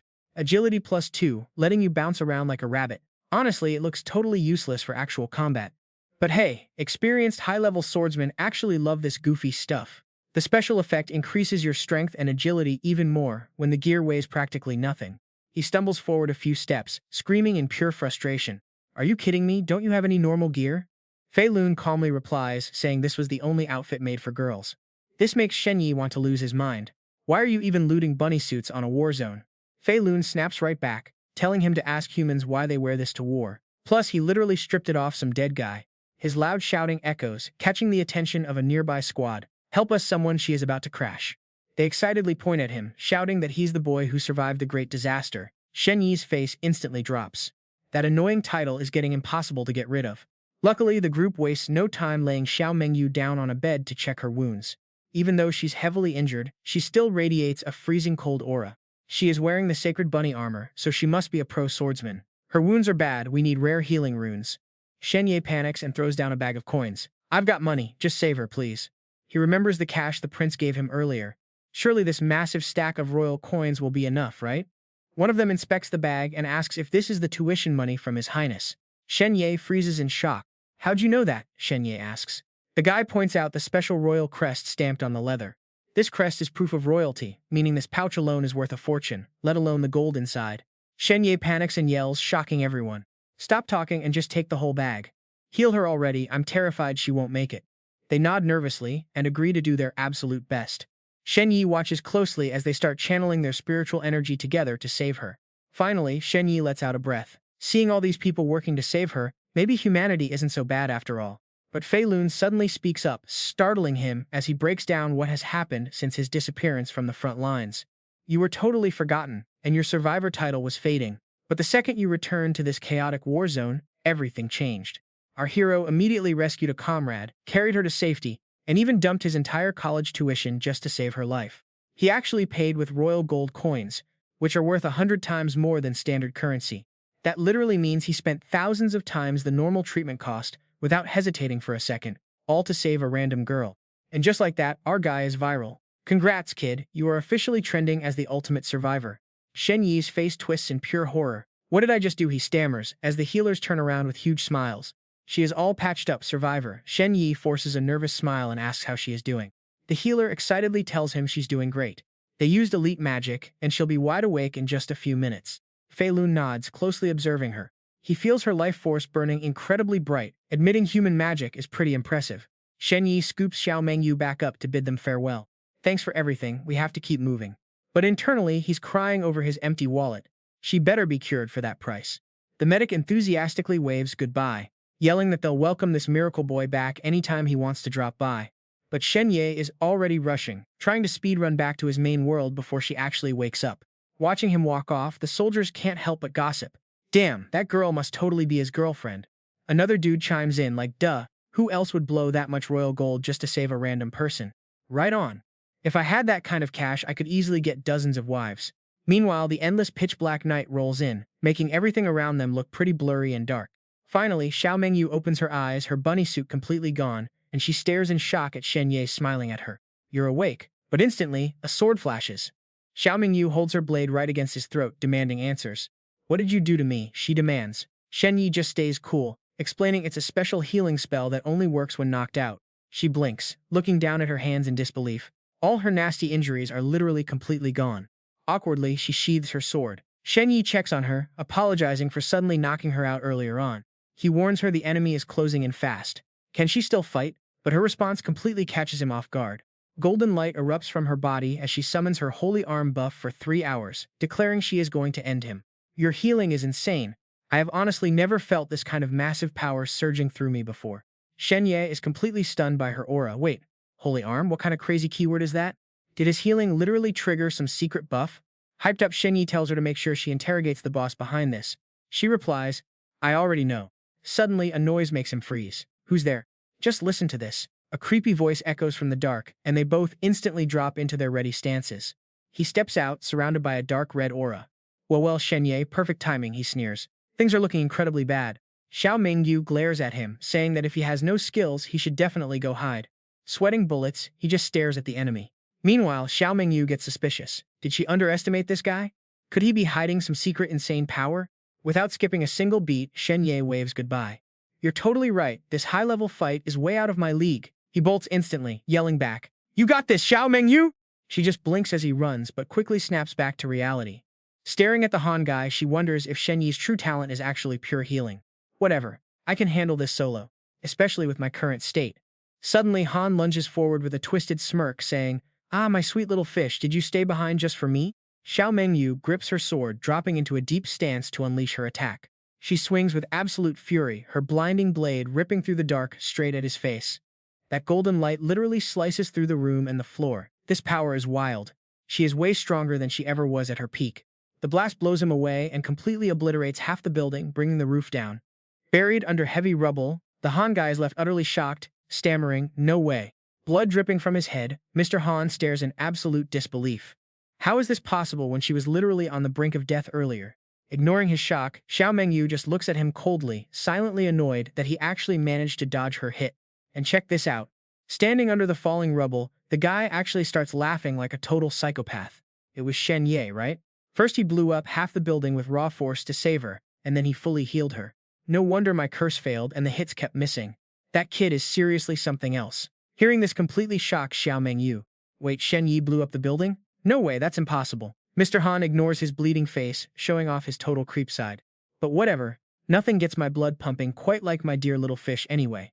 Your pure rage and resistance make me lose control. Look at this bloody cut you gave me. It's giving me total ecstasy. We are meant to struggle together forever. Now let's cut to a quiet little camp resting under the peaceful night sky. Faint light shines from inside the tents where a traveling party has set up camp, and they're all gossiping like crazy. Looks like the prince really values that guy, giving him a massive chest of royal gold coins without hesitation. He is insanely generous, literally giving us the entire fortune just to help his friend. Is it bad if we keep all of it? The medic laughs, slapping his chest with total confidence. Relax, while treating her, I secretly stuffed all the extra gold inside her combat suit. I only kept one single coin for our trouble. We definitely earned this pay. His buddy looks skeptical, wondering where exactly he stuffed it. But the medic just smirks with pride. You should know, I even cast a massive strength buff on her. Giving her 3 full hours of power is my way of showing respect. The whole crowd immediately erupts into a noisy shout. Wait, what? Is that buddy of his also completely losing it now? One by one, they start spilling the beans. I hooked his friend up with speed, I gave him resonance. Me too. I gave her a perception buff, I gave her a spirit blessing. Count me in! After they all shout over each other, the medic stammers out a question. You mean all those blessings on that girl are actually stacked up together now? Another guy nods. When every single blessing hits the same target, they fuse into the most insane high-level amplification magic ever. Hearing this, our guy and his teammate are standing there completely frozen in pure shock. This sacred mock brand doubles the effect of every blessing, lasting for 3 whole hours. Right after, someone in the squad whispers in sheer panic, that is royal-only magic. Messing with it without permission is a massive felony. If anyone finds out, the medic next to him cuts him off instantly. Shh. Sweating bullets, he tries to act cool and clears his throat. Our holy medical squad rarely gets together for a massive campaign like this, let alone drops all these heavy blessings at once. Just think of it as building a tight bond with the lucky kid who survived. He acts chill, but inside he is freaking out. Thank goodness I refunded some gold coins. Let's just hope he does not spill the secrets. Now let's check back on Xiao Mengyu. She is in the middle of an absolute dogfight. Moving like pure lightning, she dodges, parries, and strikes with insane precision. Her inner voice starts racing with questions. Those threads are getting way faster and hitting twice as hard as before. How is this even possible? What kind of insane cheat code is he using to power up like this? What is up with that obnoxious noise in the background anyway? It has definitely got something to do with his power boost. Xiao Mengyu darts her eyes around the room and suddenly zeroes in on where the sound is coming from. With zero hesitation, she unleashes a fierce slash right at the wall. Behind the crack lies a total horror show. Dozens of bloody, twisted, despairing faces staring right back at her. Her sharp eyes instantly light up with high alert. Bloody, mangled faces are piled up right in front of her. Mr. Han mocks her in a low, creepy voice. Oh my, it looks like you finally found the little gift I prepared for you. Tears stream down his face as he smiles sadly at her. Just listen, they are singing a beautiful song to celebrate us. Thousands of agonizing faces pop out from the wall, screaming silently. Han drops to his knees, holding up a ring box with both hands. This is our wedding song. A chaotic web of red threads weaves through the wall, linking up with tens of thousands of tortured faces. It is the blood demon life curse. Hearing this, Shen Ye immediately starts running for his life. Fei Lun suddenly chimes in. Looks like you finally grew a brain. Let's bounce while we can and find a safe spot outside. Charging down the stairs, he yells back. Are you kidding me? We are literally one step away from the absolute truth. Stunned, it asks, wait, so you are not running down there to hide? Shen Ye kicks a door open while searching for something and shouts, look around, buddy! All these corpses are suddenly chanting. That skin-peeling creep is definitely up to some serious dark magic right now. We have to save Xiao Mengyu. Seeing him try to play the hero, Fei Lun totally panics. You cannot handle a high-level boss battle like this, kid. That freak is constantly buffing his stats with those blood demon curses. Just listen to me and run. But Shen Ye stands his ground. You are right, if I charge in head-on, I am dead meat. But we can still help her from the sidelines. Fei Lun is completely lost. Help from the sidelines how? And what are you even looking for anyway? Right then, Shen Ye throws a door wide open and shouts, found it, right here! The spirit stares into the totally empty room, completely confused. Is this really the place? What can you even do here? He ignores him and grabs a microphone, looking super confident. Time to put your world's power to the test, buddy. Fei Lun is totally lost, and honestly, so am I. Wait, do not tell me you want to. Back at the villa, Mr. Han suddenly drops to one knee with a creepy smile, presenting a ring. My darling Nu, let me use my thread, he says with a sick grin, sending a wave of red strings to wrap around her. Let's weave a wedding dress just for you. As the crimson threads multiply, Xiao Mengyu starts getting seriously worried. She quickly swings her sword to slash them away, but suddenly freezes up and looks down in utter shock. Her blade is completely pinned to the ground by the threads. Damn it, she thinks, my sword is stuck. Suddenly, Mr. Han pops up right in front of her, saying, let me slide this ring onto your finger myself. His speed is seriously terrifying. Before she can even process what is happening, the creep grabs her hand, forcing the ring onto her finger. Reacting instantly, Xiao Mengyu yanks the hilt of her sword. She whips out a pocket knife, slices the red threads, and violently lunges forward, aiming her blade straight at his chest. The blade grazes Han's face, but he just smirks. Is that a hidden sword inside your sword? She glares in dead silence as he acts all casual. He laughs to himself like a total creep, chanting some dark spell while mocking her. With this endless blood curse, I heal instantly and stay invincible. He brags as glowing red threads wrap around him like crazy, making him laugh hysterically. Keep struggling, Meng Yu. The harder you fight, the sweeter the prize. Your fate is already sealed, you know. Meng Yu just lowers her head, looking totally done, before slashing her sword with insane raw power. Not so fast. Creep, she whips out a second blade, grinding them together to charge up their power and make them deadlier than ever. She goes full dual-wielding mode, slashing forward as Han just smirks like he is enjoying the show. He is literally analyzing her stance. A long blade on the left, a short one on the right. That is the Lifu Sun Moon style, honestly shocking a kid like you mastered it. No wonder I am so obsessed with you. Too bad you do not have the real divine sword, or we would be having some real fun right now. What a waste. Meng Yu just glares at him. Go to hell. She moves like a literal hurricane, closing the gap in a split second. Han is absolutely loving this. Yes, bring it on. Keep that exact same aggressive energy coming. He flicks his wrist, sending a wave of red threads shooting straight at Meng Yu like homing missiles. Great bloodthirsty double-headed serpent demon, take the blood of these 10,000 corpses and answer my summon. Look at this absolute psycho. He is smiling like a lovesick fool, whispering her name as she gets closer. He goes wild, shooting out endless red threads while whispering, just fall right into my arms already. Meng Yu realizes she is in deep trouble, panicking. Shoot, that summoned monster is too fast, I cannot dodge this. With the monster lunging at her, she barely blocks with her dual blades, but then Shen Ye's voice suddenly echoes out. Hey everyone out there, how are we doing today? Han completely freezes in total shock, and Meng Yu pauses at that familiar voice.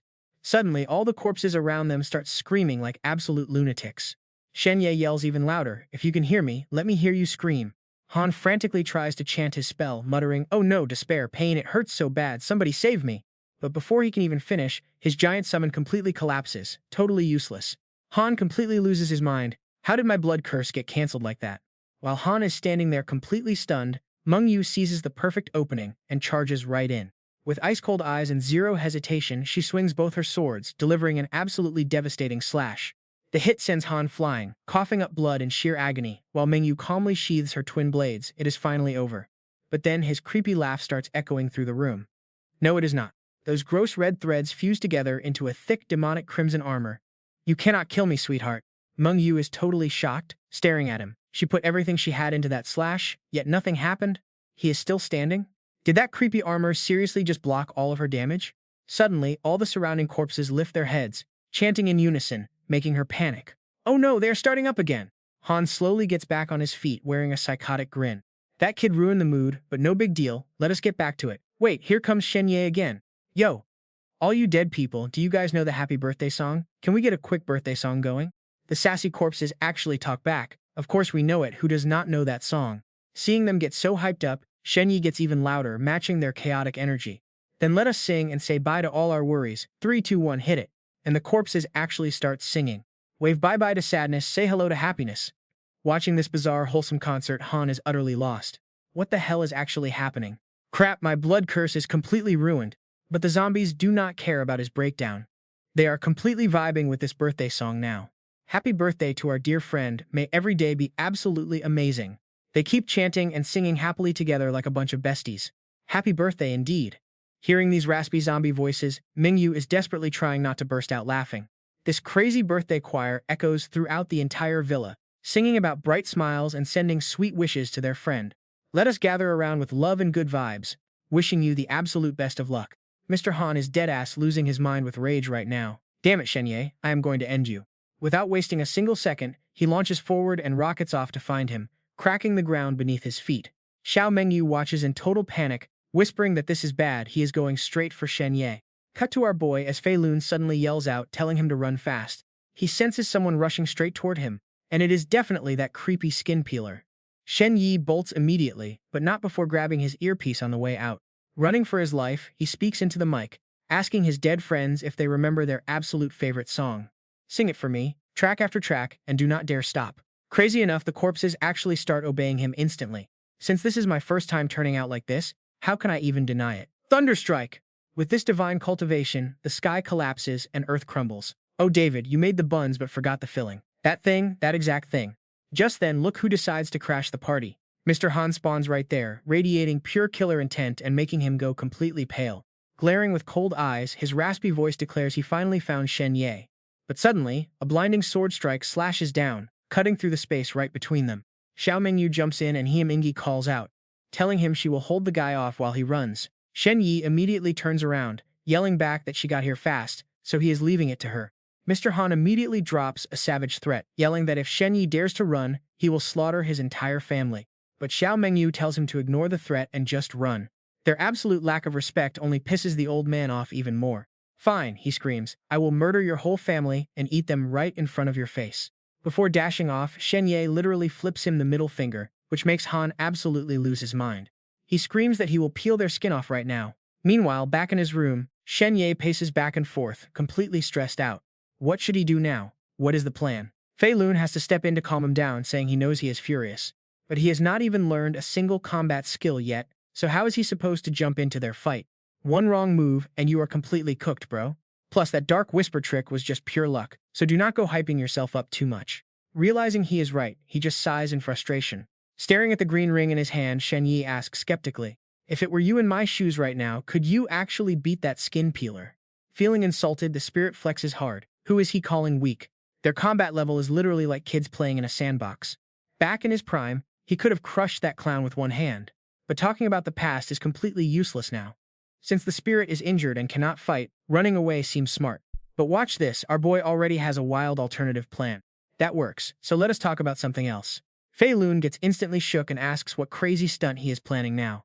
Ignoring his reaction, he seriously asks if they have a binding contract. Without any hesitation, the spirit nods to confirm it. Yes, so what is his point? Shen Ye straight up demands to make a real deal with him. He offers Fei Lun a solid agreement, proposing to help restore his powers if the spirit helps him deal with that boss. This sudden proposal completely shocks the spirit, making him jump as he questions helping him recover his strength. He lays down his logic, reminding him of their talk outside the secret passage about how to heal deceased spirits like him. They use a pretty unique incantation and a specific object to build a sacrificial altar for their ritual. Then they trap a bunch of spirits or living souls inside, draining their power so they can instantly recover their peak strength.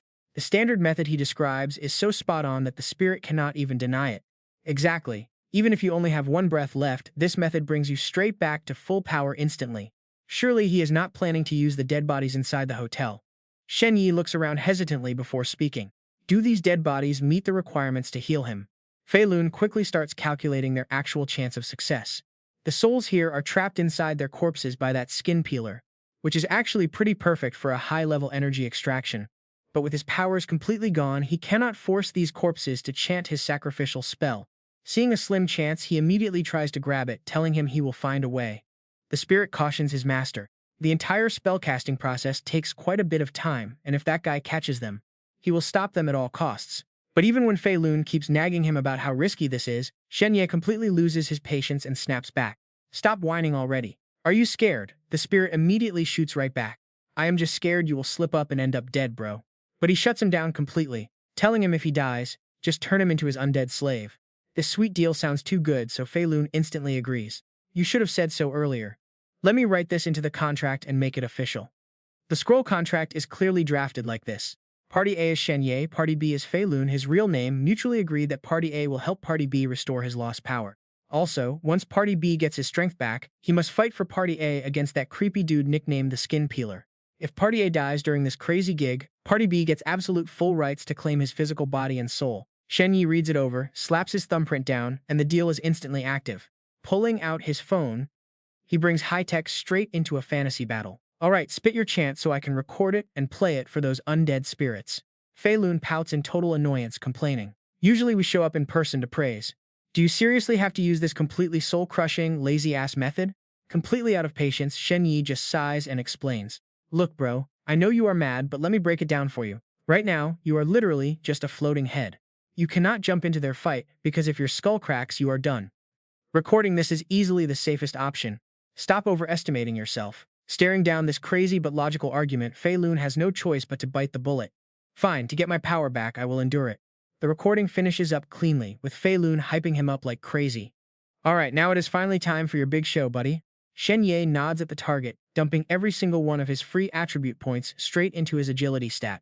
Look at this. His system instantly pops up a clean confirmation box based on his speed boost request. Points allocated, agility hits 10.1. Shen Ye takes off like a rocket. While sprinting at full speed, he yells right into his headset microphone. Listen up, all you dead folks, shut your mouths and be quiet.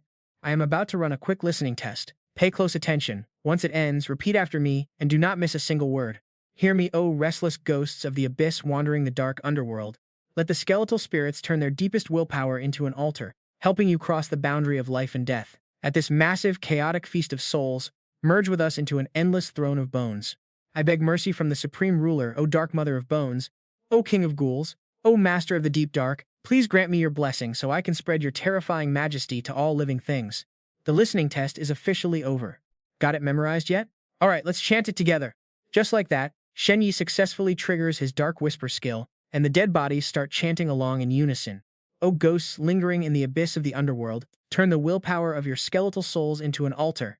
Mr. Han is stunned as he realizes what Shen Ye is pulling. It is a chant. That brat is controlling the bodies. Kill him now. Feeling his power surge back, Fei Lun cheers in absolute excitement. Yes, it worked. The soul fire is burning up. Sprinting at full speed, Shen Ye gasps and asks, "We have to keep chanting until it is completely finished, right?" Fei Lun warns him, stressed out. Yeah, this is just the first step, but it is the most critical part. Now you have to dodge that skin peeler. He is going to try to shut you down at any cost. The dead keep shouting the chant, helping you cross the line of life and death at this chaotic feast of souls. Fei Lun barks directions, telling him to follow the ghosts to the rooftop where the soul fire gathers. Shen Ye does not hesitate, pushing his legs to their limits. Giving chase in a complete rage, Han screams, "You annoying little brat, what do you think you are doing?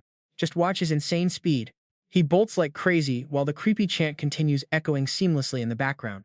Merge with us into an endless throne of bones. Mr. Han goes absolutely ballistic, screaming, "Do not even think about running." Out of nowhere, he spots someone rushing him from the flank. Xiao Mengyu lunges forward to cover Shen Ye. Her blade slices in with ruthless precision, aiming directly for his throat. Xiao Mengyu lands a clean hit, drawing blood, but Mr. Han just spits blood and ignores the pain, refusing to stop his chase. Panicking, she realizes things just went south. He is entirely focused on chasing and killing Shen Ye, completely ignoring her attacks and even using the physical impact of her sword slashes to launch himself forward even faster. The unison chant of the dead still echoes with every step he takes, begging mercy from the Supreme Ruler. Right as Shen Ye reaches for the rooftop door, the crazy hand guy screams out, "You cannot escape me!" Shen Ye slips inside the room ahead, with Mr. Han breathing down his neck, chasing him closely. Looking around, he yells in a frenzy, "Where did you hide, you little brat?" But everywhere he looks, corpses are surrounding him. Their mouths echo the chant, calling for the Dark Mother and the King of Ghouls. Grant me your aid. Exploiting the absolute chaos, Shen Ye regrouped with Xiao Mengyu, telling her, "I will leave this guy to you." She gets into stance and quickly nods to reassure him. Han goes completely ballistic, screaming threats. "How did you even get over there? You dared play me? I will tear you to shreds," he yells. The dark incantation keeps spreading everywhere, carrying the Master's terrifying majesty to every single living soul. As the magic circle blazes to life, Fei Lun cheers like crazy. It worked! It actually worked! Now, Shen Ye needs the dead to willingly pour their souls into him so he can finally reclaim his full power. Right on cue, Shen Ye raises his ring and calls out to the spirits. "Everyone, the time for payback is now. This is our only shot. Give me your strength. Spirits, gather here. Let us stand together."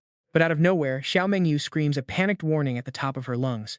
"Shen Ye, watch out." Turns out that Psycho Han is desperately charging in for a sneaky life-or-death assassination attempt. To take the kid down, he does not care about the consequences anymore. Han's eyes burn with absolute pure rage. Just die already.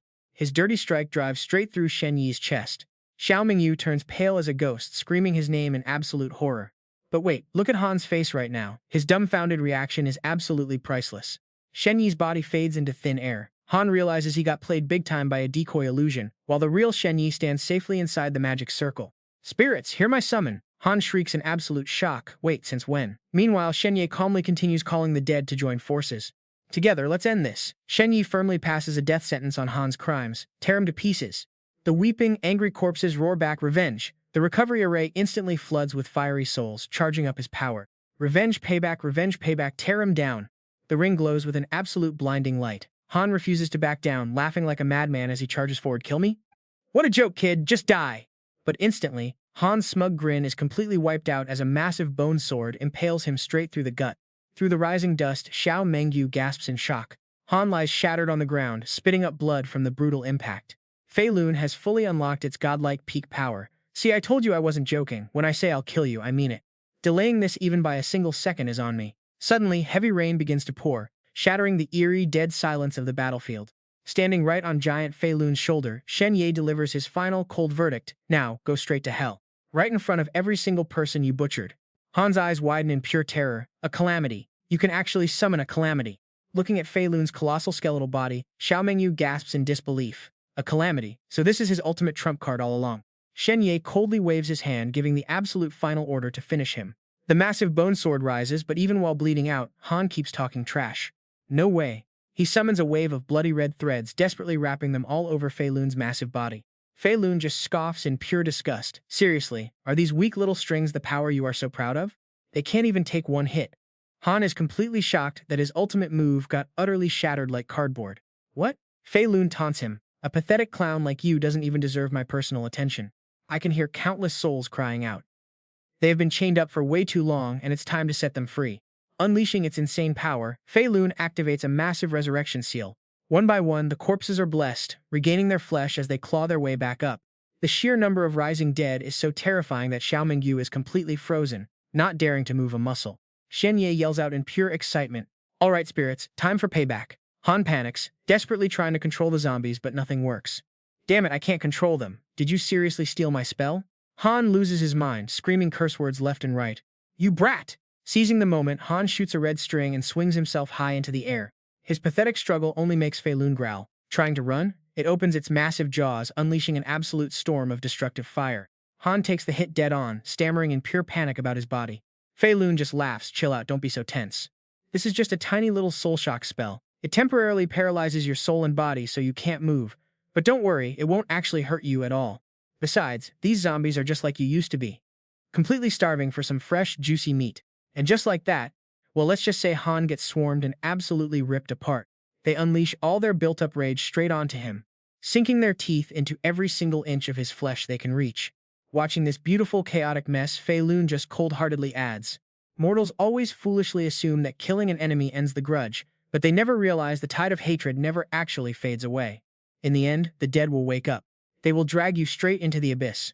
Amidst the swarming crowd, Han's agonizing, broken screams echo through the air. No, I do not want to die, save me. Oh, great gods, I will willingly sacrifice everything I have to you. Suddenly, Shen Ye senses something is very wrong. Han's body is bursting with a strange, incredibly ominous power. It is thick like a massive cloud of gas, churning and rolling endlessly. Reduced to mere scraps of bloody flesh, he devoutly offers his body as a sacrifice. Thank you, great existence. I beg you to descend now. Please, descend and take absolutely everything I have left. Wait, look at this. All his crazy efforts are completely useless, and his face twists into total, hopeless despair. But why? Great existence, why reject me? Shen Ye immediately barks an order to Fei Lun. He is casting a spell. Pin him down now. No time to waste. He recklessly dives straight down to suppress the hand guy. Take this, you sick flayer. I will use this sword to personally avenge Shen Haoyu. Xiao Mingyu shouts from afar. Shen Ye, watch out. The hand guy says nothing, taking the beating, his twisted mind arrogant as ever. What absolute fools. Even without the great god here, his shadow protects me. In a desperate move, he controls blasts of dark energy to slice right through Shen Ye. Die. But Shen Ye is totally fine, chilling on Fei Lun's shoulder, laughing. How dumb do you have to be to fall for the same clone trick twice? He whips around in sheer panic. Damn, a clone again! Shen Ye raises his gun, ready. Take this, bro. He fires a direct headshot, but it hits a zombie standing right behind his actual target. The unharmed hand guy just glares. Shen Ye freezes, sweating bullets, completely speechless. Even Fei Lun looks at him with a giant question mark. Dying of embarrassment, Shen Ye barks a fresh command. My bad, never practiced shooting so I missed, but that doesn't matter. Just go. Fei Lun blasts his flames, piercing the hand guy with a brutal strike on Shen Ye's orders. He screams in agony, his entire body engulfed in blinding light as he begins to wither away. Even in defeat, Han pulls out one last trump card, absorbing dark energy. Fei Lun reacts instantly. Watch out. His body glows as he drives his sword into the ground. Shen Ye takes cover behind Fei Lun's bone shield. Fei Lun wonders what's up. Fei Lun senses that the moment the flare dies, some wicked energy runs wild inside. An unknown entity is trying to pull off a sneaky backstab. If I hadn't raised my defensive spell just in time, you'd probably be a dead man. Suddenly, Xiao Mingyu points ahead in panic. Look, countless dark vapors are swarming and gathering around the dead flayer's body. That black mist scoops up the hand guy's corpse and shoots right out the window. She yells. That shadow is stealing the flayer's body. Xiao Mingyu dashes to the window, chasing it. Don't think you can escape. Shen Ye is too slow to stop her. Wait, Xiao Mingyu, damn it, why aren't we giving chase? Fei Lun, keeping a cool head, breaks down the situation. If I sprint at full speed, I can't carry you along. If I leave you here, what if that thing doubles back to finish you off? I won't make it back in time. Your safety comes first. Shen Ye knows he's right. Okay, so what is that black shadow? Could it be the person who blew up the building? But wait, a sudden realization hits him, and he starts analyzing the clues. No, that's completely wrong. It helped the flayer, so it cannot be the bomber. The bomber was actually helping Xiao Mingyu. Wait, is there really a third person here? Fei Lun tries to calm Shen Ye down, diffusing the tense atmosphere. Here's a thought. Since this mystery helper doesn't seem evil, why not use the broadcast and just ask them? Feeling pretty anxious, he agrees. To whoever helped us earlier, please show yourself so we can meet. After a long quiet wait, absolutely nothing happens. Fei Lun concludes that this person has no interest in showing up. Then Shen Ye senses something else and looks over at the balcony. Hey Ghostfire, how did it go? Did you safely deliver that girl to the martial arts arena? The sports bike reports, mission incomplete, target lost. He jumps in surprise, what on earth happened? It lays it out. Mid-ride, the target jumped off, landed safely on the street, and completely vanished. I have no idea where she went. Shen Ye is totally speechless. Fei Lun steps in to logically analyze the situation. The bike was going at a crazy speed, yet she leaped off mid-ride with zero issues. This proves she is absolutely not normal. I warned you about helping strangers. You are pretty lucky she didn't attack. Suddenly, a phone alert cuts them off. Shen Ye pulls it out. Xiao Mengyu sends a message. Staring at his screen in disbelief, he sees a video showing the back of a mysterious girl. A deep, muffled voice asks, Song Qingyun, what kind of boyfriend are you hoping to find in the future? Leaning against the railing, she looks into the distance. A boyfriend? I have never really thought about that. The voice replies, sounding pretty hyped up. Well, you can start thinking about it now. You are almost an adult, and plenty of handsome young elites will be lining up for you. Song Qingyun pauses, saying absolutely nothing. She pauses, thinking it over before speaking. She remembers visiting the Thumb House as a kid, where she and her sister got chased by a massive angry dog. Back then, only Shen Ye stepped up to block that vicious beast. He was so incredibly nice to us, and I have never forgotten him. Song Qingyun blushes, turning away with a shy smile. She admits that if she ever gets a boyfriend, she wants someone just like him. But the video cuts out halfway. There is absolutely nothing left to watch. A totally dark screen buzzes with static. But then, a pair of black shoes suddenly appears on the screen. This new place is pitch black and completely different. Suddenly, some sketchy voices start talking in the background. Who is this Shen Ye guy? They checked. He is a basic nobody. He should never get near her. Do you actually know what Song Qingyun is planning? What if she goes looking for him? You guys need to handle this right now. I do not want that trash Shen Ye anywhere near my sweet Song Qingyun. They start cooking up a sick secret plot. Relax, it is a piece of cake. We will just hire someone to make his death look like a total accident. Simple as that, money solves everything. As those final words fade, the screen goes dead silent and completely black. Just hire someone to deal with him, teach him a lesson. This is getting way too crazy, guys. Shen Ye stands there in absolute shock, staring down at his phone. He lowers his head, his face completely shadowed, but you can feel his pure rage building up. He stands frozen, his mind spinning. He had imagined a million reasons why someone wanted him dead. Maybe they wanted to destroy his entire family, crush his parents by killing him, or maybe his past self accidentally stumbled onto some incredibly dangerous secret. He even thought someone found out he was an isekai soul from another world and wanted to erase him. But he never expected the actual truth to be this ridiculously stupid. Behind him, the zombies start crawling closer. The butler leads the pack, whispering a quiet thank you. Other young zombies gather around him next, trying their best to show their gratitude. Thank you so much for taking down that absolute beast of a man. None of us could stand against him, but you finally got our revenge. We all watched him take his last breath with our own eyes. Thank you, but why did that monster want to kill us anyway? Shen Ye looks away, feeling completely awkward as he glances around the room. Guilt eats him alive because of how everything went down. The killer was clearly after him, yet so many innocent people got dragged into his mess. Standing in the center, Shen Ye looks at them and says, Listen everyone, if possible, I hope you all find a better place to reincarnate. In your next life, I hope you can live with real pride and dignity. Do not end up like this, dying helplessly and leaving nothing but endless pain for your families. Do not worry about this place anymore. Just let your regrets go. The second I get strong enough to investigate this mess, I swear I will hunt down the mastermind behind this and destroy him for good. Shen Ye stands tall on the stage, looking at those wrong souls. You just know he is going to make this serious vow a reality. He hangs his head in frustration, hating himself for being so incredibly weak right now. He could not even keep up with Xiao Mengyu chasing that creepy shadow, having to rely on a literal skeleton just to survive. Suddenly, a cold hand reaches out to him. The zombie steps up, placing a hand on his shoulder with a warm smile. No matter what happens, thanks for being willing to avenge us. Take care of yourself and live a good life. Soon, all the other undead start cheering him on too. That is right, that monster is finally dead, and we can rest in peace. They walk up one by one, patting his shoulder. You must live a long, healthy life with absolutely zero sickness or pain. We hope you get stronger and destroy the mastermind behind all of this. We will watch over you from hell. Thank you. The grateful voices continue to echo. Thank you so much, we are truly grateful. As the final thank yous fade, Hundreds of undead collapse to the ground, completely lifeless. Watching from above, Fei Lun explains exactly what just went down. The spell keeping them here is done, and they have gone back to hell. Suddenly, Xiao Mengyu jumps in through the window under the heavy pouring rain. She asks why he is still standing here, and he asks what that shadow was. She answers that it got away. Its power is off the charts, definitely not human. I suspect it is connected to the disaster, and if we anger it, the consequences will be deadly. He hesitates, asking what the disaster is, so she explains further. The power of a disaster can easily wipe out a city. That shadow left a really weird field behind. It is just like your friend, the exact same energy field. Your power left on me gave me a lot of enlightenment. Thank you, Shen Ye. Now that this is over, I need to find a safe spot and start leveling up my strength. He low-key cheers her on. With her Whisperer descriptor still active, he hopes she can pull off a major breakthrough. Shen Ye brings up her video, mentioning that some things still make zero sense and asks if she can explain it to him.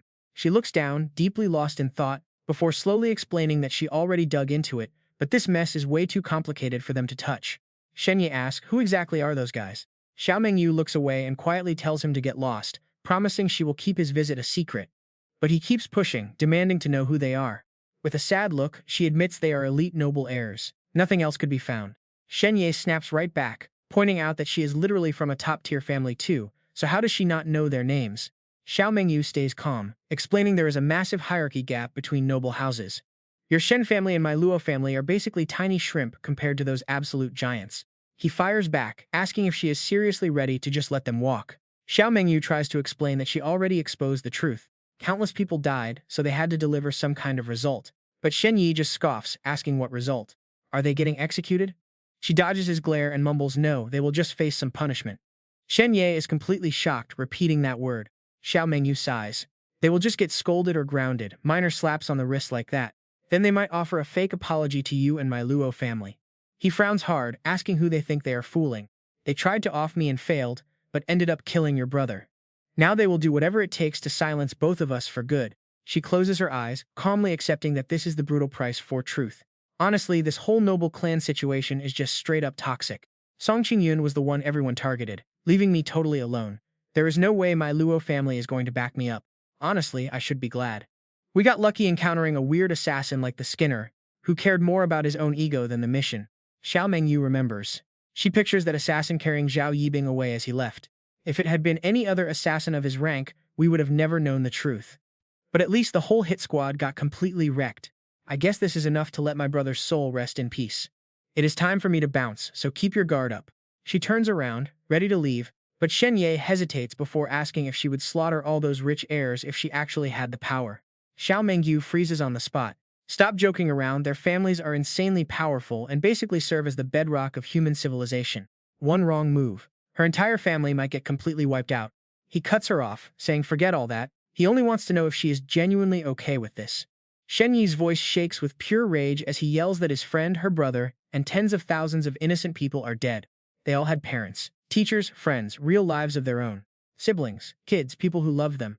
They deserved to live their own lives. But instead, they got brutally slaughtered, their corpses controlled by disgusting blood demon magic. And those bastards just call it a minor lesson. Shen Ye lowers his voice, asking if this is all just a game to them, before roaring out what those monsters think human lives actually are. He yells that he is absolutely making them pay for this in blood. At those fierce words, Xiao Mengyu draws her sword, letting loose a massive wave of energy. He raises his arms to block the falling debris and stones, while she just calmly stares at the destruction she caused. A single tear escapes Xiao Mengyu's eye as she vanishes. Man, you can literally feel her heart break right through the screen here. Fei Lun suddenly pops up beside him, asking what his deal is and teasing him for making her cry. He stays silent, jumping down to the ground. Everything is finally over, so it is time to go home. Fei Lun stares at Shen Ye's back, asking what he plans to do about this mess. Landing. He casually tosses his headphones aside, looking completely calm. He says he thought some arch-nemesis had a deep grudge against him, but it turns out they just did not respect him enough, so there is nothing to stress about. Fei Lun looks down, saying he does not buy it. He shrugs, replying that being happy is what matters most. Fei Lun gets annoyed, snapping that he does not believe a single word of that. Shen Ye patiently explains that Fei Lun does not understand humans. Life is already hard enough, so they absolutely must find reasons to be happy. Fei Lun sighs in defeat, warning him that he cannot let others walk all over him, knowing he is bound to strike back. That is exactly what humans desire, he replies, and he is going to work hard to find that joy, making sure his life is packed with it. Fei Lun presses him, asking how he intends to do that. Sitting on his motorcycle, Shen Ye grins, saying it is simple. If those bastards want to play, let them play. He will hunt down every single one of them, using their blood to sacrifice for today's innocent souls while getting some sweet personal revenge. Once that is done, his heart will be completely filled with joy, and he will finally feel like this life was not wasted. Fei Lun bursts out laughing, admitting he actually believes that. Shen Ye slowly recalls him, telling the skeleton to get back inside his ring for now. Walking around looking this beat up will easily attract unwanted eyes. He waves his hand, looking around to thank an unseen ally. He calls out, thanking his mysterious savior, saying even if they choose to stay hidden, whoever they are, he truly appreciates the massive help. Looking down from where Shen Ye just left, a little girl blowing bubbles and swinging her legs sighs happily. Our boy Shen Ye is finally growing up. Song Yinchen slowly stands up as a bright red energy wraps around her, gradually transforming her into a beautiful mature woman. She smiles gently, thinking that compared to when they were kids, he is actually way more gullible now. Standing silently in the pouring rain, Song Yinchen hears her creepy earphone mock her. It says that kid is seriously stupid, but asks why she didn't even go say hello. Song Yinchen stays calm, it is not time yet. But the earphone keeps whining, pointing out that he literally just saved her and gave her a ride on his motorcycle. This mess was entirely caused by her older sister Song Qingyun. Yet that woman did not care at all while you rushed over to help, almost getting me exposed in the process. Song Yinchen just tells it to stop complaining, since she almost got caught too. The earphone warns her, if your identity gets dragged into the light, good luck cleaning up that massive mess. Brushing it off, she promises to treat it to beef noodles later. The greedy little thing immediately starts adding conditions. It demands an extra egg and a bowl of fine wine, then pauses, asking if she actually wants a favor. Spill it, it says. She just laughs and raises her hand. You really know me best. Now help me wipe out all our tracks so nobody knows I was ever here. Especially my sister's annoying crew. Wipe away every single trace of Shen Ye's battle too, so absolutely nobody can dig anything up. It reminds her there is one more witness, that sword-wielding girl. If she opens her mouth, we are done. But Song Yinchen softly replies, she would never betray Shen Ye. The earphone practically rolls its eyes and sighs. Fine, it says, transforming into pure energy. Time to get to work. Its eyes flash as it shoots that energy straight down into the castle, instantly vaporizing every trace of the fight. It urges her to hurry because it is dying for those noodles. Suddenly, her phone starts buzzing. She picks it up and a sharp voice blasts through. Where on earth did you run off to, Song Yinchen? There is another party tonight and I cannot handle this alone. Get back here now. Turning back into an earphone, it snaps in annoyance. Damn it, your sister just pinged you. So what is the plan? Are we crashing the party or grabbing noodles? Song Yinchen just pulls her hood up and answers casually. Noodles, obviously. Since I promised you, we are definitely doing that first. It gets all emotional, saying it is touched, but asks if skipping the party will cause trouble. She just shrugs it off. My sister is like a fish in water at these fancy events anyway. I could never match her vibe. Besides, everyone knows Song Qingyun's little sister is just a useless nobody who knows nothing. The earphone bursts out laughing. You, a useless nobody? That is the funniest joke I have ever heard. But look at this, row after row of spikes dripping with fresh blood. Creepy drops of blood splatter everywhere. Dead bodies are hanging right over a bathtub, draining into it until it overflows. Suddenly, something starts to rise. It is Mr. Han, that creepy skin peeler rising up. He realizes he is actually alive again, stepping out of the tub and dragging his feet. Great God, he mutters, did you bring me back? But a deep menacing voice immediately snaps back. Foolish mortal. Mr. Han crawls forward, kneeling before the unspeakable, terrifying entity in front of him. Thank you for not abandoning your most loyal servant, he begs. According to our deal, I already paid the ultimate price for this. But you clearly could have descended earlier, so why did you leave? The god snaps back in absolute fury. Mortal, are you seriously questioning me? Sharp tentacles instantly spear right through his body. Screaming in pure agony, Mr. Han gasps that he would never dare question his god, he was just confused. Slowly pulling back its tentacles, the entity mutters coldly. There was someone hiding in the shadows that even I could not read, so I could not show myself. He gasps out in shock. What? He immediately drops back down, trembling as he begs. Great God, please forgive me, I did not sense anyone else around at all. The god scoffs. Your power is as weak as a tiny firefly, so of course you did not notice. At first I thought this world of yours was weak and pathetic, not even worth my time. But who could have guessed that the cursed talisman of the Demon King I gave you would backfire so badly, getting its power totally stolen right before you got absolutely crushed. That is when I realized your world is actually pretty interesting. There are even other gods like me who have descended here, hiding in the dark to play their own games. Confused, Mr. Han looks around, whispering, Great God, where are you? Suddenly, the door clicks open. A girl with a completely blank expression walks in. It is Zhao Yibing. He stammers in panic. How is this possible? You are clearly not right. She runs her hand through her hair as a dark, evil aura flares up around her. It is you, the great existence. The god laughs, pleased. This new creation of yours is actually brilliant, and I think I will use her. Mr. Han bows his head, trembling with absolute joy. This is my absolute highest honor. O eternal god, I crawl at your feet, ready to serve you for the rest of eternity. The great god commands, my loyal servant, guide me as I walk through this mortal world of yours. Show me what secrets are hiding in this world. And by the way, I want to ask that boy a question, Shen Ye. How did that kid break the cursed statue of the 10,000 Demon King? That power took me countless years to gather, and I want every single drop of it back right now. Terrified, he listened as the entity kept talking. I crossed a massive distance to descend here and bring you back to life. Now I need some fresh souls to patch up my energy losses, but hey, you can already feel it, right? Your soul is suffering some crazy unspeakable pain right now. That is the flesh puppet acting up. I use that nasty thing as a vessel to revive you. A creepy mouth right on Mr. Han's stomach sticks its tongue out hungrily. When that thing gets hungry, it is going to torture your very soul. With your weak soul strength right now, do not leave it hungry for too long. Otherwise, it will straight up digest your entire soul. Those lifeless, endless eyes of the great entity suddenly deliver a command. Go hunt and slaughter 1,000 people. I need their souls to heal. You can keep the leftover bloody scraps. He panicked thinking 1,000 people, but obediently answered, as you command. He then loses his mind laughing in pure sick joy. Awesome, I finally get to have a real feast. Check this out. Shen Ye drifts his bike to a smooth stop, but the guard immediately runs out frowning about the noise. Shen Ye just awkwardly laughs it off. Just took my bike out for a quick spin up in the clouds, no big deal. The guard sighs, warning him it is way too loud for the middle of the night and unsafe. Shen Ye quickly nods, promising not to do it again. Slumping onto the floor, he lets out a deep breath, but then the reality hits him. All this chaos started because the original body owner helped 2 girls as a kid. To those elite families, thousands of lives are just a game. Absolute trash, the whole lot of them.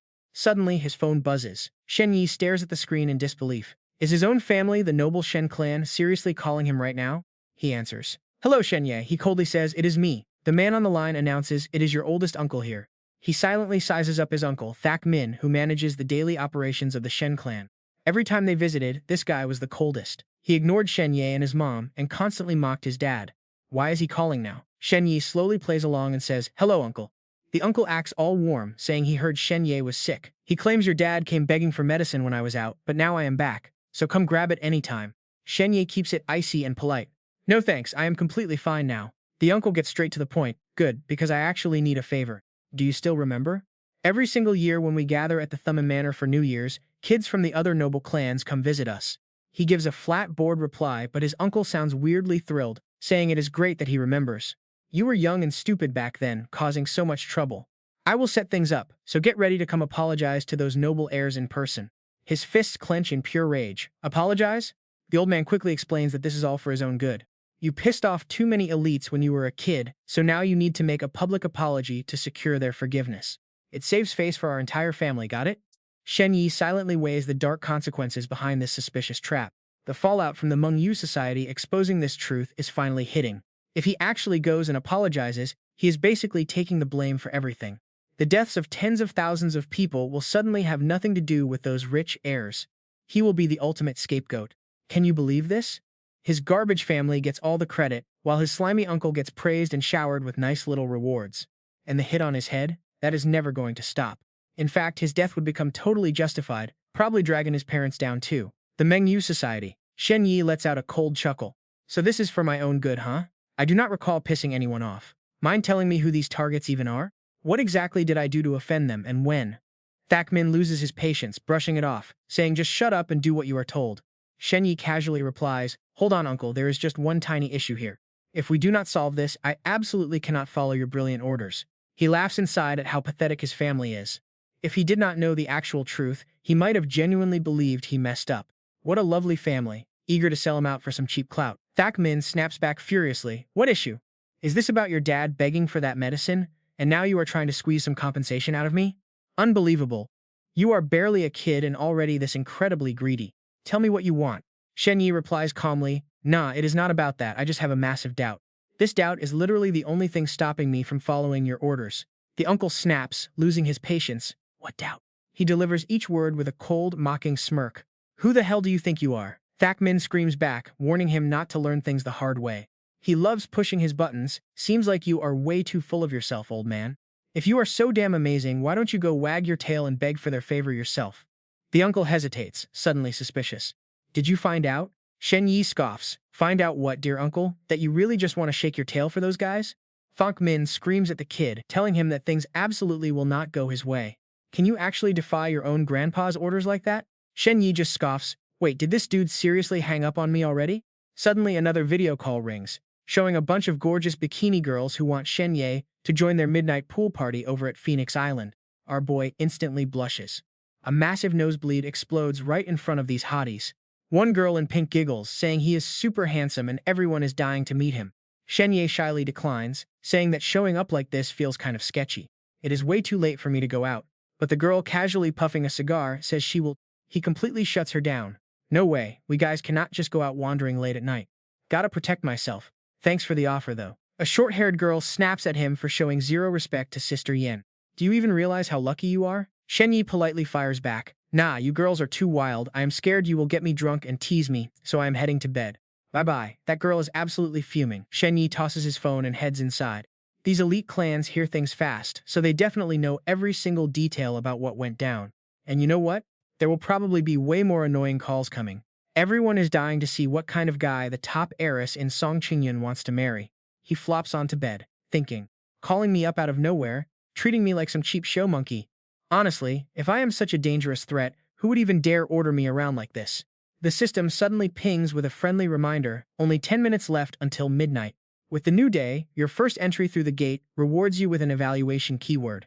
Right now, there is a chance to unlock a special hidden ability. Shen Ye asks seriously, a hidden ability? The hyped-up system replies, here is how you unlock it. For the third time, he triggers the family member evaluation keyword.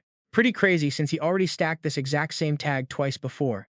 While he does his thing, the system will drop key hints. He has to lock in because this is literally his only shot at unlocking a hidden ability. Shen Ye bolts upright. No way he can just sit around and magically cheese every single enemy. He needs to move. Whether he's fighting his family's cheap setups, or shutting down those annoying, arrogant heirs of elite clans, getting revenge for himself and the innocent takes real power. To him, absolute strength is the only thing that can truly sweep away the trash. With the clock hitting 12, he is plotting. He must secure this rare chance to get that hidden skill. He loudly summons the hidden doors and steps straight into a creepy fog-covered forest, while the skeleton pops right out of his ring. Shen Ye is shocked and asks why he is out here. Fei Lun bluntly replies that it is time to say goodbye. He just mutters, yeah right, now you can move around freely. Fei Lun reveals his plan to head straight back to his undead clan.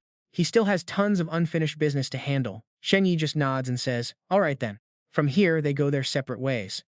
The skeleton thanks him seriously and drops a gift for helping him get his power back. Kid, I see you do not even have a storage tool. Take this ring as a neat keepsake. Shen Ye takes it with mixed feelings, thanking him but feeling bad that he has no goodbye gift ready. But Fei Lun says do not sweat it. No need, you already helped me regain my power, so peace out. Shen Ye waves and says goodbye too.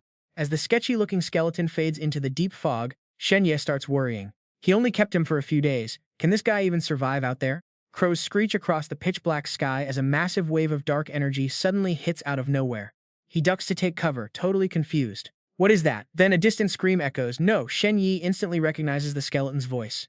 Wait, are you kidding me? This guy walked like 2 steps and already ran into an enemy? Silence. Total silence. Wait, with Fei Lun's actual strength, did he seriously get wiped out in just one single shot? Shen Ye quickly realizes this power is on another level. Even against the skin peeler, he never saw this. So rushing in there would be straight-up suicide, right? They say avoiding a problem is way better than dying for it, so he should probably dip. Suddenly, the system blares. Warning, key hint has been activated. You're spotted. Backing out now totally ruins your rating, meaning 0 chance at that one of us keyword. Third, you just flash an awkward smile. Hey, as the old saying goes, when trouble hits, you gotta back your boys.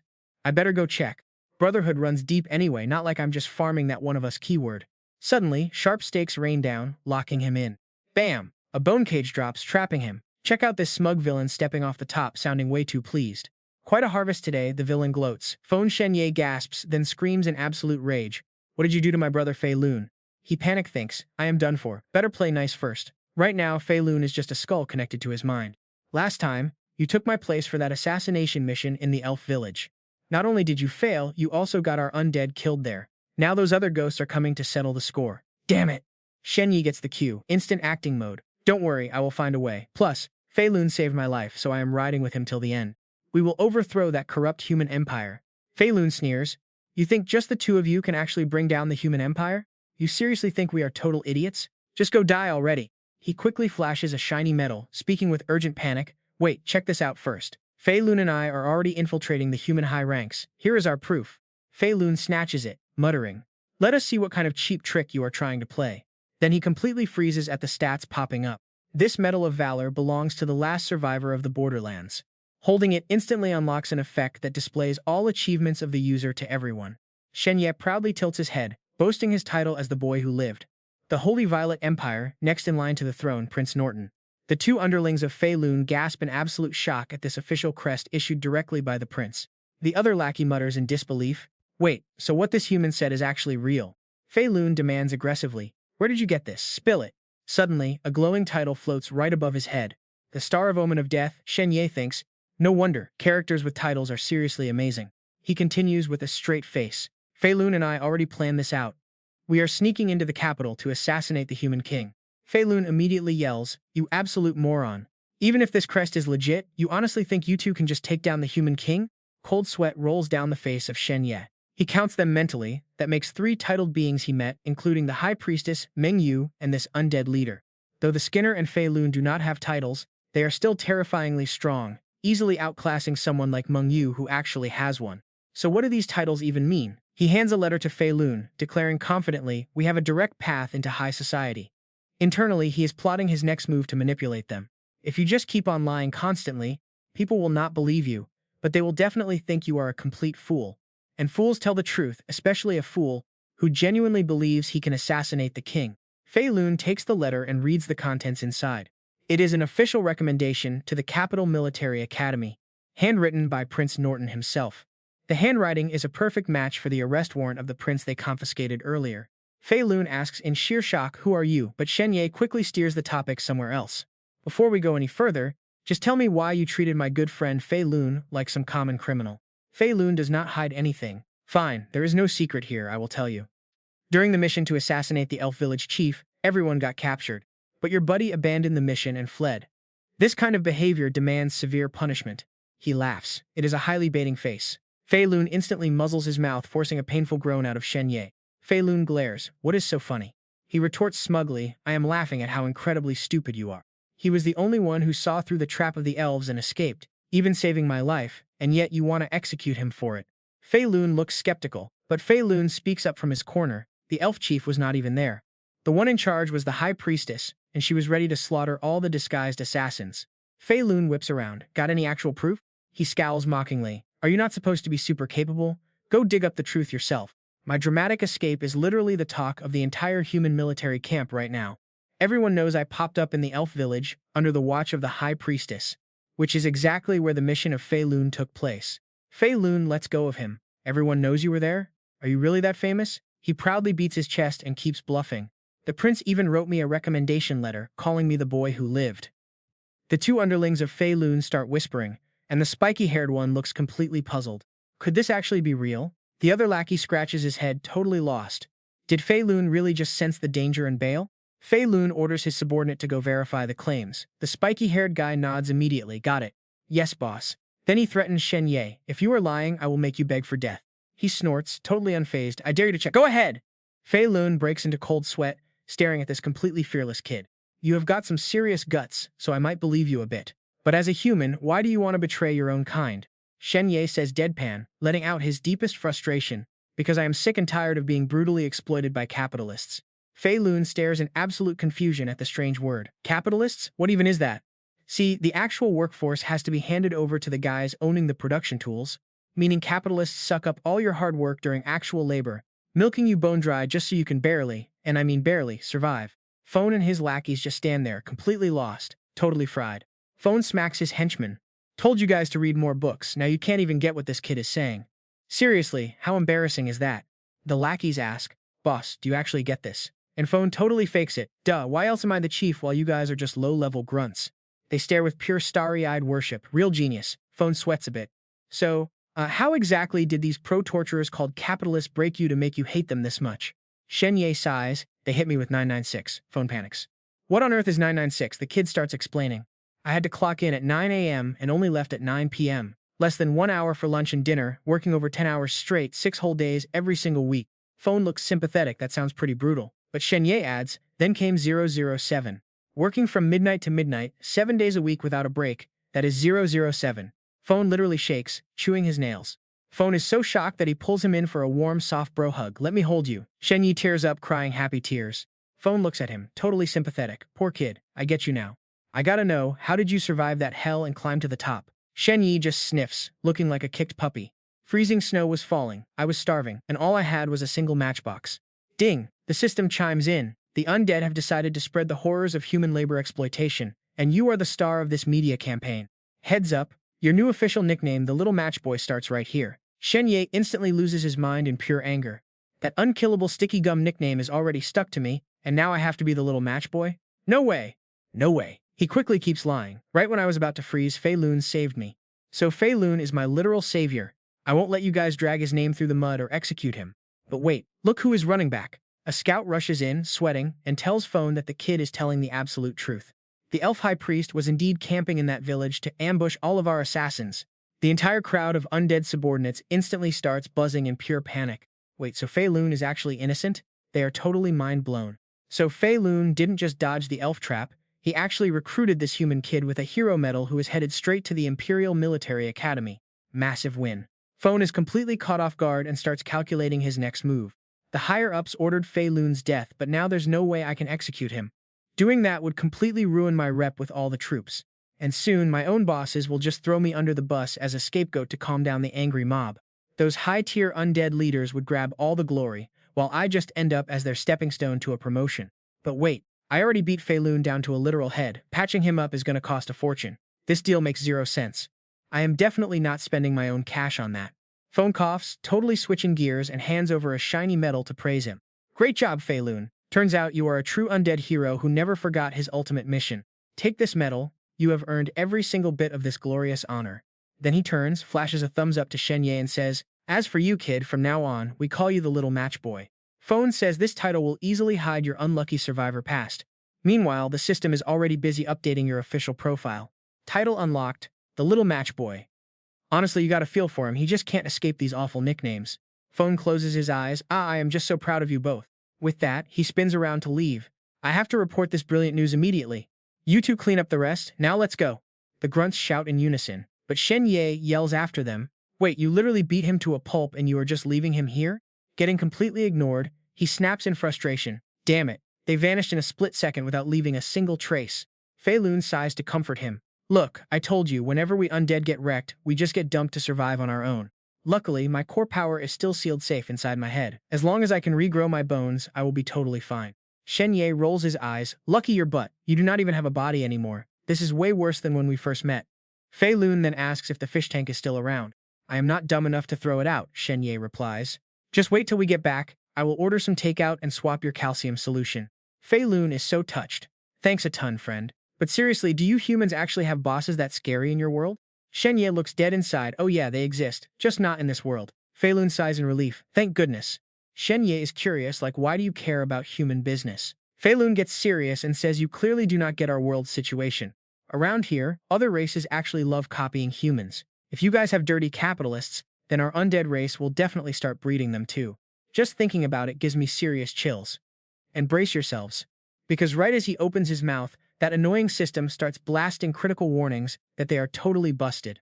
Shen Ye wonders if those undead monsters came back. But the system warns him this is his final chance to unlock his third keyword, so do not run. Suddenly, a whole squad of soldiers surrounds him and screams at him to freeze.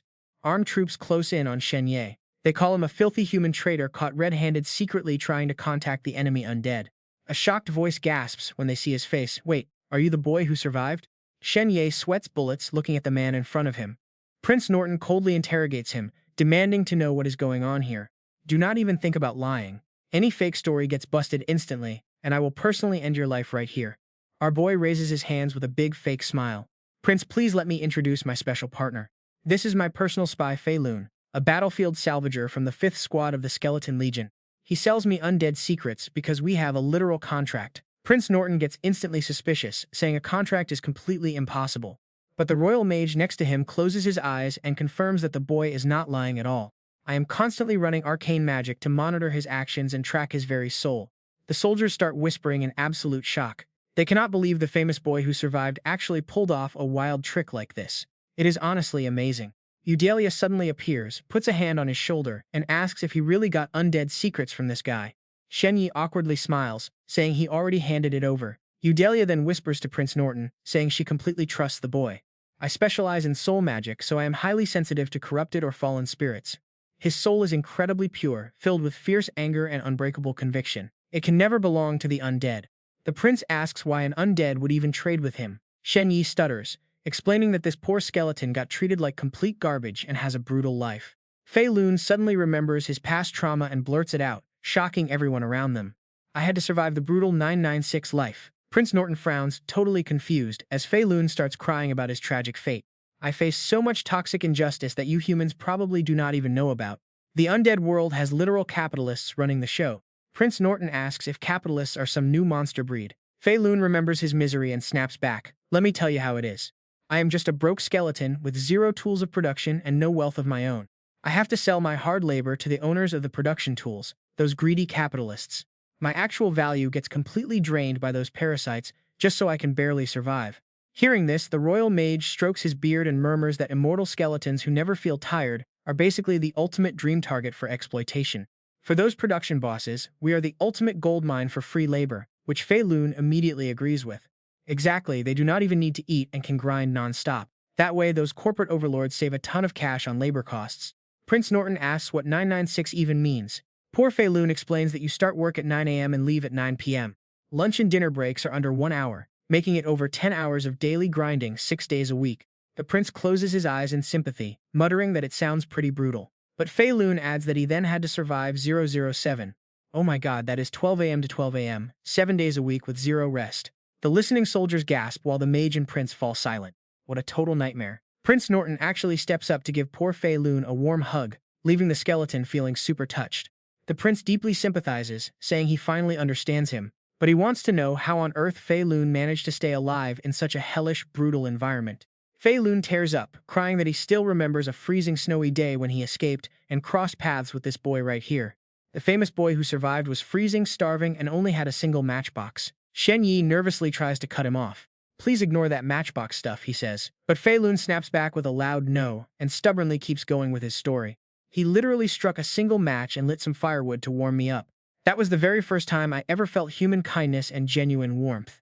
Deeply touched by his warmth, Fei Lun found the courage to finally stand up and proudly launch a massive, confident revolution against his corporate overlords. Yes, I decided to fight back. The system instantly chimes in, happily congratulating him for calling out the greedy capitalist. This officially upgraded his brand new match-selling boy keyword, letting it stand on equal footing alongside his legendary survivor title. Shen Ye just silently curses his luck. Can I not get a normal title? Meanwhile, Prince Norton gently speaks to him. My undead friend, how do you plan to prove your actual identity? Do you have any solid evidence to show us? Fei Lun quickly pulls out his newly awarded bone crest. The mage snatches it and immediately starts chanting a spell to check it. Right after, a detailed stat screen for the metal appears. He instantly confirms that only the metal holder is capable of igniting the soul fire, Your Highness. So everything they said was actually true, not frowns and deep thought. Undead betraying their own kind to serve under a mere human is completely unheard of. It is like witnessing history being made. He walks forward, placing his hand on Shen Ye's shoulder to praise him. Oh, you're the kid who survived the disaster. You got hurt so badly in battle that you forgot your own name. As a prince of the Holy Violet Empire, I must bestow a name upon you. The soldiers start whispering in surprise. Wow, getting named by a prince is a seriously massive honor here. Once named, as long as he lives in the human kingdom, he's basically set for life with food and clothes. He's only a teenager, so if he actually achieves major military feats later, his future is going to be absolutely insane. Not smiles. Since you survived the tragedy, your name shall be Harry. Shen Ye immediately rejects it. No, Your Highness, please pick another name. Absolutely anything that doesn't start with the sound ha, please. Take this as my most sincere request. He agrees. Fine, how about Lolly instead? Shen Ye silently groans, thinking Lolly is somehow even worse than Harry. Noticing Shen Ye's awkward face, the prince realizes he hates it. You see, human history speaks of two legendary children of the ancient god. They say when endless calamity strikes the land, they'll appear in the world to save all the devout believers. One of those children was named Lolly, and the other was called Peiki. Finally, he proudly decides on a name while Shen Ye stands there in sheer disbelief. If you don't want Lolly, then your new name is Peiki. Our boy is crying internally. Because back home, Peiki is literally that pig-shaped hairdryer we all know from Earth. Cue the image of the pig hairdryer opening up. Saint Peikia. A squad of soldiers stand at attention with their swords radiating raw power. Not steps up and says solemnly, "Swear it, Peiki. From this moment on, you must never betray humanity. If you break this oath, your soul will instantly shatter. Swear it right now, and you'll become a hero respected by all the people. Perform well in battle later, and you'll literally be canonized." Shen Ye watches this magical scene in shock. Canonized? Wait, so is he basically a baby saint now? Hey, that's actually not a bad deal. He puts his hand over his heart and declares loudly, "I, Peiki, swear right here that I will never betray humanity, no matter what." As the words leave Shen Ye's mouth, a sudden surge of powerful energy strikes down, wrapping him in a truly magical warmth. The wizard nearby chimes in, "Congratulations, kid. The ritual is complete. From now on, you're not just some ordinary Peiki anymore." Shen Ye gets excited. "Wait, no more Peiki? Does completing the ritual mean I get a whole new name?" He chuckles. "That's right, so what are you so hyped about? Go on, tell me." Prince Norton, the wizard, and Eudelia all smile at the exact same time. Saint Peiki. Shen Ye literally freezes in shock. Like, how on earth is he supposed to react to this ridiculous title? The prince quietly warns him, "I'll pretend I saw absolutely nothing today. You and your comrades need to be pretty careful going forward. Don't slip up. If anything happens later, consult with me first. Bring me results, and I won't hold back on the rewards." Shen Ye bows respectfully. "Yes, your highness." Not pulls out a sheet of paper and hands it over, telling him to take it. "This is a magic communication paper. Anything you write down on here will immediately show up on the matching paper in my hand. It's a special tool reserved for royal intelligence. If you get any critical info or if major events happen, use this to contact me." Shen Ye stands at attention, saluting as he declares proudly, "I swear to give my life for humanity." Internally, he's celebrating. This is a gold mine. That big skeleton of mine must have tons of juicy undead intel. The prince's group turns to leave. "We're heading out now. Stay safe, kid." Eudelia leans in and whispers, "Hey, Saint Peikia, let me tell you a little secret about your new name." Shen Ye is curious, asking what secret. She begins her tale. Legends say the weapon of God's son Peiki is highly unpredictable, shifting from swords to spears or even bows and arrows. It even turns into bizarre weapons that humans don't even recognize. Anyone carrying this name always reaches absolute peak mastery in weapon arts. He sweats bullets, laughing nervously. "So carrying weird weapons is why they call him Peiki, is that it?" Eudelia sighs in admiration. As expected of Saint Peikia, catching on with just a tiny hint. "Remember, you have to work hard to become a master of all weapons." Shen Ye asks skeptically, "Are there actually many people named Peiki?" She thinks for a brief moment, then replies, "Not really. Among the people I know, there are only 5 of them. There are Old Peiki, Little Peiki, Pink Peiki, Big Peiki, and Fat Peiki." Eudelia pats his shoulder encouragingly. "But of course, you're easily the most special. You're Saint Peikia, officially crowned by the royal family." Shen Ye grins awkwardly. "Well, thanks for that," he says to himself. "Now I'm relieved. At least I'm not the only poor soul with this name." She smiles, cheering him on. "Do your best, the prince expects great things." The two wave goodbye and Velen instantly starts teasing him, saying it is time to go, Peiki. Shen Ye just glares. "You got a death wish?" He angrily summons the gate, snapping at him to stop using that stupid name and call him Shen Ye. The skeleton tilts its head, asking why he is so mad.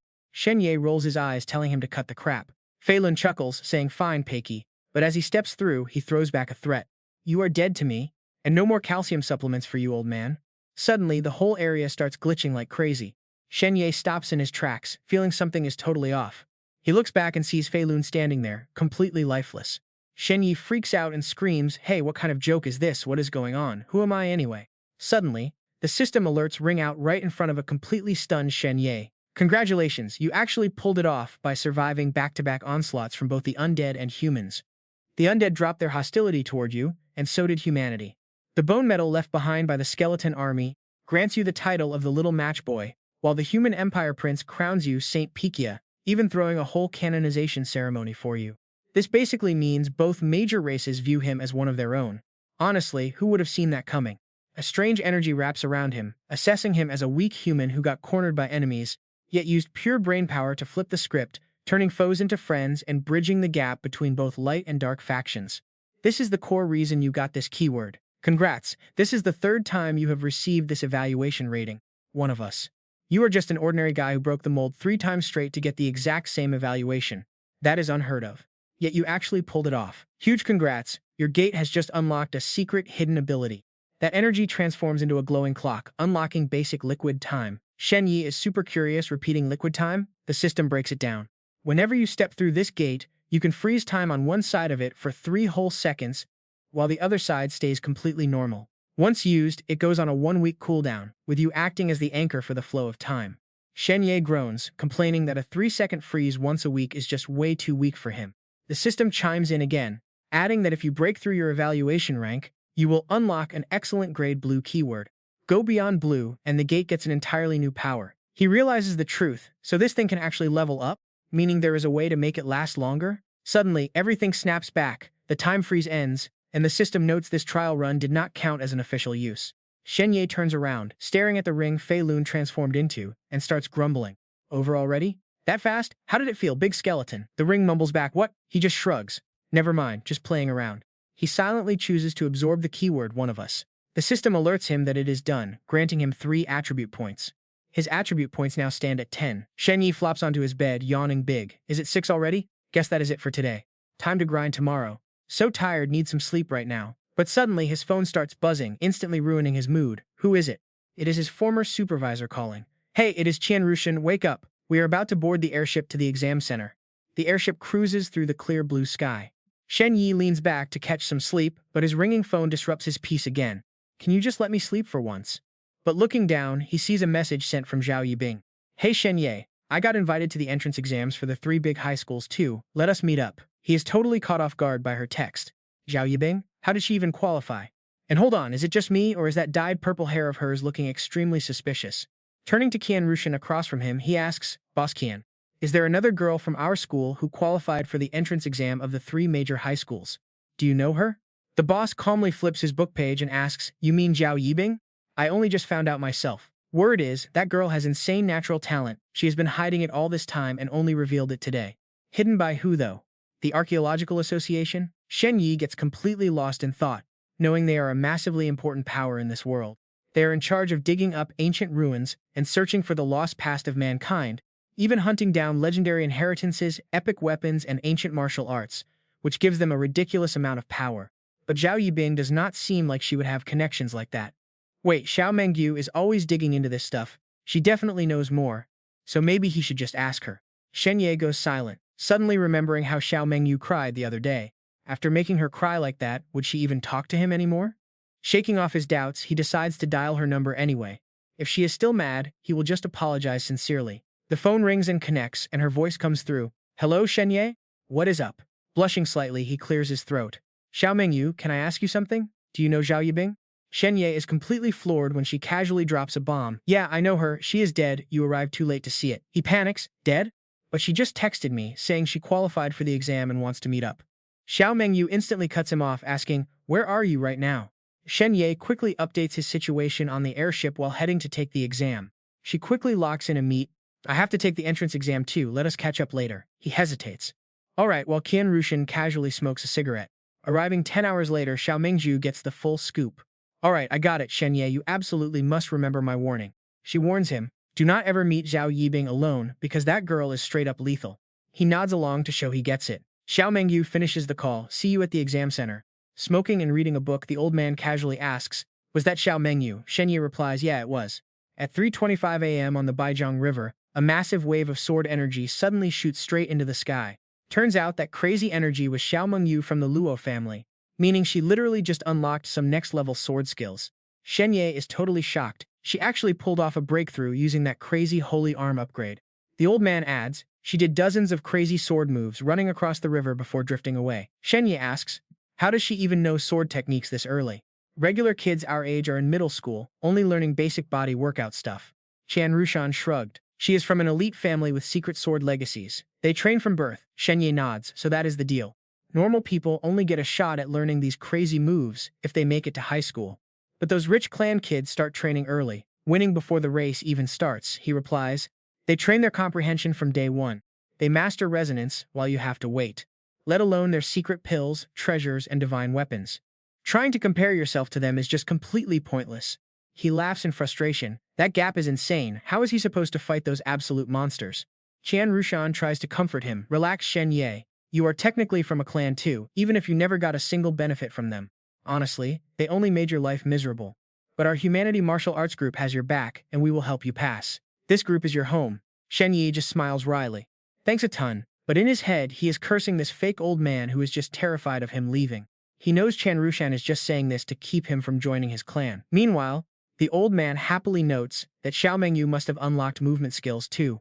Talk about the new generation rising. He yawns. I am going to sleep. Wake me up when we arrive. Shen Ye frowns as his phone buzzes, checking a new text from some random sender. It says, Shen Ye, I am heading out. Let us go together. He groans Zhao Yibing again. Seriously, why won't she just disappear? I need to sleep. Stop texting me. She wants to meet up. So he decides to send an old photo to throw her off the scent. Shen Ye texts back, Go ahead, I am in Zhangbei and leaving the day after tomorrow. He stares at the screen as Zhao Yibing texts back. What a coincidence, I am in Zhangbei too, where are you? Shen Ye is shook. No way that is a coincidence. He lies, my bad, my friend just picked me up, we are heading to Nanshan Temple now. But his phone instantly buzzes again. This girl never quits. She says, Haha, I was actually heading to Nanshan Temple too, I am almost there. Let us grab a bite. Shen Ye absolutely panics. Nanshan Temple is literally 100 kilometers from Zhangbei. How did she reply so fast? Honestly guys, this girl is straight up stalking him. Stunned by Zhao Yibing's creepy speed, he just flops onto the sofa. Whatever, I am too exhausted, I will deal with this after a nap. Besides, she cannot touch him right now. Meanwhile, Zhao Yibing stares at her screen with a mocking smirk. She whispers, Shen Ye, you think you can escape me? But in that ruined temple, a terrifying skin-peeling monster is actively devouring a human. What is mine, I will get back. Suddenly, memories of Shen Ye as a happy kid playing with fireworks flash by. Suddenly, the two Tung sisters run toward him, pure terror on their faces as a vicious monster hunts them down. He rushes forward to block the beast. It lunges at Shen Ye, teeth bared, leaving nothing but a pool of blood. Medical monitors beep in the hospital as the doctor sighs. Kid is incredibly lucky. He has got dozens of bite marks everywhere. A few inches deeper and he would be dead, but he is temporarily out of the danger zone. He slowly opens his eyes to his parents. And then the Tong sisters appear, smiling. Big brother Shen Ye, we made this card to thank you. We have to go home now. We had so much fun hanging out with you. Shen Ye happily takes it and hands them a return gift. I actually made cards for you too as well. Standing in the snow, he watches their car drive away. Back in reality, his manager shakes him awake, shouting his name. Wake up Shen Ye, let us go grab some food. He rubs his face and groans, thinking, 10 years later, how do they look now? This massive luxury airship is just cruising through the clear blue sky while our boy chills inside the grand dining hall. Shen Ye is literally drooling over this insane feast. I mean, of course it is crazy fancy. This is the most high-tech, ultra-luxurious airship in the sky. He immediately starts inhaling the food, thanking Boss Tian with his mouth full. The old man just sighs, telling him to slow down and act like he has been in public before. In no time flat, Shen Ye completely clears the table and rubs his stuffed belly, utterly defeated by the food. Suddenly, a random kid named Guo Yunye pops his head in, asking if anyone is going to finish those leftover meat skewers on the table. Shen Ye tells him to go wild, so the kid happily grabs them.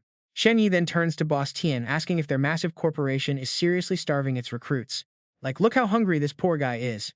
But Boss Tian immediately snaps back, telling him to stop disrespecting their elite organization. Turns out this airship is packed with elite recruits from 11 different provinces, not just their own group. There are also newbies from the Hunter Gear Research Institute and the powerful Eternal Life Science Alliance on board.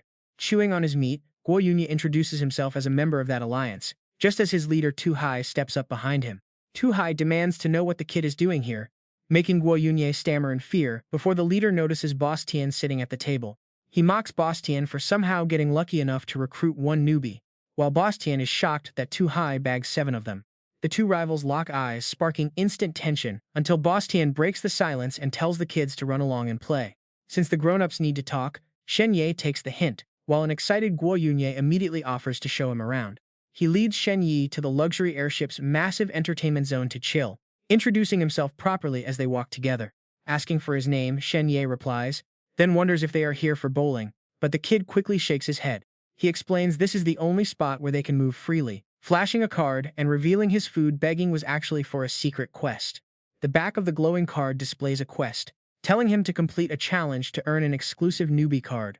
The goal is to eat free food from 7 contestants, with his progress at 3 out of 7. Shen Ye is completely clueless about this. Guo Yunye realizes Shen Ye's parents must not be professional awakened, but says it is totally fine and promises to fill him in. Telling him to hold out his hand, Guo Yunye copies the card and spawns a new one for Shen Ye, who thinks it is some epic magic trick. Guo Yunye laughs, explaining it is not magic, but a special newbie deck issued by the mysterious Tarot Tower for the top 3 high schools. And honestly, since you guys just helped me clear a quest, I am dropping this exclusive lore just for you. Shen Ye's new card suddenly glows with text, telling him he has to complete a challenge to secure his spot in the official newbie deck. First, he has to get 6 contestants to join an unadvertised event he hosts without asking them directly. Second, get 12 contestants to join another host event. Talk about a crazy grind. Shen Ye wonders why he got a quest too, while Guo Yunye just closes his eyes knowingly. He explains that clearing this quest makes you a reserve card in the newbie deck, which is exactly what he is grinding for. Shen Ye is totally lost. Shen Ye asks what the point of being a card even is. Guo Yunye facepalms, amazed that this guy entered the exam without knowing any of this. He explains that the Tarot Tower runs this whole exam, and this card system is like a massive cheat code helper they made for them. Basically, these cards are your ultimate source of intel for the entire exam. The cards give out crazy random quests to boost your overall rating, and if your final rank actually lands on the main leaderboard, you get tons of amazing benefits. You do not just get bonus exam points, the biggest organizations in the world will also have their eyes on you. Plus, it gives you massive leverage when picking your dream academy later on. You will flex hard on other candidates, and maybe even land big brand deals to become a famous rising star overnight. Shen Ye just stares at the card with a dumb grin. This Tarot Tower is pretty sick, right? Let us see how he clears his first quest. He looks closely at the quest text and murmurs. He needs at least 6 other players to join an event he hosts without him asking them directly. Shen Ye scans the room and his eyes suddenly lock onto a ventilation shaft up on the ceiling. Pointing up, Shen Ye asks if he sees that air vent, and Guo Yunye looks up, confirming that he does. Shen Ye suggests they make things interesting and see who can actually jump high enough to touch the vent first. Without hesitating, the kid says it looks pretty high and he will have to go all out. Shen Ye acts surprised, saying he does not believe him. Guo Yunye challenges him, asking what he gets if he does. Shen Ye tells him he will admit he is cool, and the kid boasts to watch this. Taking a deep breath, Guo Yunye runs up and launches himself like a rocket. He runs halfway up the wall and takes a massive leap. But he is still way off the mark and crashes back down, cursing that he was so close. Shen Ye mocks him, pointing out he was nowhere near it, but the kid claims that was just a warm-up run. As he prepares to try again, Shen Ye stops him, saying it is his turn now, and Guo Yunye agrees to one try each. Shen Ye jumps up, laughing at the tease. "You are way behind, bro, now it's my turn." He argues the first jump was just a warm-up, but hitting that high is crazy. Guo Yunye cuts in, "Stop making excuses, watch me." Nearby crowds are gossiping while watching them. "Look over there, they are seriously having a high jump contest." A girl laughs. "High jump, how childish. But that spot is insanely high, there is no way they can reach it." Another guy steps up smirking. "Maybe it's high for you, but with a running start, I can easily smack that target." The first guy snaps back. "Touching with fingertips doesn't count. I am talking about slapping it with your whole palm." He shrugs, saying a full palm slap is easy. The guy next to him laughs. "Please, anyone can talk big like that. Check this out." He bragged that he actually trained for this back in the day. His buddy argues, "Fingertips might be possible, but a full palm slap? No way, that is completely impossible." Walking away, he scoffs at his narrow vision, promising to show him. The girl stands there totally confused. What are they doing? Seriously, what is so fun about this stupid game? Suddenly, another guy pops out, taking it as a serious challenge. She asks if Zhang Xiaoyi wants in too. He grins confidently. "Watch closely, I am definitely jumping higher than those guys." Someone sprints past, shouting that nobody beats them.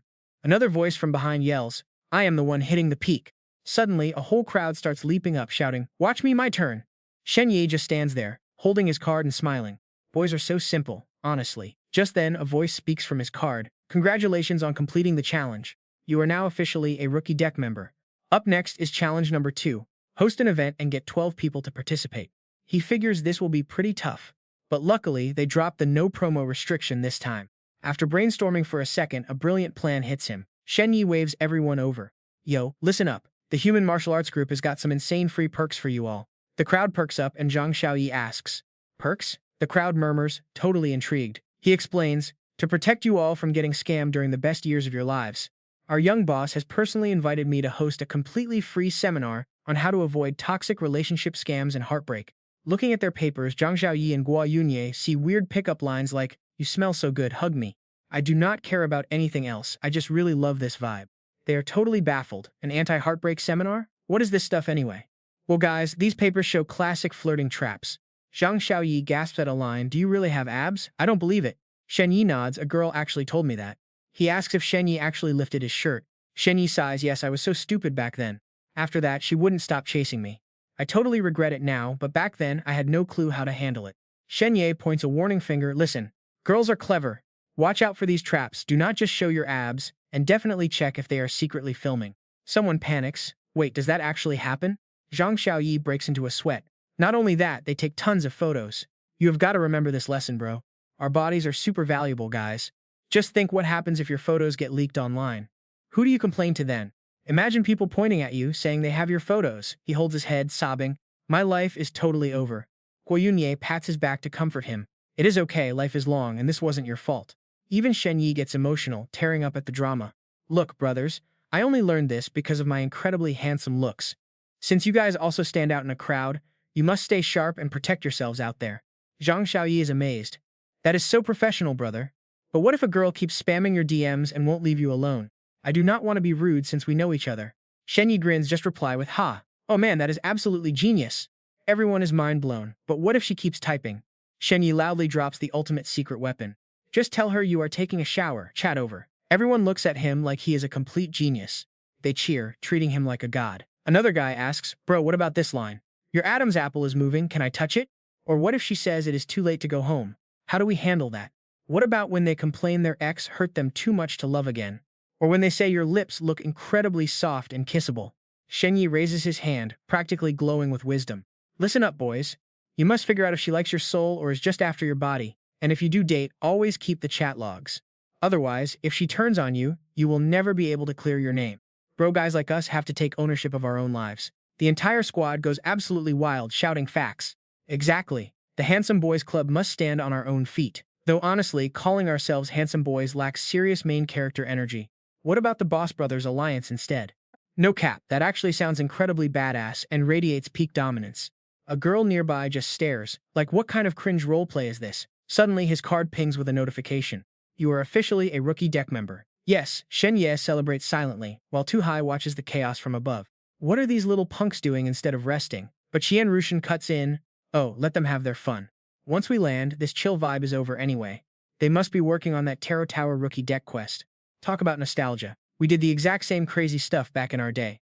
He glances at Shen Ye. The kid you are guiding seems to be leading the pack with a huge smirk. Clever little rascal. My best trainee ever actually reached a solid 4-star rating in the tarot deck. Shocking that a slacker like you is mentoring rookies. How is he, chuckles? Actually, he might surpass your star student. But why the massive recruitment rush? Tu Hai sighs, remembering the dark events. An A-rank calamity wiped out countless top-tier masters before we barely managed to seal it away. These rookies are all orphans of those fallen heroes. They have pretty decent skills, so the government is letting them test their limits. If they fail, they still get a direct pass to elite schools. Qian Rushan frowns. Every kid in this exam is top-tier globally. Trust me on this. Those noble clan kids are basically walking cheat codes. Sure, killing is strictly banned, but accidents happen. What if these legacy kids decide to? He cuts him off, calling him old friend. I get it, but we can't interfere, I just follow orders.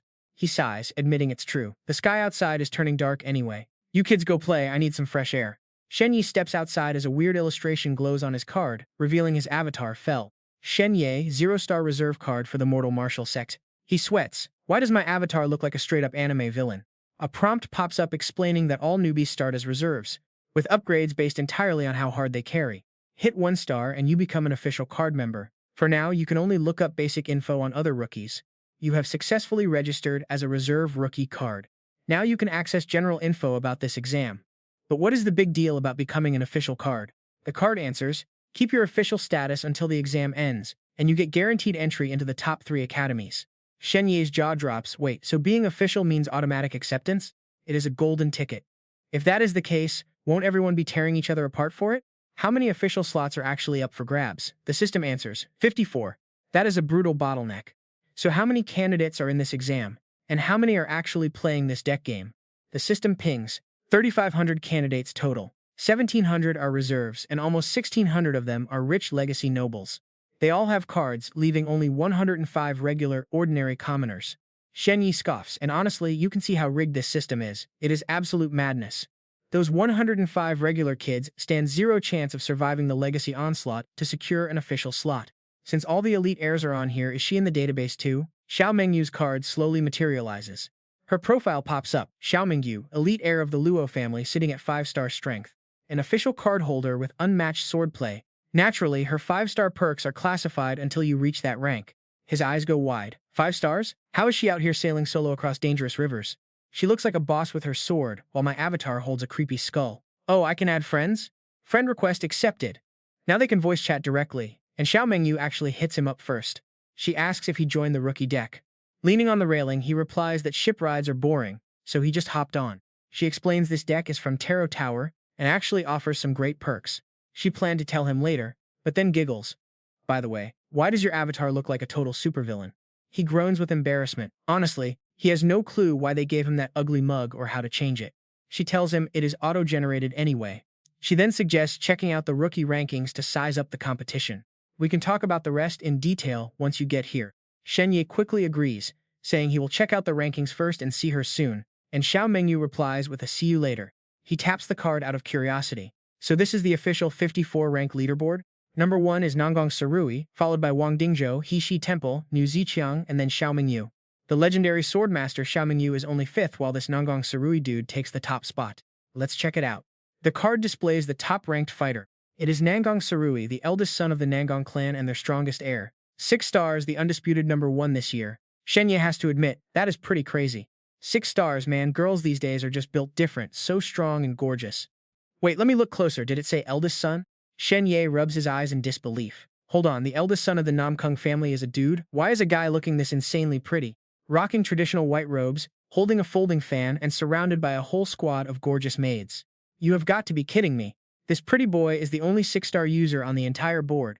All the other 4- and 5-star slots are loaded with elite clan kids, so I need to find a way to level up my rating fast. Shen Ye racks his brain. Honestly, chasing ratings is kind of his specialty since he's always trying to slip through the gate to farm them.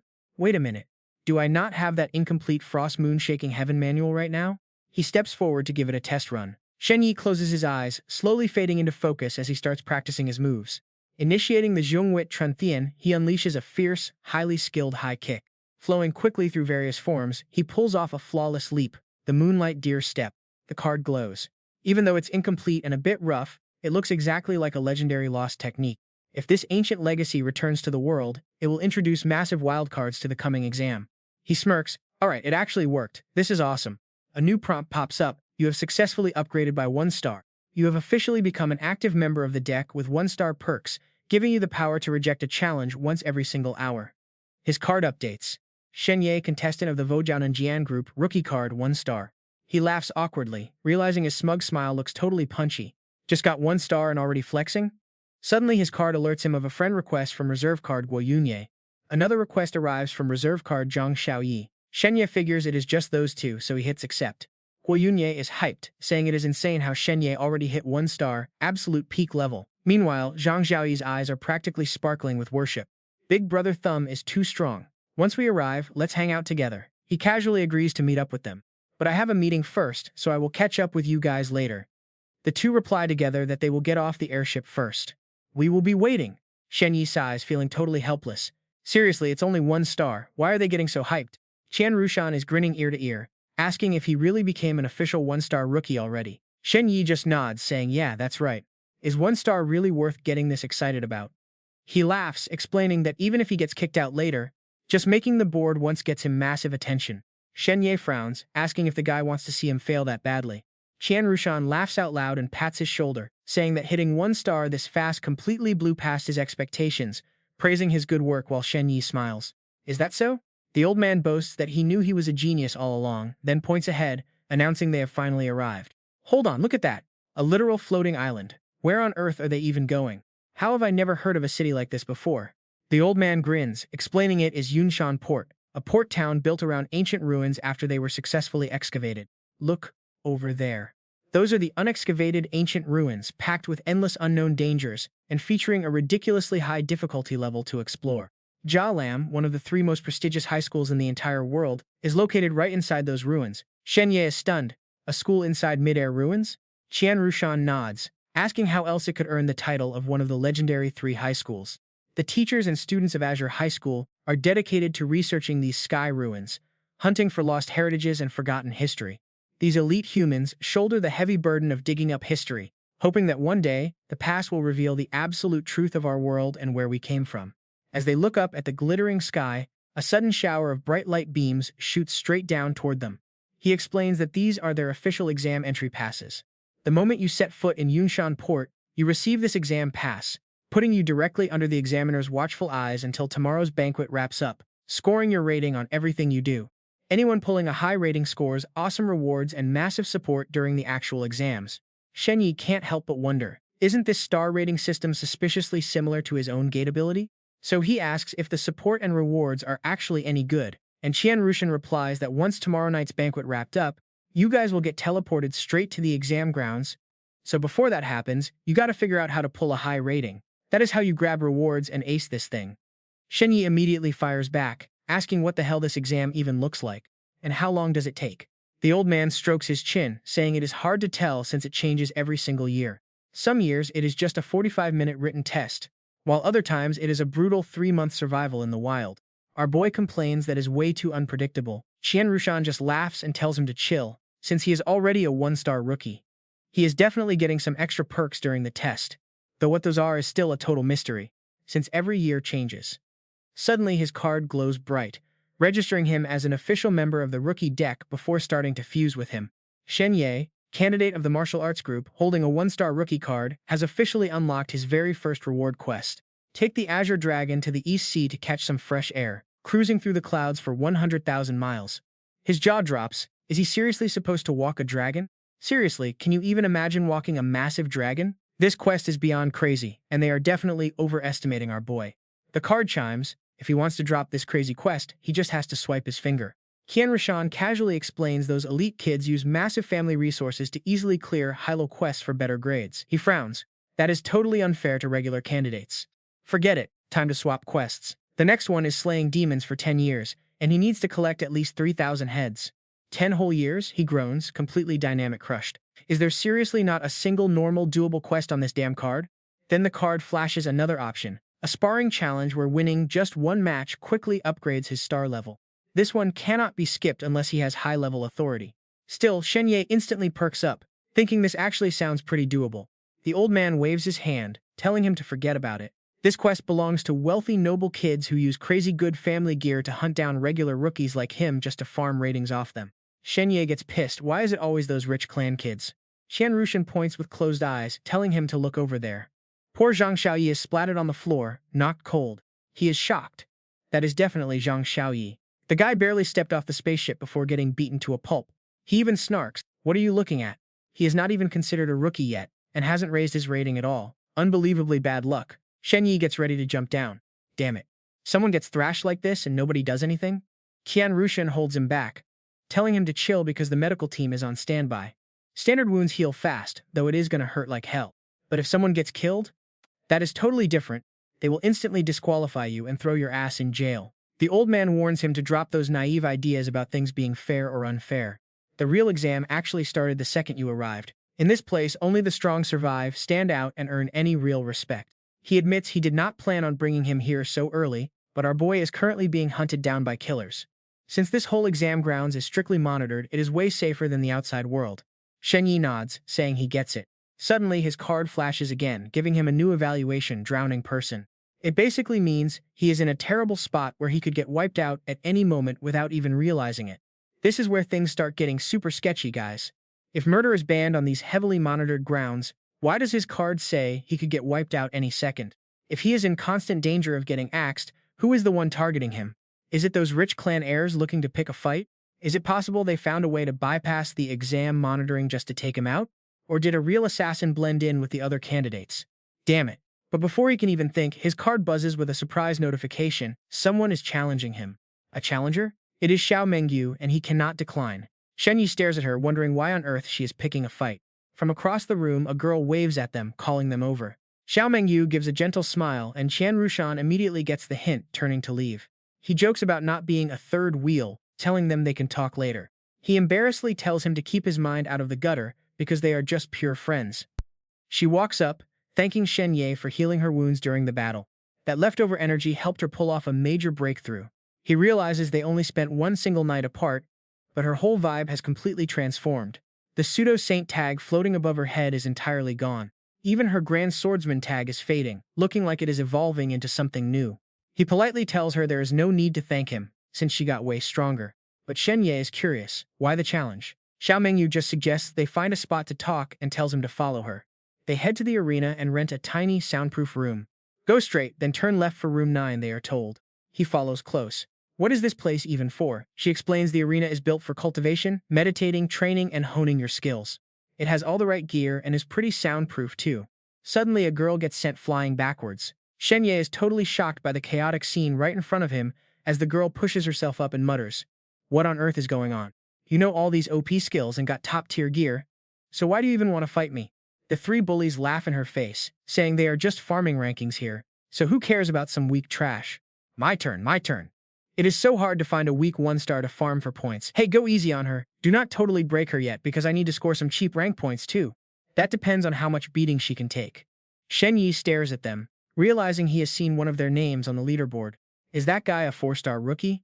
Ranked 17th on the deck list, the girl in front pulls her leather gloves tight with a snap. Get up, this is not over yet. The poor girl struggles wildly, begging to be let go, but the fat bully suddenly spots Shen Ye and grins like she just won the lottery. Another trashy 1-star? We are so lucky today. But before she can move, a cold blade flashes right across her face. Xiao Mengyu coldly steps in, declaring that he is hers. The bully snorts, saying fine, she will back off for now, but the next target is hers. She calmly repeats herself, asking if they are deaf because he belongs to her. The fat bully shakes her massive fist, yelling if she wants a beatdown. Just so you know, pulling stunts like this means you will not survive long in this place. Xiao Mengyu calmly draws her blade as the heavy blow rushes in. With a lazy flick of her wrist, she sends the massive bully flying backward.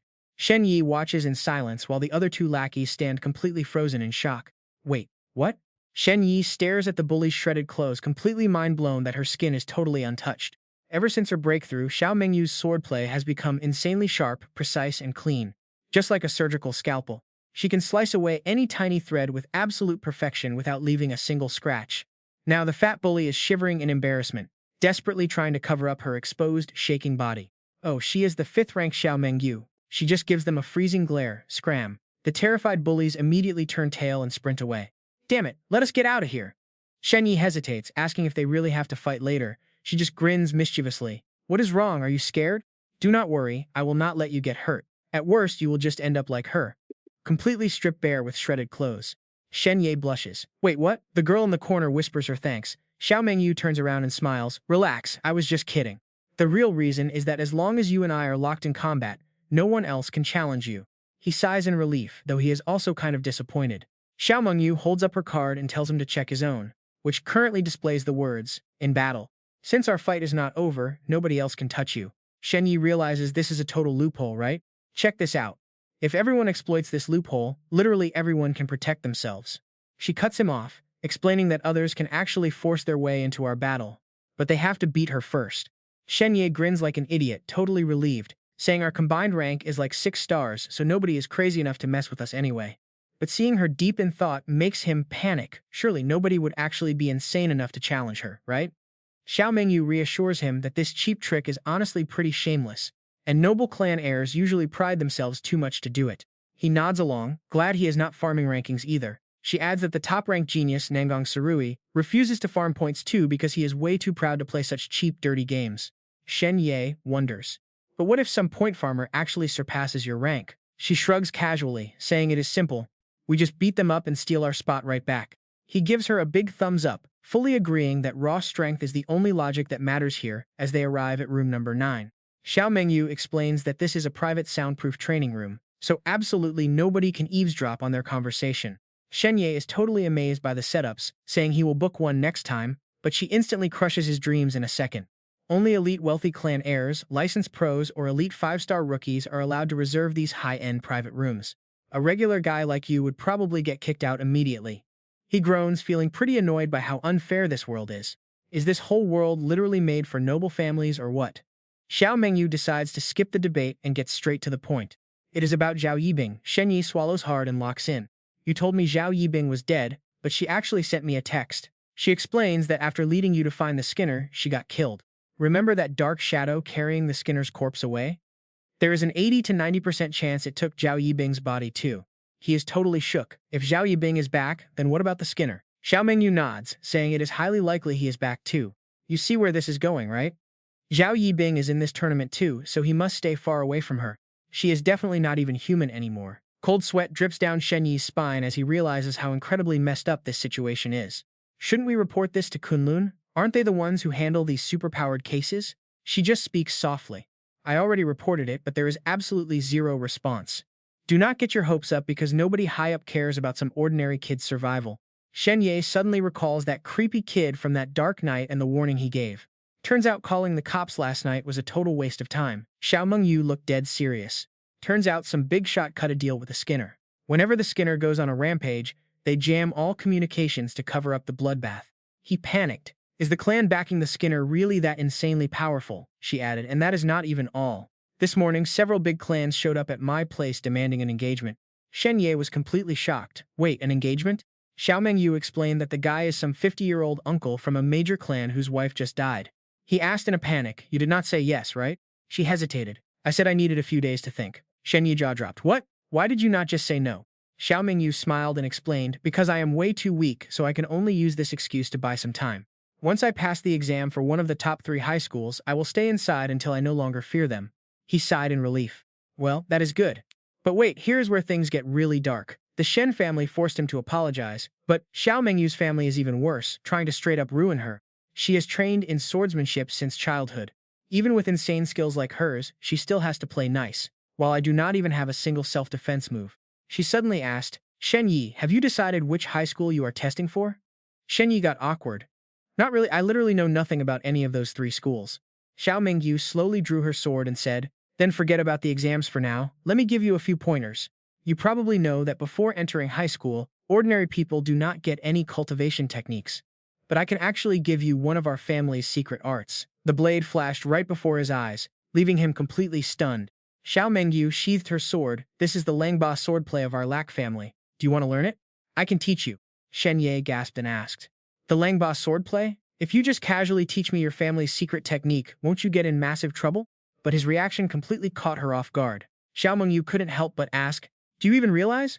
If we put our family's secret technique out there, countless people would literally go crazy fighting over it. Yet here you are, worrying about me." He smiled helplessly. "I just don't want you getting into trouble." That sweet care made Xiao Mengyu blush and turn away. Hiding her embarrassment, she mumbled, "It's fine, there won't be any trouble." But deep down, her heart was overflowing with gratitude. If he hadn't stepped in to help yesterday, she would have been totally humiliated by that Skinner. Now she is teaching him to pay him back, yet he is still worrying about her. What a total idiot. But even with that solved, Shen Ye was still kind of stressed. "I want to learn, but I don't have a sword." Xiao Mengyu stared blankly. "What? But yesterday when you fought the Skinner, didn't you have a sword in your hand?" Shen Ye stammered, trying to make an excuse. "Oh, that was just a random decoration I grabbed from the hotel lobby. I already threw it away." Hearing this, she actually didn't doubt him at all. "That is true. No way you would have a high-quality sword. If I knew, I would have snuck a sword out of my house, but it is too late now. Going back would attract way too much attention, so it is not safe." Hearing that made Shen Ye panic even more. "Please do not steal. If your family finds their precious sword on me and tries to murder me, what do I do?" Xiao Mengyu sighed in defeat. "Yeah, guess we have to hold off on the swordplay. Luckily, I prepared some other martial arts for you." Shen Ye's eyes completely lit up. "Wait, there are actually other techniques?" She listed them off: red kick, 7 kills handblade, thunder palm, and 16 route close combat. He immediately caught on to one of them. "Hold on, did you just say thunder palm?" Xiao Mengyu explained. "Yes, the strike is as fast as lightning and as powerful as thunder, which is why it's called thunder palm." Shen Ye suddenly recalled what the mysterious voice had said. "Wait, does that name sound familiar? Isn't thunder palm one of the main techniques that mysterious voice told him to collect?" He had kept them permanently burned into his memory. They need to find the shadow art of the undead and the Beast King's thunder palm to combine with Moonlight Deer Step, plus your Shuangfang, then you will unlock the secret. Shen Ye realized, "I already have Moonlight Deer Step, Shadow Art, and Shuangfang. Now only Thunder Palm is left." But that mysterious voice said Thunder Palm is a technique from the nightmare world. "How does Xiao Mengyu know it so?" He asked where she got it from. She did not hide anything. It was found in the Sky Ruins. Word is, when the ancestors of our major clans were excavating the legendary Jialan Sky Ruins, they uncovered it hidden inside an abandoned pavilion. It looks like you've heard of the famous Thunder Palm before. Shen Ye got instantly hooked. Is Thunder Palm really that famous? Xiao Mengyu patiently explained. It is famously hard to master.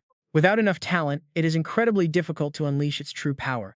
I actually memorized all its moves and chant formulas in the past. Since you seem so incredibly interested, let me demonstrate it once for you. Keep your eyes completely glued to my palm movements and push your perception to the absolute limit." Shen Ye locked in and watched closely. At the same time, the system drops a reminder that since you have never unlocked or trained your comprehension stat, You only get the most basic, entry-level points. With just one base point, you add your extra attribute points, bringing your comprehension to 11. In just a few moves, Xiao Mengyu shows off her lightning fist form. Her strikes are insanely fast but super steady, forming a complex palm technique. But then she spots him copying her, effortlessly mastering the fist on his very first try. This totally freezes Xiao Mengyu in her tracks, but she cannot hide her hype. My real specialty is swordplay, she says. I never actually learned palm strikes. Just to show you how it is done, I quickly skimmed through some manual on my way here. I did not expect you to follow my lessons so easily and even spot errors. Looks like your talent is actually pretty insane. Here, take this, she says. It is the Lightning Palm Manual. Study it yourself. Just like that, Shen Ye receives a green tier skill book. Opening it, he is amazed that green tier stands for excellent quality, yet she just hands it over like it is nothing. This girl, Xiao Mengyu, is seriously awesome. In a flash, Shen Ye realizes that learning the Lightning Palm requires 5 points for basic level and 9 for the next tier. 12 points are needed to master it, and 15 points to max it out. Now he finally gets it. This is what comprehension points are actually for. No wonder those rich clan kids learn top-tier skills so young. They must have been training this stat since they were babies. Just check this out. Shen Ye starts reading while fighting, and bam! He instantly masters the whole technique to the next tier. Xiao Mengyu points out this lightning style totally fits him. Since you mastered it incredibly fast, you should check your tarot card right now to see your stat boost. Shen Ye watches the card shift. For learning Lightning Palm in record time, proving your crazy high comprehension, you have successfully upgraded to a 2-star rookie. Besides accessing basic info, you can now unlock designated personal stats, fancy new hairstyles, and even cool fresh outfits. And your own custom slogan. Shen Ye gets hyped, thinking he can customize his hair and clothes now. Time to try it out. But the card transforms his avatar into a bald Shen Ye dressed like Satan. He slams the card down in pure rage.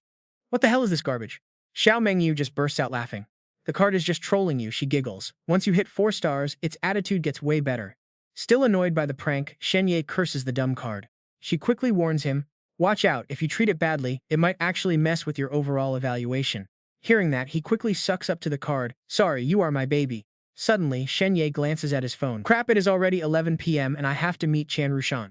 Xiao Mengyu tells him to go ahead while she stays behind to study her swordplay, inviting him to drop by anytime. Before taking off, he asks if she can keep digging into that creepy skin peeler's identity, and she is totally down for it. I will keep on investigating, she promises, as Shen Ye waves a quick goodbye. Arriving at Qian Rushan's building, the assistant tells him the former manager had to step out, handing over a keycard so he can go rest. Shen Ye nods and heads up, completely blown away that the corporation actually owns an entire building right here at Yunshan Port. Seriously loaded. Since the boss is away, he decides to test his lightning palm in the room to see if it matches the Nightmare World version. He steps inside to practice immediately. Honestly, we didn't expect him to gather all those weird skills so fast, did you? He needs to find the hidden secret, so he unleashes them all together. Instantly, he moves so fast it looks like there are 2 of him, pulling off dizzying and flashy combos. But after finishing his stance, absolutely nothing happens. Disappointed, Shen Ye realizes this is definitely not the legendary nightmare skill. Suddenly, the skull speaks up, asking why on earth he loves collecting literal trash skills from random races to practice. Dumbfounded, Shen Ye asks if they are really that bad, so the skull breaks it down. That shadow technique is pure garbage that even weak undead refuse to learn, let alone humans. And then some random minion cuts in boasting about his clone trick, only for Fei Lun to instantly call him a total idiot. Bone Wind has 0 damage output, meaning you are dead meat if you get swarmed or shot from afar. No normal human would ever use it, Fei Lun adds, demonstrating how useless it is while roasting the kid's entire life choices. That moonlight move is just basic footwork for low-level elf soldiers. Any elf with actual achievements learns something way better. And that Beastman Lightning Palm? Hardly anyone uses it because it is hard to train, lacks real power, and beastmen are terrified of lightning. In all my years of living, and I have never seen anyone gather such trash like you do, you should focus on getting into the Capital Military Academy to learn actual top-tier skills. Shaking, Shen Ye asks, wait a second, so the lightning palm I just used is actually the beastman style from the Nightmare World? Fei Lun just asks right back, like, duh, what else did you expect? But he still cannot get why a cultivation technique from the Nightmare World is showing up here. The skull just gapes at him, completely speechless. I do not even have a brain, so why ask me? This leaves Shen Ye totally baffled. Weird. Farron literally said this was the authentic Beastman Lightning Palm. Why is nothing happening? Seriously, last time, once he gathered all the skills, he mastered it instantly.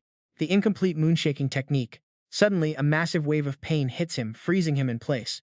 In a flash, blood starts spraying from countless wounds all over Shen Ye. Fei Lun instantly panics. Shen Ye, what is wrong with you? Shen Ye. He struggles, twisting in absolute agony. The skull freaks out even more, screaming, what is happening? Shen Ye's eyes roll back as he wonders. What is this? Shoot, he cannot breathe. His mind is going blank. This is what dying feels like. He cannot even scream back to answer Fei Lun. Shen Ye, damn it, Shen Ye, wake up! But his consciousness is fading fast. Man, I am really about to die here. Hold on, watch this. Deep in his mind, Shen Ye feels like he is free falling, but then a blazing energy hits him. It acts like a literal oxygen tank, giving Shen Ye a breath of air to wake up. What is this? This freezing cold breeze just saved him. This is breathing. Did I just unlock some wild new way to breathe? This breathing style carries an icy chill, keeping his mind safe from being eaten up by the darkness. He must keep this breathing rhythm up, or he is dead meat. Slowly, Shen Ye curls up in the void and his entire body feels like it is being reborn. Shen Ye can feel this new breathing style waking up every single organ in his body. His heart, his blood, nerves, cells, absolutely everything is flowing in sync with his breath. His body feels like it is floating down a cool, refreshing stream. Shen Ye just lets himself go, drifting along with the flow. As he slowly grasps the entire technique, his body feels like it is soaring into the clouds, completely at one with nature. Turns out his breathing all this time was totally sloppy and messy. It only kept his basic body functions going, without giving him any kind of extra edge whatsoever. This vision is so weird. Even though it is his first time seeing this, a mysterious voice starts echoing deep in his mind. A whole universe unfolds right before Shen Ye, and a voice whispers to him, "This is the Law Realm." Back in reality, Shen Ye is still passed out. Suddenly, the system chimes in. "Congrats, you unlocked the Law Realm eye technique." His eyes glow with blinding light as the system confirms. Under the Moon Divine Reflection. This is the exclusive core eye spell of the Undermoon lineage. Details about the Law Realm and high-tier spell powers lay themselves bare right before his eyes. Zero secrets kept. Right then, Fei Lun feels him waking up and gasps, "Shen Ye, are you okay? You totally freaked me out." But Shen Ye is even more shocked. To explain it, the system shows that all his base stats just jumped by 3 points. His basic resonance increased by 8, and all Undermoon lineage resonance shot up by 20 points. Shen Ye suddenly feels insanely healthy and full of life. His body is completely healed, and with all stats up by 3 points, he is literally bursting with pure raw power. He checks his status screen, and seeing those mind-blowing numbers makes Shen Ye even more flabbergasted. What does this resonance even mean anyway, especially with a massive 8-point jump? But wait, the perks do not stop there. His law eyes have opened, showing a notification. When all stats hit 20, he unlocks a ranked title. Reading this makes Shen Ye even more confused. Real man ranked title? What on earth is that supposed to be? Plus, there is that Law Realm vision he just saw earlier. You see that? This world is packed with crazy secrets, and now his incomplete moon-shaking bone has evolved into its perfect form. From this moment on, he can unleash the authentic moon-shaking bone. Under Moon Law Realm Level 1 Moon-shaking bone is an ultra-rare purple-tier secret skill. This absolutely blows Shen Ye's mind. The purple-tier Under Moon system is leveling up too. Wind Bone evolves into Joint Bone. Under Moon Deer Walk becomes Flowing Moon, Lightning Palm becomes Thundershock, and Shadow Art becomes Heavenly Shadow. Joint Bone adds kicking skills to kick away enemies, weapons, and even enemy spells, adding a freezing frost attribute to them. This slows down anything his kick lands on. Flowing Moon movement merges basic dodges and dashes, allowing him to leave behind a beautiful trail of flowing afterimages whenever he moves. Thundershock, a palm strike, packs divine lightning power to crush all evil with massive destructive force. Then there is Heavenly Shadow, a mystical art, allowing him to hide inside any shadow completely undetectable, unless the enemy is a master of shadow abilities. A special buff, Under Moon Resonance rises by 20 points, boosting the raw damage of all his skills threefold. Shen Ye covers his face in pure joy. Right when he was worrying about having no attack spells, he suddenly scores a kick, movement, palm, and mystical art all at once. And with his new eye technique, Under the Moon Divine Reflection, their power is boosted another 3 times over. A rare purple secret skill. All that suffering jumping back and forth between 2 worlds was totally worth it. But seriously, who on earth hid the moon-shaking bone inside these 4 races in such a crazy way? He finishes the test and pretty much shrugs it off. Whatever. 0 clues, honestly. Overthinking this wild world gets him nowhere, so washing off the blood comes first. Shen Ye slips into the bathroom to scrub his face clean. Staring at his reflection, he is still shook. It is totally unreal.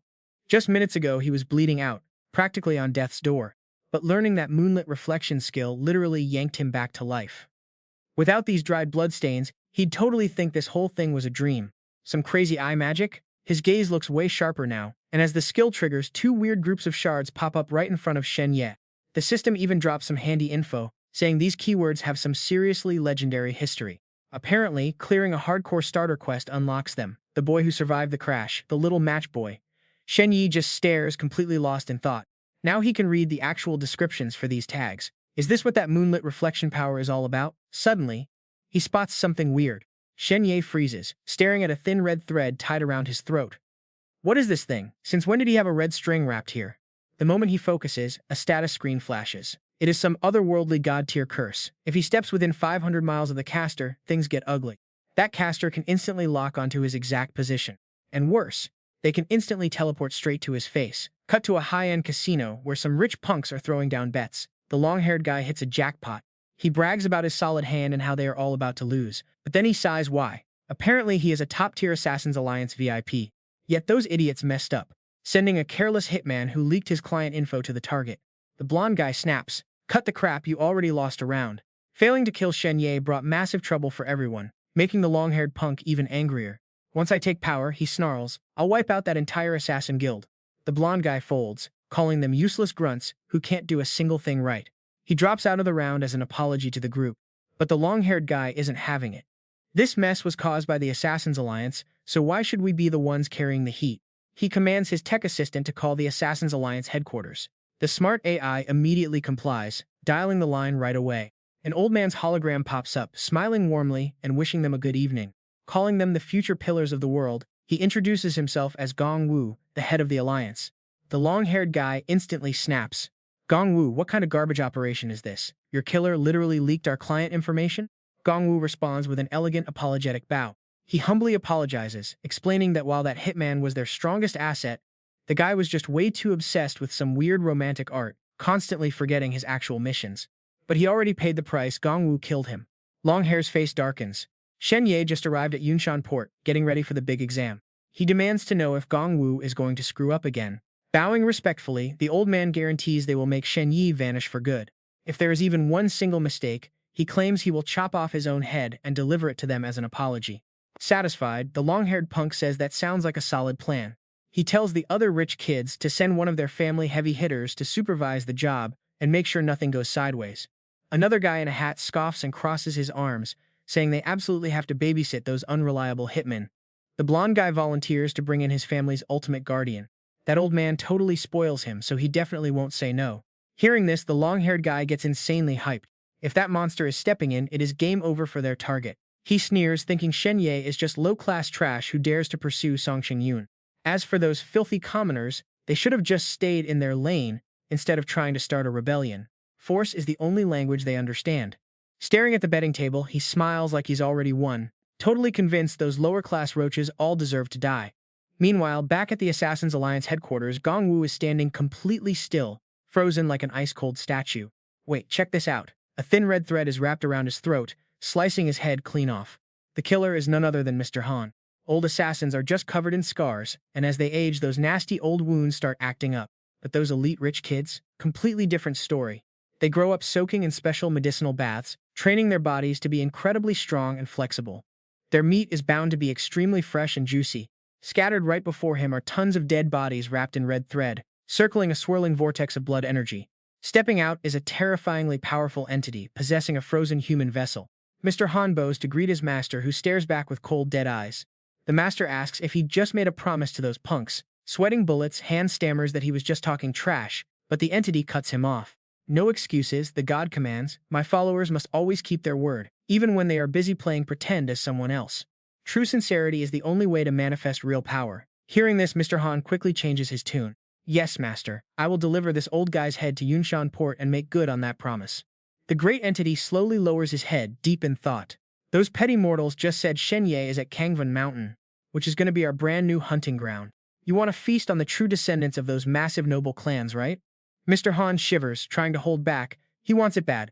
So the great entity lays down the law. Same old rules. The flesh is yours, the souls are mine, and I am tagging along for this hunt.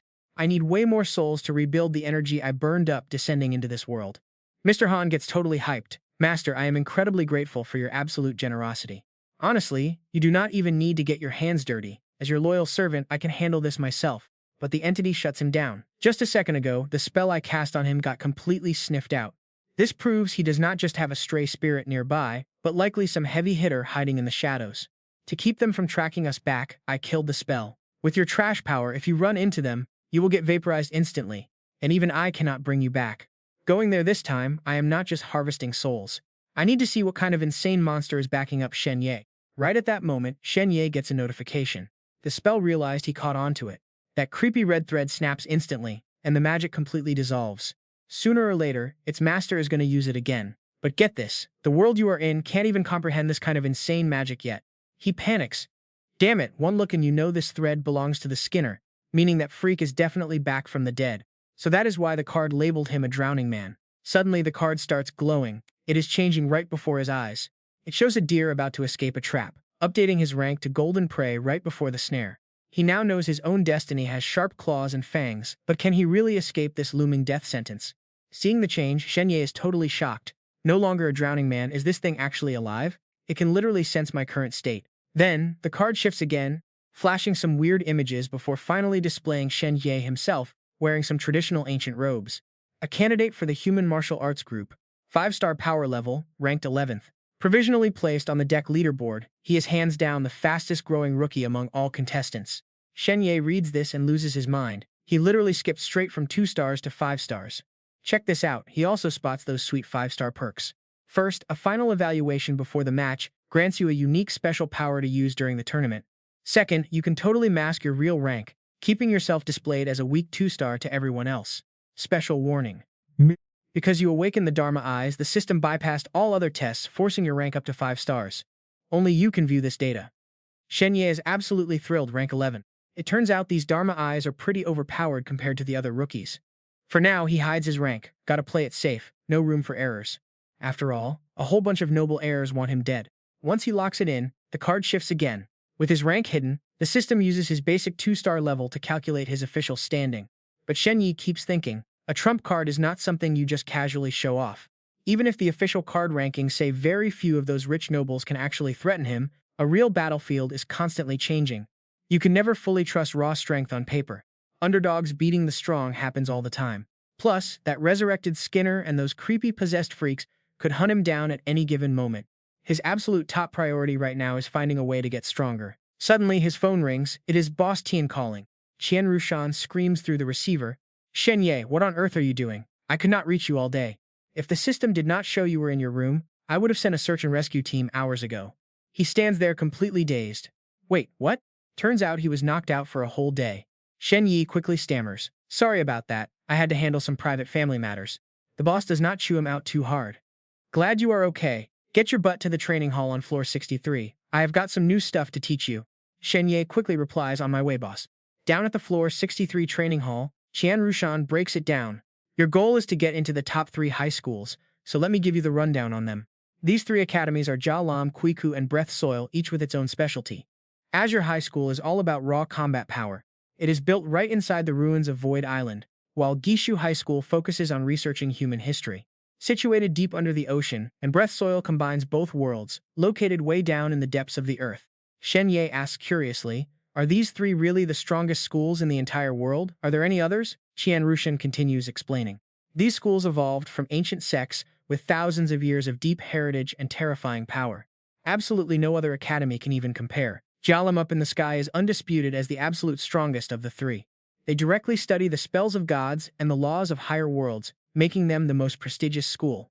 Most of those rich noble kids enroll there, while the endless Guishu High School leans heavily towards secrets and ancient archaeology. They say before our era, history got completely wiped. All the ruins of that ancient civilization? Yeah, they are sitting straight at the bottom of the deep blue sea. So naturally, the students who graduate from this specific high school turn out to be the absolute smartest geniuses around. But since this school messes with prehistoric forbidden knowledge, a ton of graduates end up getting recruited as elite disciples for sketchy underground societies. Now check this out. Great Earth High School is built on a massive underground tomb where human history literally kicked off. This school is all about brutal real-world combat because those underground monsters are everywhere, and they are terrifying. And obviously, it is also the richest high school ever. Think about it. Monster parts, rare minerals, and insane spiritual herbs from the deep can all be traded for crazy amounts of cash. Plus, they find ancient gear and cultivation manuals down there, though barely anyone can actually use them. Mostly, they are just research props. Hearing this, Shen Ye wonders why they are so hard to use. Qian Rushan patiently explains that it all comes down to resonance. Aside from ancient arts passed down through the generations, you have got legendary weapons, armor, and secret techniques. Wielding them requires crazy resonance, which basically means they have to personally recognize and accept you as their master. Shen Ye is totally lost hearing this new term, recognition. Qian Rushan nods. Exactly. Either you win their approval or the laws of the spirit realm grant you the right to wield them, and they will willingly let you use them. Hearing a familiar phrase, Shen Ye quickly asks, approved by the spirit realm, what even is that? He remembers it clearly. Back when he awakened the Nguyt Ha Tun Shio, he caught a glimpse of that exact realm. Qian Rushan pulls out a massive stack of books. The spirit realm is the source of all power. It also determines everyone's power tiers. Anyway, this is way too advanced for you right now. You will learn it at school, so do not stress about it yet. Check this out. I have got some secret manuals the corporate group prepared just for you. Shen Ye looks at the titles and instantly freezes. 17 Tiger Palms, 2 Yang Fingers, Northeast God Fist. 8 Swords of Dugu, Nam Ha Consecutive Kicks, Chrysanthemum Scripture, and Milk Buddha Palm. What on earth is this garbage, and why is there a Swallowing Earth provocation? A secret art from the southern regions. Qian Rushan hyped it up. The Swallowing Earth provocation is basically a high-tier trash-talking technique designed to make your opponent absolutely lose their mind and composure mid-fight. Shen Ye is totally speechless, and trust me, you are not ready for this. The manual literally lets you shoot fluid-soaked petals straight from your rear end to blast your enemies. Rumor has it at max level, your backside smells so sweet it drives opponents into crazy hallucinations. Terrified, he points to another book. So what about this Northeast God Fist? Is it somehow connected to the Big Dipper? Qian Rushan shakes his head. Definitely not. Long ago, they dug up some ancient ruins in the far east of the northern region and found this martial art, naming it the Northeast Fist. Back then, they had actually finished the entire dig and were packing up to leave. But one senior archaeologist had a bad gut feeling and could not just walk away, sensing there was still something left behind. He kept staring until a random voice suddenly whispered, "What are you looking at?" Thinking someone was trolling him, he snapped back, "I am looking at you, so what?" Right then, this manual literally dropped out on its own. That is actually how resonance works. The fist art recognized his raw attitude, so it chose that exact moment to reveal itself to him. Shen Ye is completely speechless. Okay, that is just ridiculous. But Qian Rushan doubles down, calling it a match of vibes, which is why the ruins gifted it to him. Some people have high resonance but still get rejected by legendary weapons. So resonance is just the bare minimum threshold. Crossing that line is only the first step. You still need actual approval to wield it. Just pick one to learn for now. When the exam combat starts, at least you will have some way to defend yourself. Shen Ye sighs, thinking this Northeast Fist should honestly just be called the Northeast Divine Slap. But right then, his system pops up. Northeast God Fist, green grade, good quality. Requires special conditions to unlock high compatibility and boost its raw power. He locks it in. No hesitation. Every other manual is just common white grade. Only this Northeast Fist is a green tier item. Is it actually legit? Clutching the book, Shen Ye can barely contain his excitement. This Northeast God Fist looks pretty sick. I will take it. Qian Rushan nods approvingly. You have got great taste. Out of all these options, this fist technique packs the heaviest punch. Honestly, they usually do not hand out stuff this good. High-grade arts are usually way harder to master quickly, but if you pull it off, your overall combat rating might actually skyrocket. Excited, Shen Ye asks, is there a chance I jump straight from 2 stars to 5 stars? The old man scoffs. Quit dreaming, I have never seen anyone skip 3 ranks in a single upgrade. This confirms it for Shen Ye. His Nguyt Hot Tun Shio and Frost Moon Shaking Heaven are seriously on a whole different level. After setting up, Qian Rushan gets into a stance, telling him not to get discouraged.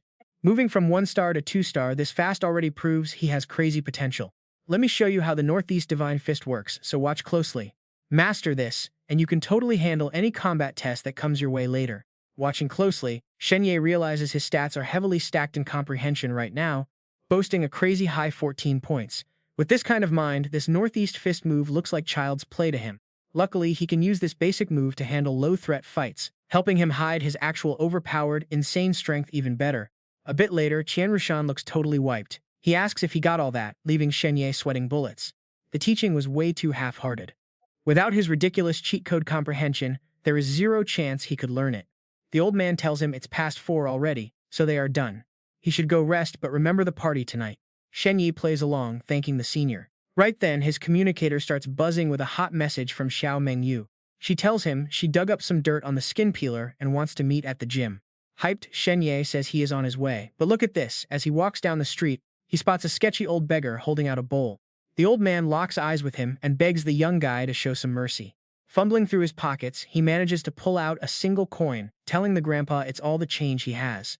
Giving the coin, Shen Ye walks off. Suddenly, he hears a whistle behind him. That same coin flies right past, nearly taking his head off as the old guy mutters that he's getting too old and rusty. But Shen Ye easily dodged it using his flowing moon skill. Tossing his begging bowl aside, the old man complains about youngsters dodging his attacks so easily, while Shen Ye floats in the air glaring down cold. He snarls back that the old geezer isn't old, just a shameless brat who loves cheap sneak attacks. Activating his special moonlight illumination skill, Shen Ye can suddenly see through all hidden tricks. The guy's got an invisible sword strapped to his back. Without this divine eye technique, it'd be completely invisible. Realizing he's been spotted, the old man doesn't hesitate and draws his blade, forcing Shen Ye to leap back to create some safe distance. Shocked that the kid can see his weapon, he gasps. Shen Ye snaps back, calling him a crazy geezer after he was nice enough to give him cash.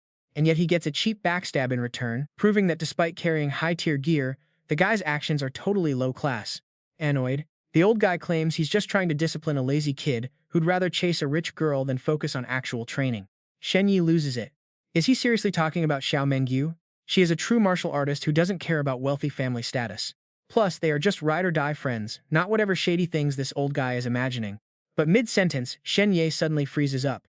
The old man's aura is absolutely terrifying. Turns out he's the blazing Firestar Lord, who just broke through to a crazy new realm. Suddenly it clicks. He's from Xiao Mengyu's family, isn't he? Her Luo family is honestly a joke, letting Luo Feichuan die horribly while trying to ruin Xiao Mengyu, the only one standing up for justice. Since this old geezer is clearly incredibly powerful, it's pathetic that his family is forcing a young girl to become some old guy's concubine. Instead of helping her, he is out here trying to jump a 15-year-old middle schooler like him. Talk about a complete joke. No wonder Xiao Mengyu wants to escape that toxic family so badly. Getting roasted, the old guy laughs through his rising rage. He never thought he'd see the day his elite family got mocked by a random kid like him. Watch closely right here. In a flash, his hand claws right towards Shen Ye's face, pulling him down. But the old guy suddenly senses something.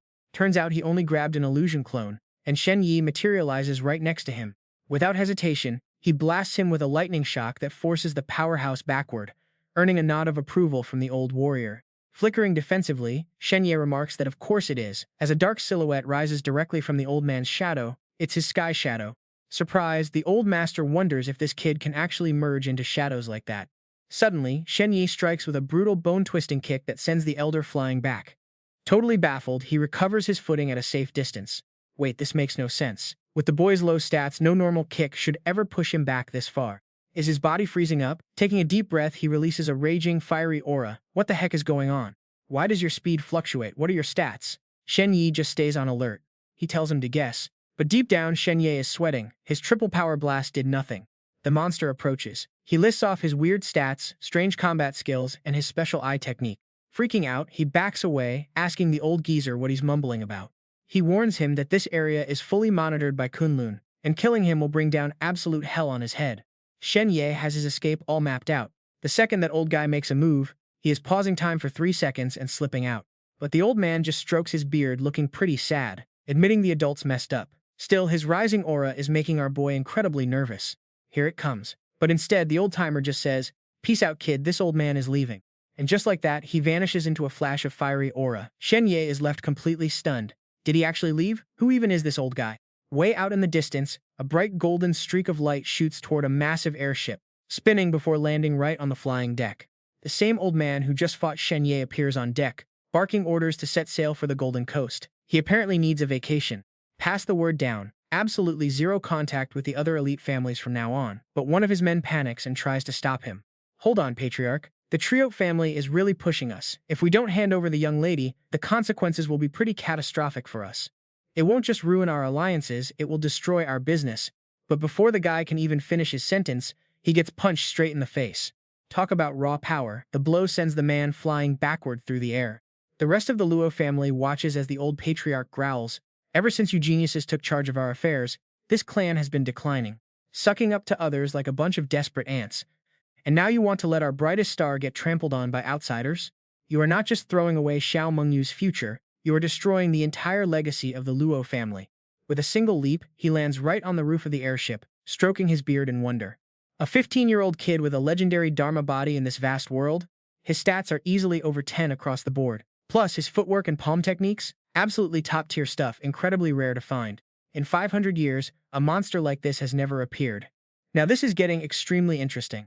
He summons a strange object that flies off into the distance, leaving the old man muttering to himself as he watches it vanish. It shines like the morning sun through heavy mist, beautiful as a lotus blooming on blue water. Granddaughter, after thinking it over, I still have to help you out. Nobody is going to look down on members of our Luo family, ever. Night falls as a howling wind sweeps across the top of a massive skyscraper. Just before that mysterious old-timer's airship sets sail, Shen Ye walks into his training room and hears a strange, loud whirring sound echoing inside. Turns out Xiao Mengyu is inside, spinning around at high speed practicing her swordplay. Her blade literally grazes right past his shoulder. Shen Ye shields his eyes from the intense shockwave, thinking to himself that the raw sound of her sword is pretty terrifying. Her swordplay is undeniably powerful, but her stance is way too heavy, and she is wasting too much energy trying to copy those rigid manual moves. It looks more like a struggle than a fluid attack. Since the keyword above her head hasn't shifted, it is clear her strength has hit a pretty solid wall. Upgrading his comprehension stat actually lets him analyze fights in crazy detail. Right then, the system chimes in with a new notification. Even though her swordplay has broken past normal human limits, she is still completely lost when it comes to finding her own true path. Only when she carves out her own path will she unlock a special keyword recognized by the Dharma realm itself. Shen Ye is left scratching his head. Recognition from the Dharma realm? Wait a second, do these weird system keywords actually come from that place? Are they basically official power badges from another world? What even is the Dharma realm? Suddenly, Xiao Mengyu is standing right in front of him, apologizing for keeping him waiting. She is finally ready to share what she uncovered about the creepy skin peeler. She digs deep into her memories and begins laying out the chilling story. Turns out the skin peeler used to be a high-ranking member of the Archaeology Association, but he caused a major catastrophe during a highly classified dig. Shen Ye is curious. An incident? Xiao Mengyu nods and explains that the team had discovered an ancient altar used to seal some kind of extraterrestrial entity. During the dig, he deliberately broke the seal, releasing unknown entities and causing a pretty massive wave of casualties. After that, the guy vanished, only to resurface years later as a cold-blooded assassin. You might wonder why he turned to killing for hire. She keeps talking, explaining that most of his records are completely blank except for one tragic detail. He actually had a wife and daughter, but both died under mysterious circumstances right before the incident. The official file describes a pretty grim scene. Their naked bodies were found dumped in a sewer, covered in brutal wounds, showing they were treated with absolute, inhuman cruelty before they died. The drainage system where they found the bodies was located right on the outer border of the continent. It was a small town ruled by a minor family. Not long after, that entire family and the townspeople were wiped out. She guesses the two events are connected. Shifting back to the present, Shen Ye is looking pretty worried. What kind of monster was sealed in that altar anyway? Xiao Mengyu sighs, admitting that the classification for that case is way too high for her to access with her current rank. This is literally everything she managed to dig up. She warns him to watch his back, since it won't be long before they trace his exam location to Yunshan Port and hunt him down. Shen Ye just smiles, thanking her. Xiao Mengyu. Suddenly, the phone in her pocket starts blowing up with non-stop calls. She spins around to pick up the call. Yo, auntie, is that you? Yeah, I get it. She sighs, looking totally stressed. Shen Ye stands nearby, completely losing his patience and asking what is wrong. Xiao Mengyu just brushes it off, saying her family wants her back because some rich family is coming with betrothal gifts. Shen Ye is completely shocked, wondering where her parents even are. She lowers her voice and drops her tragic backstory. Her mom died early. After her brother passed, her dad collapsed from the shock. He is still unconscious in the hospital, but Shen Ye cuts her off. Did she not plan to stall for time? Xiao Mengyu is completely out of ideas, having used up every excuse, and delaying further will just make her clan target her. Shen Ye is absolutely fuming, clenching his hands into tight fists. Damn it. Those rich heirs are clearly the ones in the wrong. Yet they still expect her to get married to make it stop? She gets his anger. Everyone in her clan is just terrified that the big family will take their rage out on them. Since her dad is in a coma, they want to throw her to the wolves for their own safety. But wait, here is where our boy confidently steps up, pats his chest and invites her out. He offers to hook her up with the old senior to join the human martial arts group, which would let her break free from her toxic family. Xiao Mengyu looks down, hesitating. She really does not want to drag him in. Aren't you scared of offending the massive family, trying to force this marriage? On top of that, even her uncles and aunts will hate him. Hell no. The trash pushing people into fire pits deserve to die. Plus, I just ran into some old dude from your family. He cheap-shotted me and talked mad trash. Let us get out of this toxic clan together. As she gets lost in her thoughts, she suddenly realizes something. He is literally just a regular kid from nowhere, has totally average powers, yet he never flinches. He was fearless fighting that skin peeler, and honestly, you gotta admit he is low-key kind of a hottie. Sure, his hair is a messy, completely unbrushed disaster right now, but it gives him a cool, rebellious vibe. Sharp features, zero fake friendliness, and a total do-not-disturb look plastered across his face. But she smiles. Xiao Mengyu is totally down for his chaotic energy, agreeing to get food first and figure things out later. She sounds so sweet. Shen Ye just scratches his head, completely flustered. Honestly, I do not know where we are going, but we will find it together. She crosses her arms, playing hard to get. You do not even know the spot, and you are asking a girl out? Shen Ye quickly panics. I am totally serious here. We will definitely figure things out somehow. Xiao Mengyu blushes, quickly trying to save face. Just so you know, I do not go on dates with just anyone. Suddenly, a text from her grandfather pops up. Leave the gym and look east. Her mind goes blank. Is he finally out of meditation? Wait, could the old man Shen Ye ran into actually be her grandpa? She rushes out, telling Shen Ye to wait right there and promise not to move. Wait, what? Our boy is left standing there completely clueless, scratching his cheek as she bolts. Why did she just run? Did he scare her off? And guys, we all know our boy has absolutely zero game with girls. Outside the building, a sudden wave of sheer energy comes crashing down directly towards Xiao Mengyu. She stands frozen in pure shock. Suddenly, a booming voice echoes from the blast. Grandchild, after thinking it over, I still want to support you. She gasps in absolute shock. Grandpa? Massive power floods her body, dumping a legendary technique directly into her mind. The fallen deity sword art.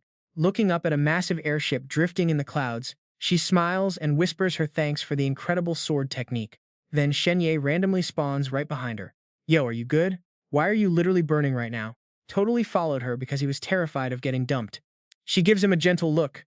Do not worry, my grandpa just visited.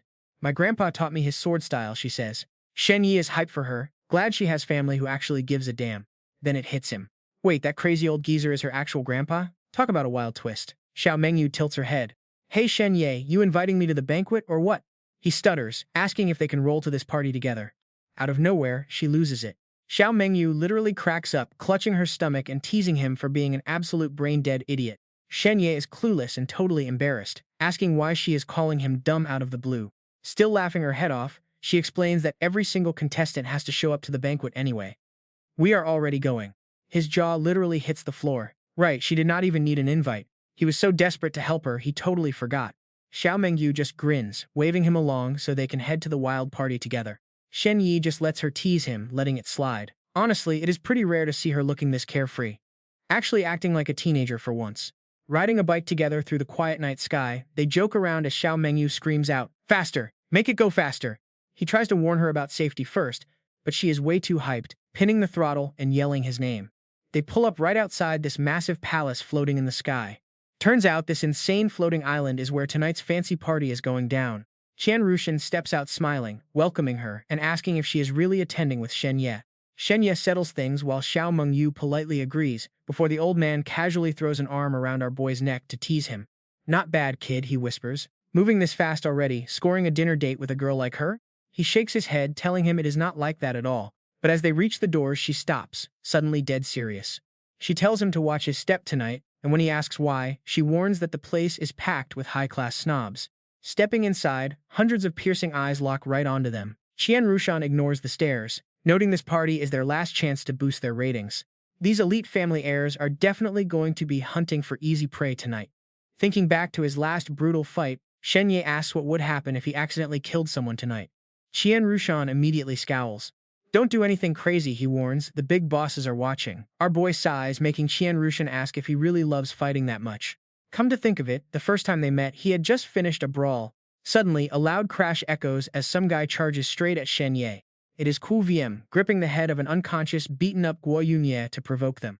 Introducing himself as a 4-star rookie from the elite Veng family, he challenges Shen Ye, but a lightning-fast blade instantly slices off a chunk of his hair. Shocked, he looks at the girl sheathing her sword. What the hell? Xiao Mengyu just glares coldly. She tells him she is currently dueling Shen Ye, so if he wants a piece of him, he has to go through her first. The crowd goes totally silent. Whispers break out about how insanely fast that sword was, with onlookers admitting they did not even see her draw the weapon. Niu Ziqiang steps up, patting Klo VM on the shoulder and telling him to drop it and not mess with her. He is absolutely furious. Pointing at the live ranking list, he complains about how this 2-star nobody is actually being protected by the rank 1 powerhouse, Xiao Mengyu herself. The leaderboard flashes names of top geniuses like Wang Dingyuan and Niu Ziqiang, followed by Zhang Fengyuan, Klo VM, and other high-ranked prospects. Down to rank 5, she is literally recognized as one of the top 5 strongest geniuses on this entire list alongside me. With a wicked grin, Niu Ziqiang punches the defenseless Guo Yunye right in the gut. Watch this. Our leads are absolutely fuming. He sneers that they should stick to squeezing soft targets. Ku VM tosses the kid aside, telling his crew to scram. Guo Yunye's friends panic, calling out for a medical team. Meanwhile, our boy glances over, realizing Xiao Mengyu's lightning slash was actually intentionally holding back. Suddenly, a sharp female voice cuts through the air behind them, mockingly asking if he is that famous kid from the Shen family.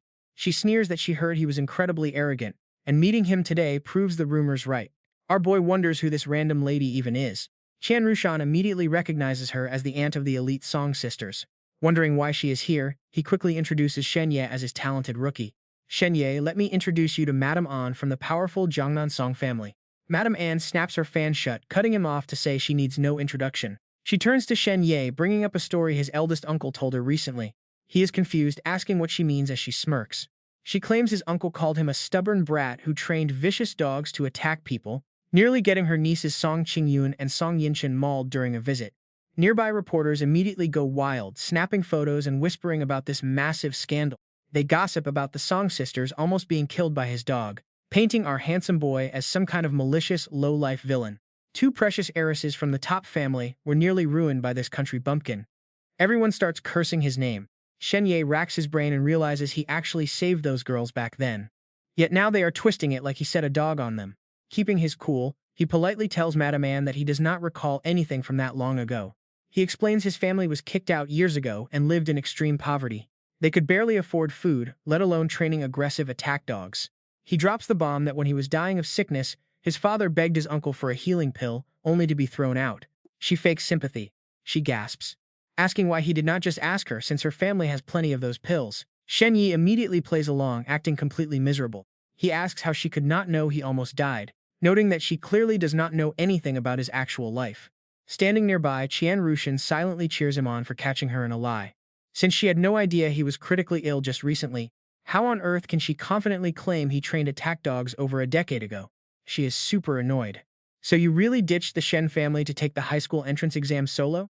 Shen Ye says, yep, I already signed with the Human Martial Arts Group. Madame An then chimes in, I actually have a direct admission slot. How about I just give it to you? He claps excitedly. Really? Man, I seriously appreciate your kind offer, Madame An.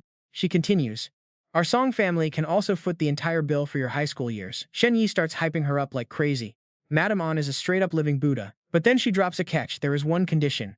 Shen Ye urges her, lay it on me, Madame An. She coldly says, from now on, you are forbidden from clinging to Song Qingyun.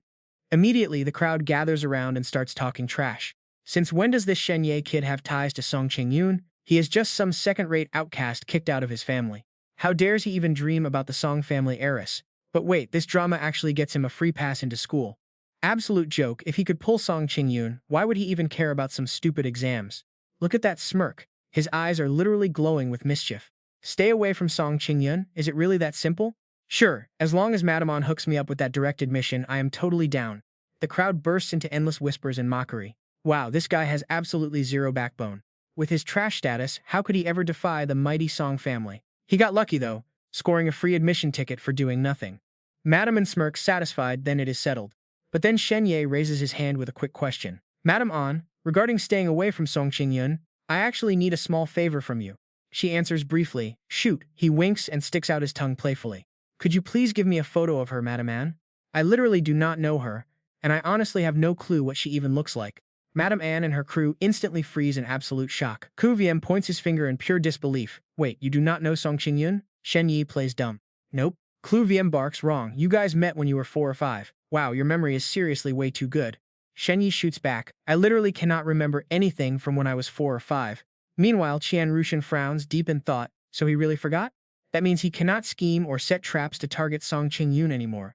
And he definitely cannot use this drama to crawl his way into her life. He literally does not even remember who she is anymore. The mighty Song family picking on a totally average guy. Shen Ye suddenly covers his mouth. Oh crap, did I say something wrong again? Whispers erupt all around the room. So the strongest clan is actually this pathetic? And they chose a rookie debut banquet to act like this. He continues, sorry about that, Madame An. How about we just forget about that direct admission slot? After all, I honestly do not know her, so it feels wrong taking your favors. Meanwhile, Qian Rushan is still lost in his own thoughts. Since he said this publicly, even if it is a lie, it becomes the truth from now on. Either he really forgot her, or he just does not give a single damn. It is just hilarious watching these high society snobs play right into his hands. They made such a massive scene that even Madame An came down personally. Yet, they do not even have a solid reason to attack him anymore. Madame An glares at him. Do you seriously not want this slot? Do you really have zero memories of Song Qingyun? She is the Song family eldest daughter, and I am her aunt. Shen Ye closes his eyes with a shy smile. Madam, I do not know you, and I do not know her. This entire thing seems to be a huge misunderstanding, so I definitely cannot just take this admission slot for nothing. He opens his eyes with a sneaky smirk. But wait, there is this one thing, Madam Anne. You are highly respected and deeply connected. Could you help me out? Shen Ye chuckles. Not gonna lie, I got super sick a while back. After barely surviving, this cop named Officer Luo said he wanted to protect me. But guess what? He ended up dead, and my best friend died too. Somehow, tens of thousands of people also died at the Maple Forest Hotel. Pure bad luck keeps chasing me. I am so stressed. Do you happen to know who the mastermind is? A big shot like you would definitely have an easier time digging this up than a simple middle schooler like me. You surely know something, right? Can you bring them some justice? After all, we are talking about tens of thousands of innocent lives here. She starts sweating, whispering to herself. This brat is totally using me and this banquet to spread the news. She quickly replies, I am not too sure about that, but I think Officer Luo's sister is looking into it. Madame An suddenly turns to Xiao Mengyu. Oh right, Lady Xiao Mengyu, congrats. I heard you got engaged, but why exactly are you hanging out with this guy? Xiao Mengyu politely greets her back. Greetings, Madame An, but I am definitely not engaged. She smirks. But rumors say otherwise. Suddenly, Shen Ye steps in, blocking her path. Madam, you seem to love talking about random rumors. First it was me, now it is her. Spreading these completely baseless rumors is honestly a pretty bad look, don't you think? But hey, you are actually right about one thing. Xiao Mengyu and I are indeed investigating this whole mess, though we can't share the truth just yet. Hearing this, Madame Anne freezes in terror while Qian Rushan literally breaks into a cold sweat for them. Man, Shen Ye, do you even realize you're playing with fire right now? It is one thing to ruin yourself, but do you really want to drag Xiao Mengyu down with you? A sudden voice shatters the silence. The daughter of the prestigious Lack family is supposed to be gentle. She knows how to see the bigger picture, understands right from wrong, and wouldn't waste breath on baseless rumors with a thug like you. Nilang steps in dead serious. Plus, this is about her whole future. As a young girl, she might not know about her clan's arrangements, but she's actually already engaged. Madame An smiles, greeting him. Oh, is that you, Nilang? What brings you here? He completely ignores her, keeping his eyes locked on Xiao Mengyu. I literally told you to go home. Why aren't you back yet? She avoids eye contact, quietly greeting her uncle. I wanted to take the exam, so I didn't return. Nilang reaches his hand out to grab Xiao Mengyu. This engagement is the clan's decision. Madame An actually means well, so don't misunderstand her.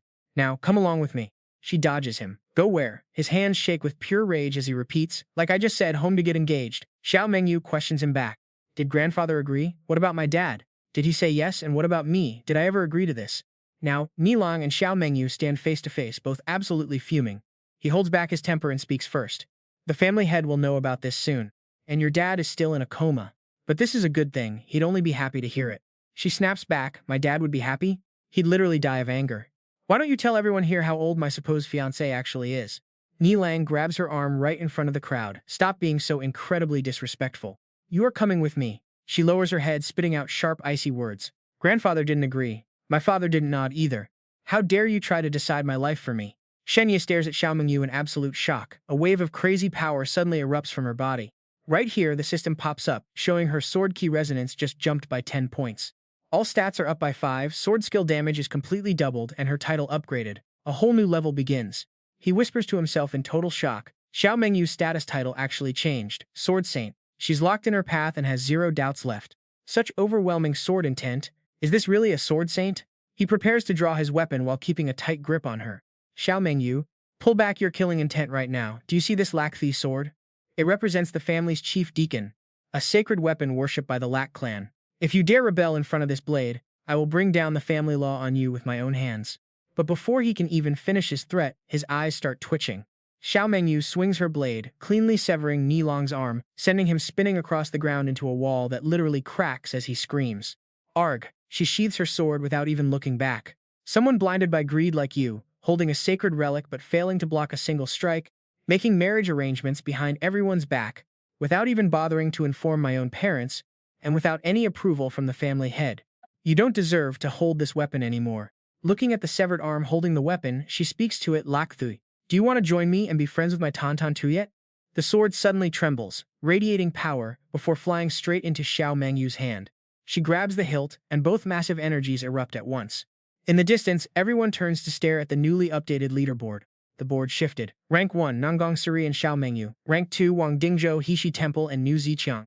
Jealous looks shoot from the crowd. Xiao Mengyu actually tied for first with Nangang Surui.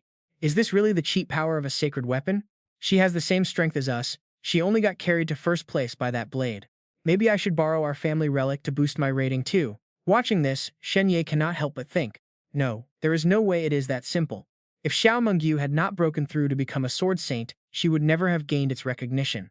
This leaderboard is not just about raw power. It accounts for gear, resources, potential. Even pure will affects the card's final rating. Nu Sun, standing right nearby, suddenly speaks up. That sword fully acknowledges Xiao Mengyu. This means from now on, the entire Lack family's power is hers. She is the true leader. She is so young, her future is absolutely limitless. He laughs out loud, giving him a hearty slap on the back. Nothing to be jealous of. They just have way better family resources, that is all.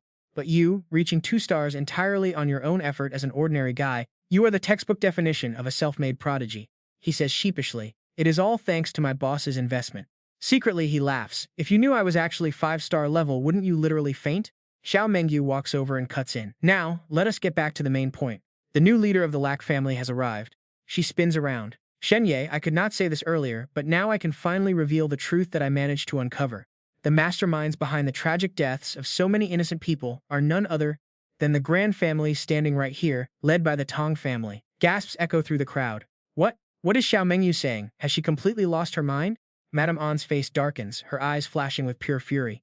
Little girl, I highly suggest you watch your mouth. Xiao Mengyu shoves her phone right in the faces of Madame An and the elite families. Of course, Madame An, my investigation shows this whole mess is because of your niece, Song Qingyun. She wanted to play around with rich heirs without committing to any engagement. So she claimed she loved Shen Ye to use him as a shield. The jealous elites went wild, slaughtering thousands of innocents just to hunt him down and kill him. Here is the proof, raw video, photos, and solid evidence of everything. If a single thing is fake, do whatever you want with me. But treating human lives like garbage just to chase some girl? That is sick. Madame Anne, is my little investigation thorough enough for you? Right then, Shen Ye waves his phone, shouting directly at the snobbish elite crowd. You really got great eyes, Madame Anne. Xiao Mengyu actually dragged all your dirty laundry out. Plus, look at these videos and photos. Totally wild, though a bit bloody. He laughs, shoving the screen right at the cameras of the 2 reporters. Quick, focus your cameras on this. Song Qingyun is about to confess her deep love to me. The audio blares from Shen Ye's phone. I want a boyfriend just like Shen Ye. Hearing this, the 2 reporters sob and throw their gear into the fire. Oh no, how did my camera suddenly catch fire like this? How are we supposed to record anything now? Mine too. My notepad, camera, and phone are all burning up. The 2 reporters behind Madame Anne speak up, apologizing frantically. Madame Anne, all of our equipment is completely trashed. Everything we recorded is gone. Please do not blame us, ma'am. Meanwhile, Madame Anne screams in denial, trying to explain it away. Those videos are totally fake and clearly photoshopped. My sweet Song Qingyun would absolutely never hurt a single soul. She is a highly respected role model for the new generation, and the student council president at Jilin High. Countless heirs from noble families can testify to that. The wealthy heirs all chime in, agreeing loudly. Exactly! Why would someone like Song Qingyun ever fall for a trashy commoner like you? You got 0 talent, 0 background, and absolutely no money to your name at all. You are just a filthy toad trying to smear her name. Shen Ye rolls his eyes. Honestly, guys, the audacity of these people to deny it even with rock-solid evidence is unreal. You elite families got a massive head start, hogging all the top-tier inheritances, training resources, and spiritual resonance for yourselves. By all logic, the people holding all the resources are the ones who should be driving this world forward. But instead, the only thing you actually do is bully the poor and slaughter innocent people. Honestly, you guys do not even deserve to be called human. Suddenly, some guy yells out at him. Who the hell are you? Shut your mouth right now. This arrogant punk actually steps forward. I am Zhao Tianjun of the Hedong Zhao clan. Madame An, you are a proud member of the Song family.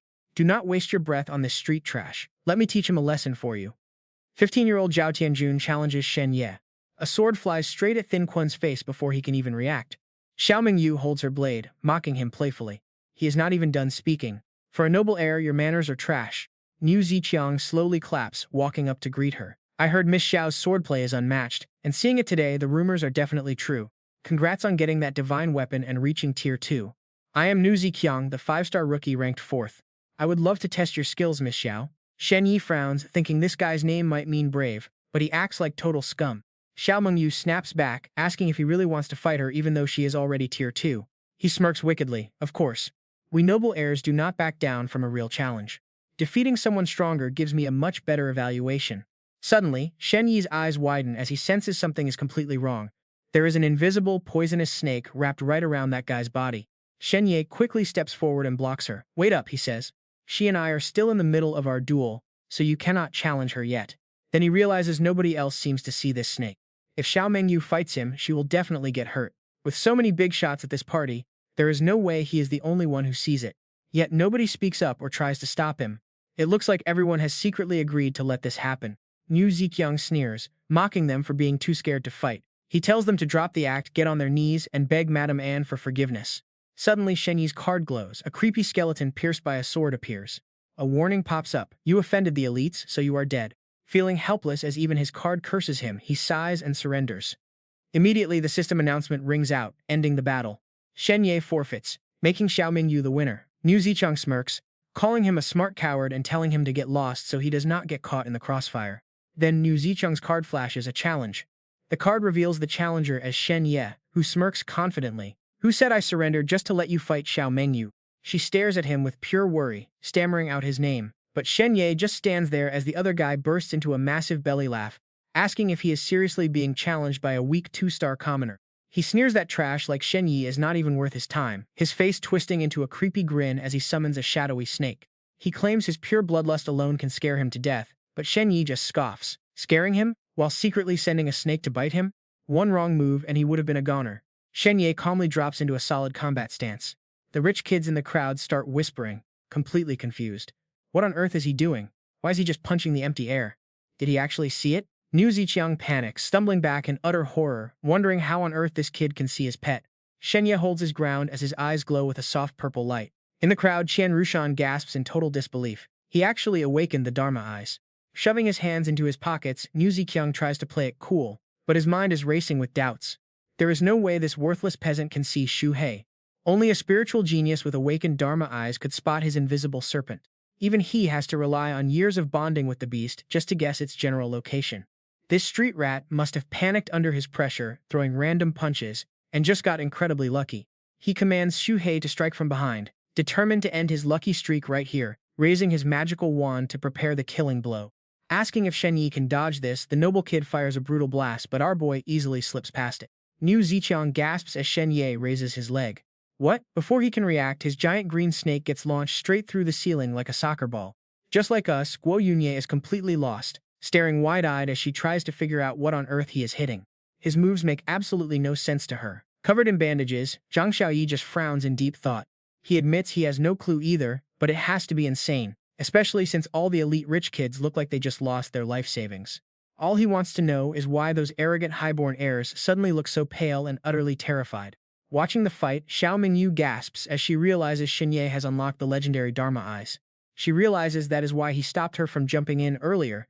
Without seeing that spirit beast, she would have been crushed. Shen Ye takes his stance, mocking the guy he just challenged. Now that the snake is gone, what else do you have? Niu Ziqiang looks absolutely furious, his eyes burning with pure bloodlust. He screams that he is a 5-star genius ranked 4th, while Shen Ye is a total nobody. Suddenly, a massive gale sweeps through, forcing them to shield their eyes as Guo Yunyi cries out. The wind is too strong. Beside her, Zhang Xiaoyi gasps, feeling himself getting sucked in. Spinning his staff with a twisted grin, he charges right at Shen Ye, aiming to run him through. Seeing the danger, Xiao Mingyu screams his name in panic. Shen Ye. Debris flies everywhere as the dust settles around him. Niu Ziqiang stares through the smoke, not blinking even for a single second. Suddenly, the system rings out, confirming that all his free attribute points have been dumped straight into his strength stat. Shen Ye easily blocks the attack as his newly boosted strength stat officially clocks in at 14.3. His rival trembles, screaming that this is impossible since his own full-power strike possesses a strength stat of 8.7. No low-level rookie should be stronger than him. He tells himself Shen Ye is just bluffing, but suddenly, Shen Ye grabs his collar and lifts him off the ground. He thrashes wildly, screaming at him to let go. Screaming for the peasant to take his filthy hands off him, Niu Ziqiang gets absolutely no reaction from Shen Ye. Shen Ye warns the snake that if it takes one step closer, he will rip its master's head off. Niu Ziqiang freezes in terror, frantically calling out to his beast. He begs Shu He to come back and bite Shen Ye to death, but our main character just lets out a mocking laugh. Here is the hilarious part. This rich brat cannot even see his own summon, proving his 4th place rank was entirely bought and paid for by his family. At this point, Nu Ziqiang is completely frozen with fear. He keeps screaming for his snake to attack, convinced Shen Ye wouldn't dare hurt him in front of a crowd. But a swift punch to the face proves him dead wrong. That punch was payback for the girl he mistreated. Shen Ye then glances toward the invisible serpent, telling it not to take another step. Unless it wants its master dead, it better stay put. He then warns the noble kid not to surrender, because he is just getting started. Refusing to back down, the spoiled brat spits curses, screaming how a filthy commoner dares to look down on him like this. He vows to slaughter Shen Ye, his friends, and his entire family. But amidst the threats, a surprise system notification suddenly pops up, informing him that a special condition has been met. His signature move, the Eastern Star Divine Fist, gets a massive boost under these conditions, reaching excellent blue quality. Shen Ye is absolutely thrilled. Who knew his Divine Fist had this trick? Winding up another brutal punch, he taunts the brat, asking what he is going to do about it. Right on cue, the system triggers another double special condition, pushing his Divine Fist technique all the way to perfect blue quality. Talk about perfect. He realizes triggering key phrases can actually supercharge his attacks. This is absolutely wild. Shen Ye goes wild, spamming his signature North Star Divine Fist over and over. Guo Yunyi is absolutely loving the chaos, cheering him on because this beatdown is so brutal even the guy's own mom wouldn't recognize him now. Zhang Xiaoyi is hyped, yelling to crush their bully.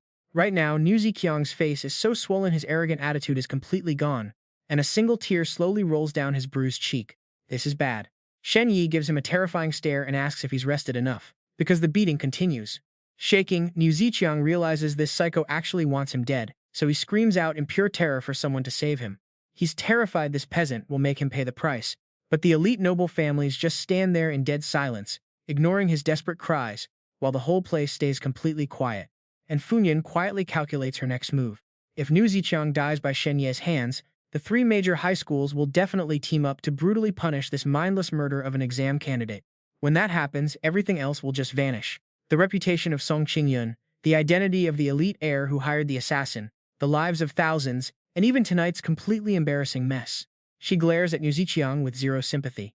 She tells the crying boy to rest in peace, promising that once he is gone, she will help his father take over as the head of the Ngu family. Her face twists into a wicked grin. His absolute best use right now is to die by Shen Ye's hands.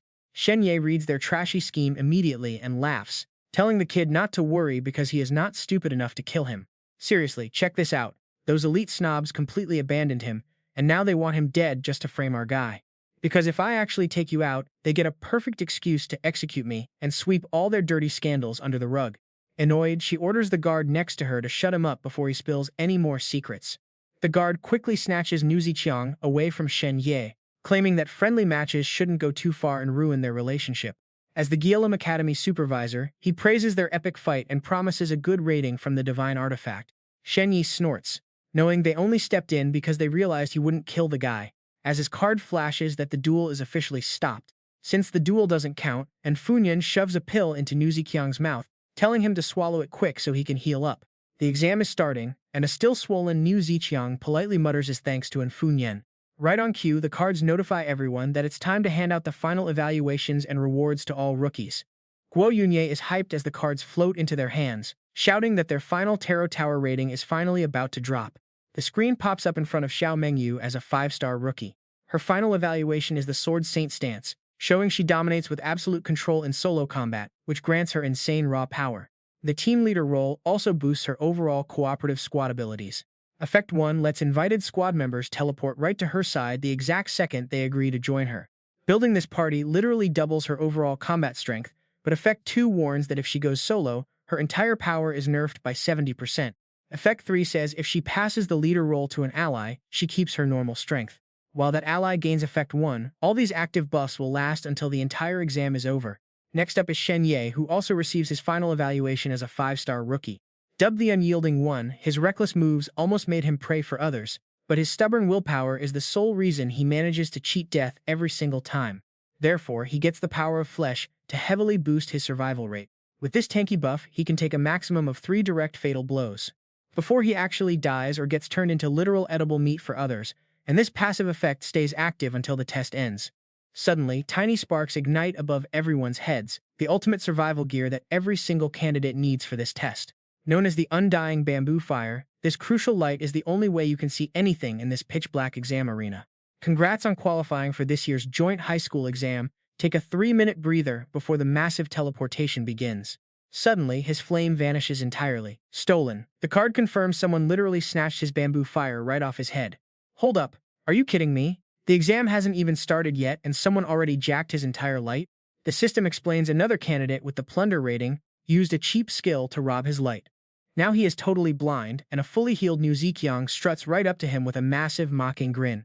He sneers that this is what happens when you cross them. Losing that fire is just the warm-up, because he will soon break down completely when he realizes he can never beat them. Their high-grade pills can erase all his hard work in a second, boasting that they were born at the peak, while he is just a pathetic worm crawling in the dirt. Who do you think you are? Shen Ye, just you wait. You, your family, and everyone close to you are completely cooked. You are just lambs waiting for slaughter. Struggle all you want, it is useless. Shen Ye snaps back. True warriors know their fate but never cower, pushing forward without stopping. He steps up, holding his card high. Sorry guys, but I had to expose how corrupt these elite noble clans really are. All they ever think about is enslaving everyone else and stealing everything they own. Today they are targeting me. But tomorrow it could easily be any of you standing here. Guo Yunye and the crowd glare at the arrogant snob. Shen Ye keeps spitting facts. Sure, we do not have their crazy resources, priceless relics, secret family arts, or god-tier legendary weapons. But does being born royal make them better than us? We are not beneath anyone, and we definitely should not take their bullying. Right then, his card chimes. Just 10 seconds left until the big exam kicks off. Candidates prepare to warp. Shen Ye raises his card, releasing a massive shockwave of energy. My card labeled me as unyielding. Even if I have to walk this path completely alone, I am not backing down. Zhang Xiaoyi clenches his fists, but Niu Ziqiang just smirks. I will gladly grant your death wish, Shen Ye. The card flashes bright. Game on. The exam is starting right now. Watch this. Because the first trial is absolutely wild, candidates must somehow find a way down to that floating island below. Shen Ye is stunned. Is this really the exam arena? First, he needs to find Xiao Mengyu fast. Dang, it is pitch black. No flame, no light. He cannot see anything. Suddenly, Niu Ziqiang, Ku VM, and another thug surround him in the dark. Shen Ye quickly dodges their ambush. He sneers at Lung Giet. Can you rich kids only do cheap sneak attacks? A spear grazes his cheek as a voice mocks him. Lose your flame? That is on you, trash. Now go die. He glances back and unleashes a brutal skill to blast the guy away. But the whole squad rushes him, and Niu Ziqiang laughs. This is what you get for messing with us. Card warning, 2 uses left. Sweating bullets, Shen Ye screams. Get out here, bone-crushing disaster. Instantly, Fei Lun appears as a creepy glowing skull. The bullies instantly freeze in sheer terror. Ku VM stammers. What is Ziqiang? Warns. Watch out, he has tricks. Fei Lun panics. Run, Shen Ye, we need to get out of here. My energy is almost drained, I can only bluff them for a second. Shen Ye gasps. Wait, what? Suddenly, a notification pops up. You have received a party invite from Xiao Mengyu. No way! He vanishes right in front of those elite snobs, accepted the invite, and teleports to his captain. Where did he go? Damn it, he was bluffing. The bastard got away. We let him escape. Shen Ye warps right next to Xiao Mengyu. She gasps, Shen Ye, are you hurt? He explains the sneak attack but realizes something crazy. My wounds are totally gone, she smiles. Yeah, that is a card effect. Shen Ye asks how he warped. Xiao Mengyu explains it is her card skill. On the first party invite, teammates instantly warp right to my side. And get this, once teamed up, the party leader's combat power literally doubles. He gets it. This card effect is a total cheat code. The darkness fades as a notification flashes. Blazing flame shared. Shen Ye sighs in relief, finally able to see his surroundings. Where on earth are we? She replies. We are still on the floating island from the banquet, but the entire landscape has completely morphed. Vinsun Harbor below us has vanished. In its place is the arena for round 2. Shen Ye points across the void. I see it? Is that the spot? Exactly. The round 1 trial is about getting there. Suddenly she remembers something and asks, Wait, Shen Ye, did you awaken your Dharma eyes? He blinks. Dharma eyes? I can just see hidden things. So that is what they are called? What even is that power anyway? Xiao Mengyu explains. Dharma eyes prove a cultivator is recognized by the Dharma realm, which is the source of the universe. All power in existence comes from this realm, and tons of powerful mystical things can only be seen once your Dharma eyes awaken. Dharma eye lore is incredibly complicated, so that is basically all I know for now. Shen Ye is blown away. So the realm he saw before was the source of everything. Are those trash manuals that mysterious voice made him gather actually this busted when combined? He rubs his cheek all embarrassed and mumbles that he guess he is pretty awesome after all. She just smiles, like try way more than just a bit. But suddenly Shen Ye freezes up, sensing some seriously bad vibes. He spins around, spots 2 dark figures in the distance, and grabs Xiao Mengyu's hand. Run, he says, dragging her before leaping off the island. She stammers, asking what he is doing. Shen Ye gets dead serious. There were 2 people stalking us. I felt this crazy, terrifying killing intent from them. We seriously need to get out of here right now. Besides, the whole goal of round 1 is just making it to the island below. Xiao Mengyu hesitates. We actually have to survive to get there. He shrugs. That is a given in 10 steps, never stop for 1,000 miles. Their cards flash a new alert. First round cleared, count is 2. Back up there, the skin peeler mutters that seeing little Xiao Mengyu got him hyped. He leaked his presence by accident, but a great existence comforts him, saying no one expected the kid to be this incredibly sharp. This guy is no useless freeloader. He clearly knows exactly how to exploit the power of that cursed statue. Plus, when he got jumped earlier, I felt the soul energy backing him up. It is fading fast like a candle in the wind. Let us go down too, he says. Right then, another alert flashes on everyone's cards. Total players who cleared round 1, 4. Crazy, right? How did they even clear this test in just a few minutes? 4 people cleared it already? Out of nowhere, Nangong Sarui speaks up. Huh, interesting. Looks like someone beat me to the punch. Guess a top dog like me has to step up his game a bit. People nearby stare in awe. That is Nangong Sarui, the only 6-star rookie here. He casually snaps his fingers, summoning 4 bright lights. Suddenly, he is lounging on a fancy sedan chair carried by 4 loyal maids. Sit tight, young master, they say. We are taking you down. Talk about VIP treatment. Dude looks like a literal immortal. Other rich heirs start summoning flying swords, heading straight for the bottom. Let's move too. Zhang Xiaoyi stands frozen before complaining that these rich kids are just flexing. But how are guys who can't fly supposed to survive? Then Guo Yunyi smiles and yells, Hey Zhang Xiaoyi, hop on my back, I will carry you down. His jaw drops as Guo Yunyi literally transforms right in front of him. Dude can turn into a wolf. That is so sick. But Guo Yunyi snaps back. You seriously call this beast a wolf? He tears off like a hurricane and soon other players land nearby. Damn it. How did we fail on the very first round? Meanwhile, Shen Ye and Xiao Mengyu are cruising on a bike. It is super foggy here too, so she suggests using their blazing fire skill to light up the path. Right as they land in the nearby forest, another loud system notification rings out. Welcome to round 2, guys. This is not a combat test. Here are your rules. The Biminchi tide is coming fast, and statues of gods are scattered all over this island. You must find a matching god statue and earn its protection to safely survive this deadly tide. Fail to do that, and you are immediately eliminated. Since you 2 are registered as a team, you only need 1 statue. Their blazing fire easily burns away the thick fog around them.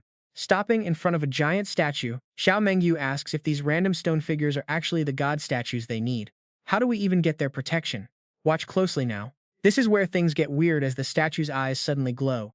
Heart shapes pop up in its eyes as it talks. Pure maiden, if you want my divine protection, you must help gather my missing body parts. Restore my power. Then, I want to drink your teammate's blood. And you? You have to strip and dance for me. Xiao Mengyu hesitates, asking if they can maybe do literally anything else instead. The statue yells back at them. Shut up. The Biminchi tide is terrifying. You think you can survive without paying a price? Their system cards flash the truth. This is the statue of a dead god of lust. Xiao Mengyu instantly recognizes it as some sketchy, deceased evil deity. Furious, he jams his sword straight into the stone, telling it to screw off. The statue shrieks, whining that they could have just said no. Why get violent, it asks. Shen Ye roasts it harder, wanting to drink my blood and make her strip? Who gave you that confidence? The statue curses at them. Filthy humans, go face that deadly Biminchi tide all by yourselves. By the time they walk away, the creepy statue literally runs off. Whatever, he says, we will find another one. This island is packed with statues anyway. Xiao Mengyu warns him that they probably shouldn't pick fights so easily. After all, these statues represent actual gods. He is still fuming, pointing out that these guys are dead anyway, leaving only empty statues. Plus, it is not like they were good deities. Back home, trashy gods like this get banished to the mortal realm to live as pigs. Then he spots a pathetic horse statue slumped on the ground. I kind of dig these rustic, under-the-radar gods. Hey buddy, that Biminchi tide is coming fast. Can you shield us or what? Standing next to him, she sweat drops, thinking he sounds like he is insulting the poor thing. Their cards update. Damaged mount of the god of war. The statue speaks up. Hey kid, you were totally right. I'm just a useless flat-lying horse. To stay safe, we gotta find my actual rider. That sword-wielding girl right next to you is the perfect fit. Just show him some real respect and he'll definitely help you. Hearing this, Shen Ye is absolutely stoked. Sounds awesome, so where is he? But before it can answer, a blast of energy slams into the statue. Suddenly, the mighty entity approaches. Shen Ye looks incredibly annoyed to see those stalkers again. These are the shady guys who were creeping behind us earlier. Why are you stalking us? What's your deal? They tear off their masks, revealing their true faces. Shen Ye's eyes widen. The Skinner and Zhao Yibing? Why are you still stalking me? Suddenly, the mighty entity's eyes flash with a creepy green light. Zhao Yibing starts crying, saying she is already dead. The Skinner snaps, damn it, that's undead magic. Seeing this, Xiao Mengyu warns him, "You were right, she is not the real Zhao Yibing." She quickly yells, "Run, Shen Ye, I can feel they're stronger now." Just then, the Skinner shoots out red threads. "You think I'll let you two escape like last time?" Shen Ye looks back, "Oh man, this is bad." The mighty entity slowly reaches its hand out, muttering that this item should return to its rightful owner. Tears stream down Zhao Yibing's face as she forces Shen Ye's mouth open, whispering, "Time to return this to the true owner." He's paralyzed, screaming inside, "Crap, I can't move." But then, a sudden shockwave hits, startling Zhao Yibing. And just like that, she gets blasted backward, shocking Luo Sheng and Xiao Mengyu. "Did you see that coming?" "What?" A system alert pops up. This round is non-combat, meaning no fighting. The attacker is warped to the edge, and further violations mean instant disqualification. The Skinner calls out to his master, who scoffs, "Wow, didn't expect these rules. You get to live a bit longer, but your days are numbered." Luo Sheng sneers, "We can take your heads whenever we want," but mid-sentence his master gets sliced clean in half. Red warnings flash everywhere. This foreign god spell means if you are within 500 miles of the enemy, they'll pinpoint your location and teleport right to you. Your world cannot comprehend this insane level of magic. Shen Ye grabs his own neck. "Damn it, they're using this trick again." Xiao Mengyu asks in shock if he is hurt, and he nods. "Yeah, but you can't see it. Zhao Yibing just placed a binding thread on me. With this thread, she can track my location and teleport right in front of me at any absolute second." Shen Ye looks pretty worried, admitting that while fighting is banned in this round, they're only temporarily safe. But there's no telling what's next, so she points out that they need to rush to the following round immediately. He's quite confused, but Xiao Mengyu quickly explains the strategy to him. "If they want to attack us, they still have to follow rules to finish this round first. But we don't even know the rules or locations of the next stages. If we make it to the next round first, we can take the initiative and prepare for their attack beforehand." Right away, Shen Ye dashes off. "Makes sense, let's go find that statue the horse mentioned." But she suddenly calls him back. "Shen Ye," she says with a determined smile, "I definitely won't let them harm you." Hearing that, he smiles back, placing all his trust in her. "All right, then I'll count on you to protect me. Now check this out. Over on the other side, these two kids are begging for mercy. Great God, can you change the request? We're only 15. But the statue flatly refuses. 2 balls, not a single one less. It adds that it originally wanted 4, so demanding only 2 is actually showing them mercy. "I must harvest the ultimate male energy of young boys like you to fully restore my divine power. Otherwise, without my protection, you will drown in the tide of lamentation." Limtuger's face darkens in pure despair. "How frustrating. My family spent everything to get me into a prestigious high school. My family is buried under massive debt just for my education, so I absolutely cannot fail right here." Chen Bing is equally terrified. Who isn't? To please our wealthy sponsor, my younger sister was even forced to marry as a concubine. This exam is our only shot at a comeback. Limtur raises his dagger and shouts out, "Let's cut them. 1 ball each. Worst case, we just call ourselves solo fighters." Chen Bing turns around. "Let's do this. I even heard of a secret manual called the Gathering Flower Manual. Supposedly, the more balls sacrificed, the stronger the technique becomes. We might turn this disaster into a blessing." Limturi cries, too terrified. "I can't bring myself to do it. Bro, help me out." Tran Bin agrees instantly, raising his dagger high. "Fine, but you better back me up later, alright?" Out of nowhere, a massive tremor shakes the ground. Just in the nick of time, Shen Ye rushes in, launching a bone-crushing strike to wreck that creepy deity statue. A notification pops up. The corrupt deity statue of Longduang has fallen. With the deity dead, its leftover energy is super weak, desperately craving a pure Yang relic. Standing hands on hips, he watches its severed head fly off with a smug smirk. Seriously, these dark cults get crazier by the second, always thirsty for human flesh and blood. "Go eat dirt," he scoffs. Suddenly, a shout echoes from afar. "Shen Ye, get over here, I think I found a sword-wielding statue." Shen Ye leaps away instantly, leaving the other two standing there completely dumbfounded. Back there, Tran Bin is shaking in his boots. How did this guy seriously just disrespect a literal god? Lam 2 stands there dazed, realizing that doing this didn't even get him disqualified from the arena. Wait, now it's starting to make sense. Trust me, the real key to this round isn't about satisfying some statue's crazy demands. It's about finding the right match for us. Over here, Xiao Mengyu spots him. "Shen Ye, look at this," she says, pointing out a statue that's the only one actually wielding a sword. "Is this the one?" A system notification pops up. Bronze dragon head gold-plated soul-suppressing sword with a bound sword spirit. Xiao Mengyu kneels, bowing respectfully. "I am Xiao Mengyu." She asks for protection to survive the tide of mourning, offering whatever it wants, but only gets dead silence in return. Feeling a bit disappointed that nothing happened, she sighs. But suddenly, the sword in the statue's hand starts glowing. Shen Ye points up. "You asked the wrong thing, pray to the weapon." Xiao Mengyu looks confused. "This sword? Are you sure?" He nods, telling her to just try it. She steps closer to the sword, bowing sincerely once more. "I am Xiao Mengyu, Please protect us through the tide of morning. Just tell me what you need. Just then, the frozen sword suddenly starts vibrating, making Shen Ye light up with excitement. There's a reaction! The blade violently breaks free, shattering the surrounding stone to pieces. Its sheer energy cuts through the air, causing total chaos. A glowing text appears, slash 10 times, thrust 10 times, and dance 10 times. Xiao Mengyu takes the sword, looking pretty skeptical. Is it really that simple? She lifts the sword high, ready to begin. But the moment she swings, a massive gale starts howling. And here's the crazy part. She suddenly pauses, staring closely, finally understanding what a matching statue actually means. Unleashing another strike, she realizes this round is basically a test to measure the candidate's resonance. A system prompt flashes. Xiao Mengyu's Sword Saint title has boosted her sword aura resonance by 10 points. So the statue she needed had to be sword-related. Their high resonance level means this sword is ready to face any hardship, fighting alongside her through thick and thin, conquering the world together. The sword knows she is a true sword saint. A notification pops up. You've earned the Sword Spirit's seal of approval, and it'll aid you in the tide of mourning. Plus, it's going to teach an ancient sword style directly to Xiao Mengyu as a party member. Your sword resonance is high too, so the Sword Spirit is going to reward you. Hearing this, Shen Ye gets hyped. I get a cut too? He inspects his sword, but it's different from standard ones, built more like an assassin's blade. The Sword Spirit teaches you a straightforward, ultimate strike of the Grand Dao. It's the Tai-Bai killing strike, a final finisher. Shen Ye frowns. This is the ultimate finisher of the Kinglian sword art. It risks everything, ignoring personal safety to strike from a lethal angle for a one-hit kill. A selfless, deadly technique. Xiao Mengyu says, a one-shot perfect for me. It synergizes so well with my tanky setup. Such perfect timing, sword bro. But another alert pops up. This ancient sword style is actually a highly advanced flying sword art. However, it drains massive mental power, making it impossible for her to control right now. A message flashes, 5 minutes remaining until the tide of morning begins. The thick fog is clearing out, so you won't need the fire for light anymore. Instead, you must immediately find a sturdy shelter.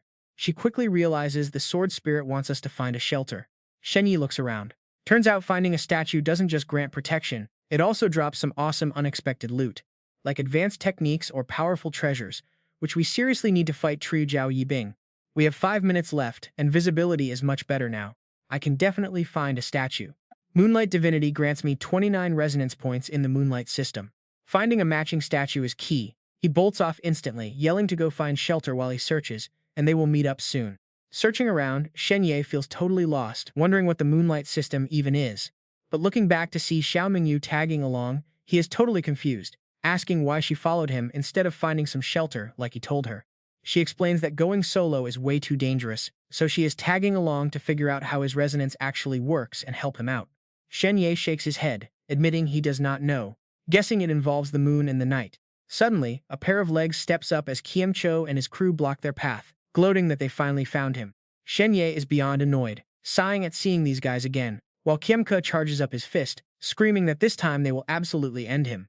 Before they can even touch him, Shen Ye delivers a massive kick that instantly sends the whole squad flying straight into the sky, mocking them for ignoring the rules.